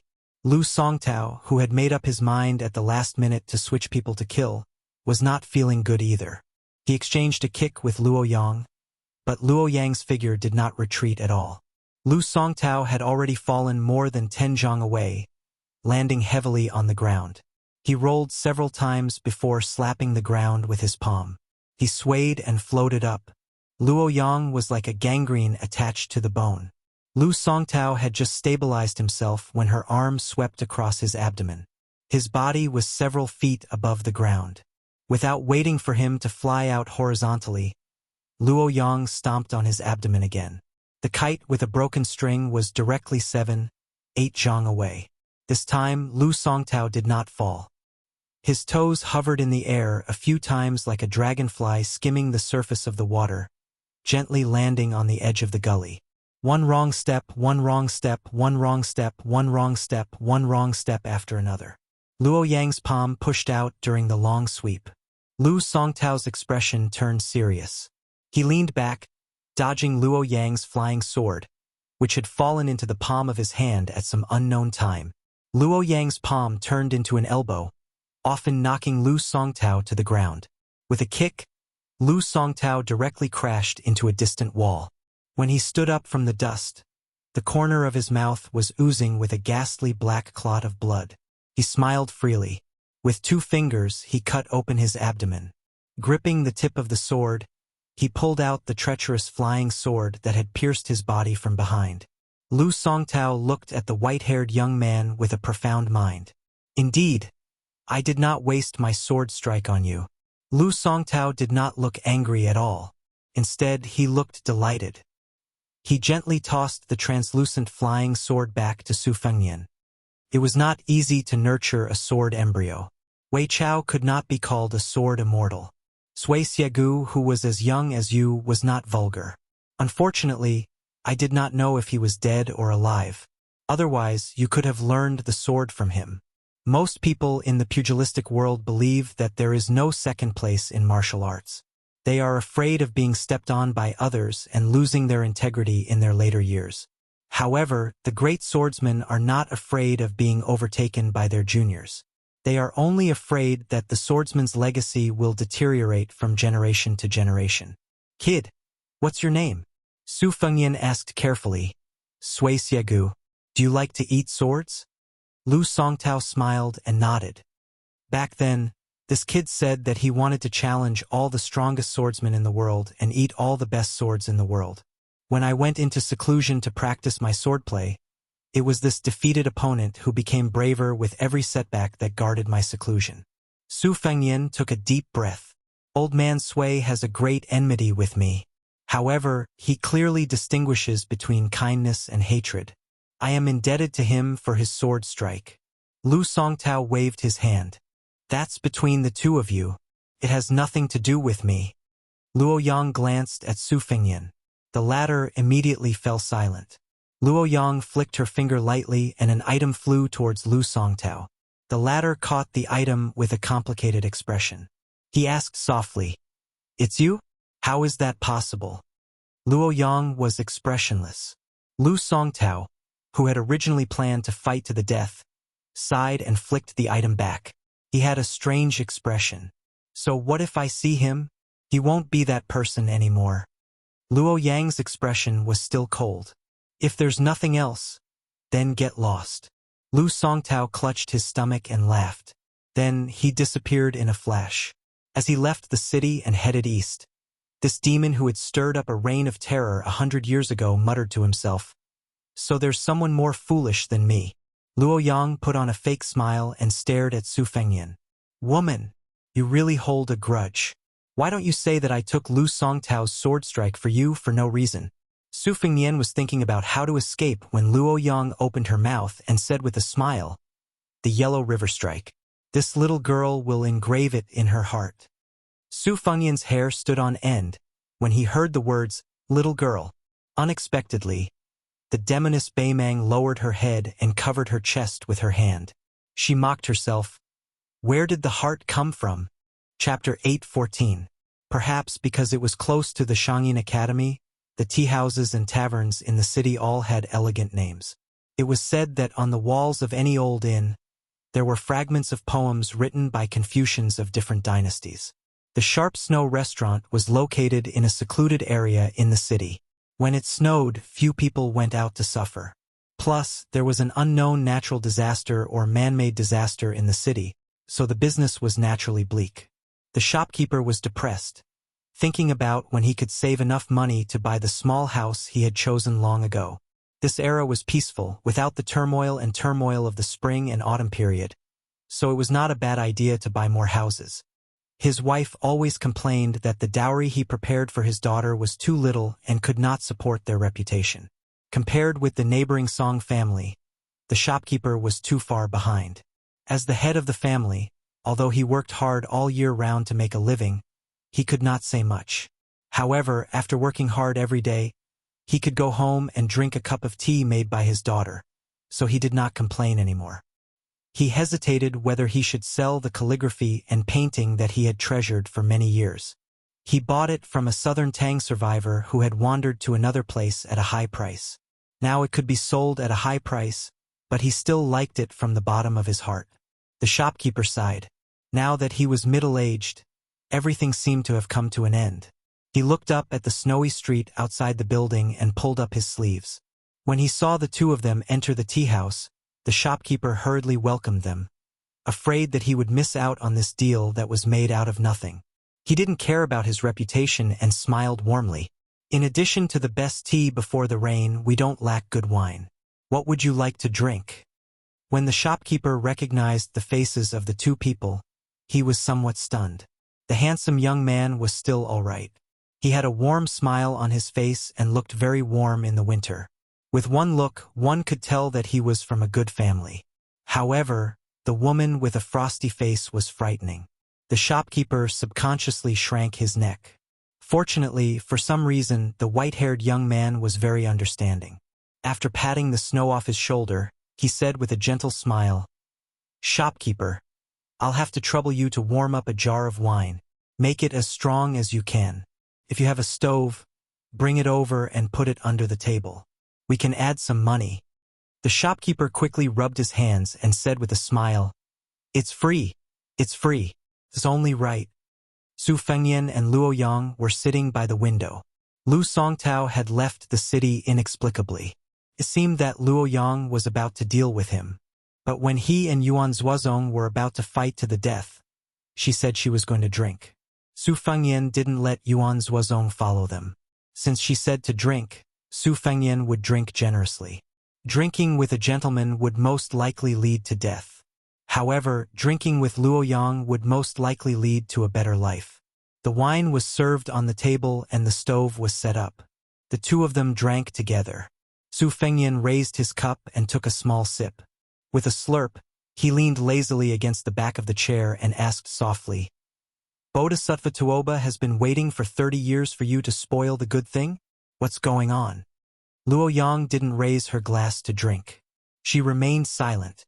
Su Fengyan asked again, "You went to Zhulu Mountain to become the hierarch? Did you send Lu Ling Gui and the others to let me become a marquis? Chao Chongqing is willing to be a guest of your devil sect and Zhulu Mountain is willing to contribute to West Chu's revival?" But to be honest, I don't think West Chu's revival will be possible. When Su Xiao destroyed West Chu, he didn't divide the north and the south because he saw the general trend.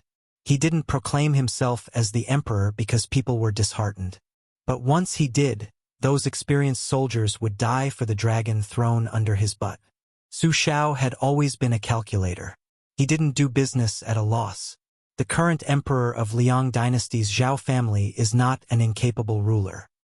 He's diligent and self-disciplined to the point that it makes people's hair stand on end. Even if Chao Chongqing becomes a saint, it won't affect the general situation. Perhaps Liang wanted West Chu to revive their country with great fanfare. Burning down an entire granary, compared to burning down a bunch of scattered weeds, it was much easier to do. If my guess is not wrong, West Chu's revival will be successful in the beginning. But in the end it will be difficult for them to escape the imperial court's net. This kind of wicked thing Yuan Benshi was able to come up with it. The emperor of Zhao family was also able to nod his head. Zhang Julu, who is already unrivaled in the struggle between factions, can devise a perfect strategy. Luo Yang was still resting with her eyes closed. She reached out a finger and lightly tapped the table. There was no rhythm to the tapping. A moment later, Su Fengyan suddenly felt suffocated. Blood gushed out of his throat. He quickly broke the connection with the spirit of the red robe and gradually regained his clarity. Su Fengyan smiled bitterly. It's very similar to the finger xian of Catman Han Shengxian. You're really good at everything. Luo Yang dipped her finger into the teacup filled with wine. Using Xiaozhuan, she wrote the name Luo Yang on the table. Su Fengyan smiled. I know. After the Qin dynasty unified the world, the capital was changed to Luoyang. Luoyang raised the corner of her mouth. Her face was full of undisguised sarcasm. She asked, "You really know?" Su Fengyan was rendered speechless by this idiotic question. However, this demoness in front of him had fought with the new number 2 ranked Bodhisattva Tuoba and the number 3 ranked new sword god Dengtea. She had even dragged down the number 4 ranked Hong Jingyan. Today, she had even fought with Lu Songtao head-on. In the future, she would most likely have to fight with that old bastard in Martial Emperor City. Could it be that she would only stop after she had beaten up all the top 10 martial artists? How domineering of a madwoman was she? Su Fengyan lamented in his heart. Why did he have to meet her in Beimang? Where did the pure and innocent Huang Baozhuang from the city wall go?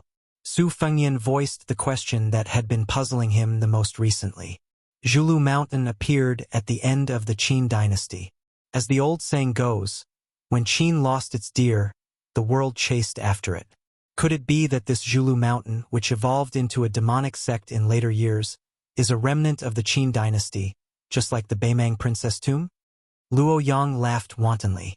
Remnant of the Qin dynasty. This comment really hits the nail on the head. Su Fengyan laughed with no sincerity. Luo Yang was too lazy to pay attention to him. She said, Lu Songtao was not nailed to the Dragon Lake by the Dragon Tiger Mountain using the heavenly power of several generations of ancestors. Instead, he went to Lantua Mountain to shave his hair and become a monk. He hid there for nearly 100 years. He should have let go of the tragedy of the past.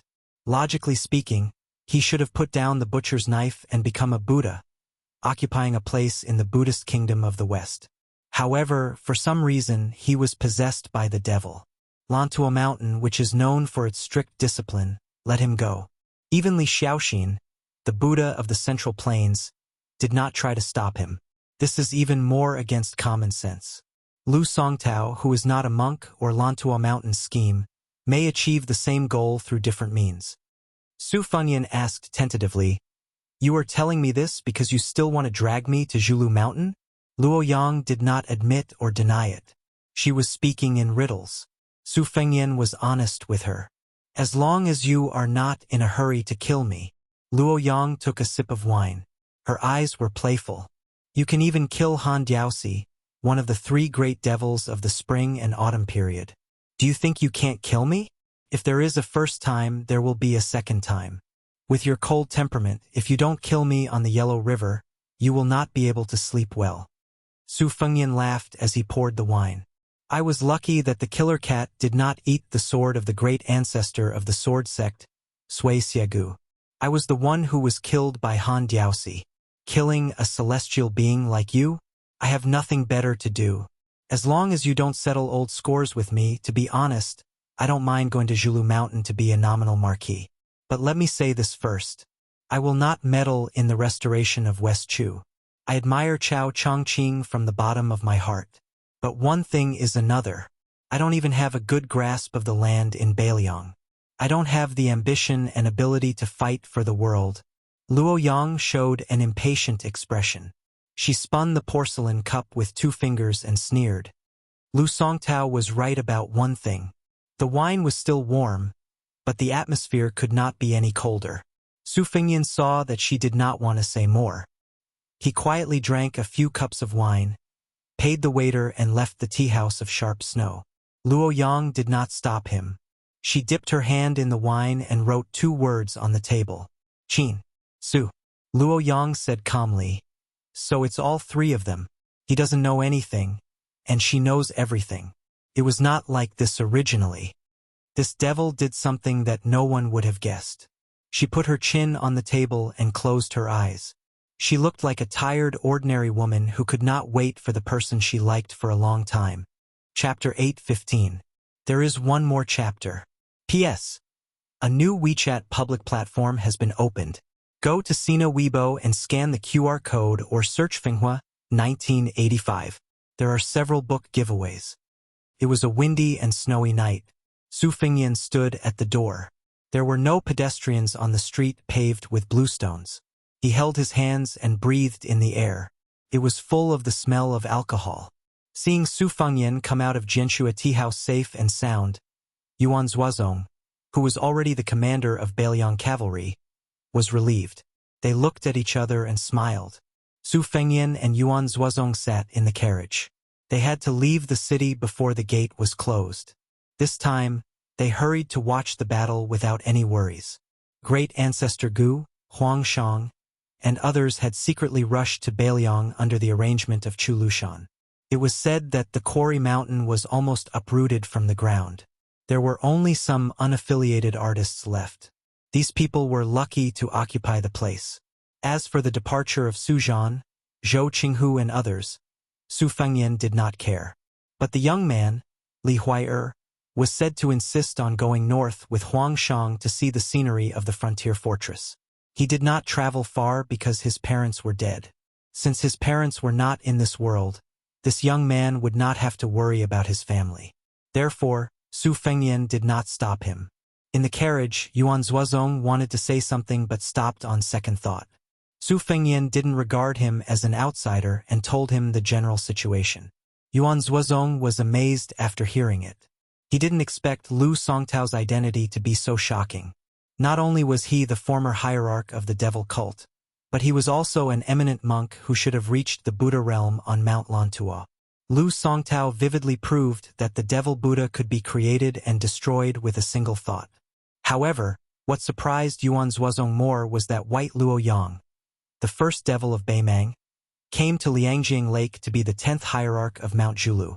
The result was a battle of 90. It was really unpredictable. Su Fengyan lifted the curtain and looked at the tea house in the distance in the wind and snow. He smiled bitterly and said, "Why do you get stabbed in the heart every day? If it were anyone else, how could they sit down and drink with others? They would have long hidden away to recuperate from the pain. Only you are worthy of the name Luo Yang." Su Fengyan repeated the 2 words Luo Yang and murmured. When the Qin dynasty was at its peak, that man who was hailed as the greatest emperor of all time ignored all criticism and insisted on changing the name of the capital to Luo Yang. Later generations all said that this was against the natural order, and this was the foreshadowing of the destruction of the Qin dynasty for 3 generations. Afterwards, for a woman whose name was not recorded in the annals of history, he lit 1,800 fire beacons, causing him to be viewed as extremely muddle-headed. No one knew what kind of beauty could make Great Qin's emperor do such a thing. One woman accompanied him to conquer the world, and the other woman buried the world.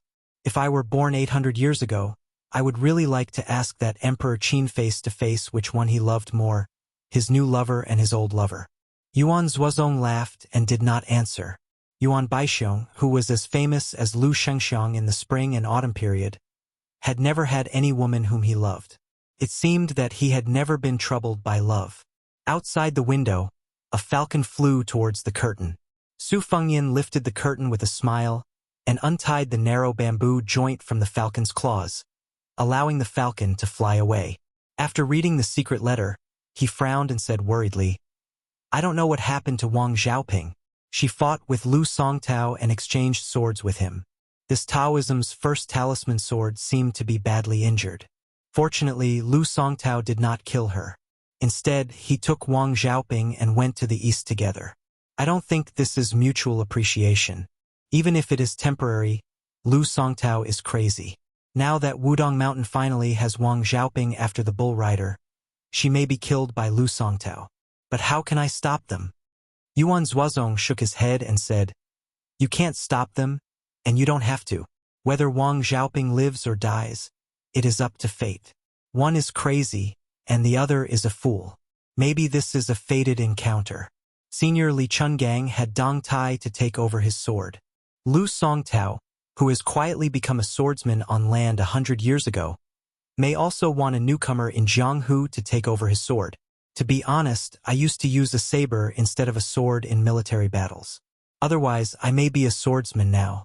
The reason why the way of the sword can stand tall in Jianghu for thousands of years and stand alone to compete with the sages of the three sects does have its own unique charm. Your Highness, it is a pity that you don't practice swordsmanship. Su Fengyan said with self-mockery, "You can't be distracted when practicing swordsmanship. I don't dare to practice it at all.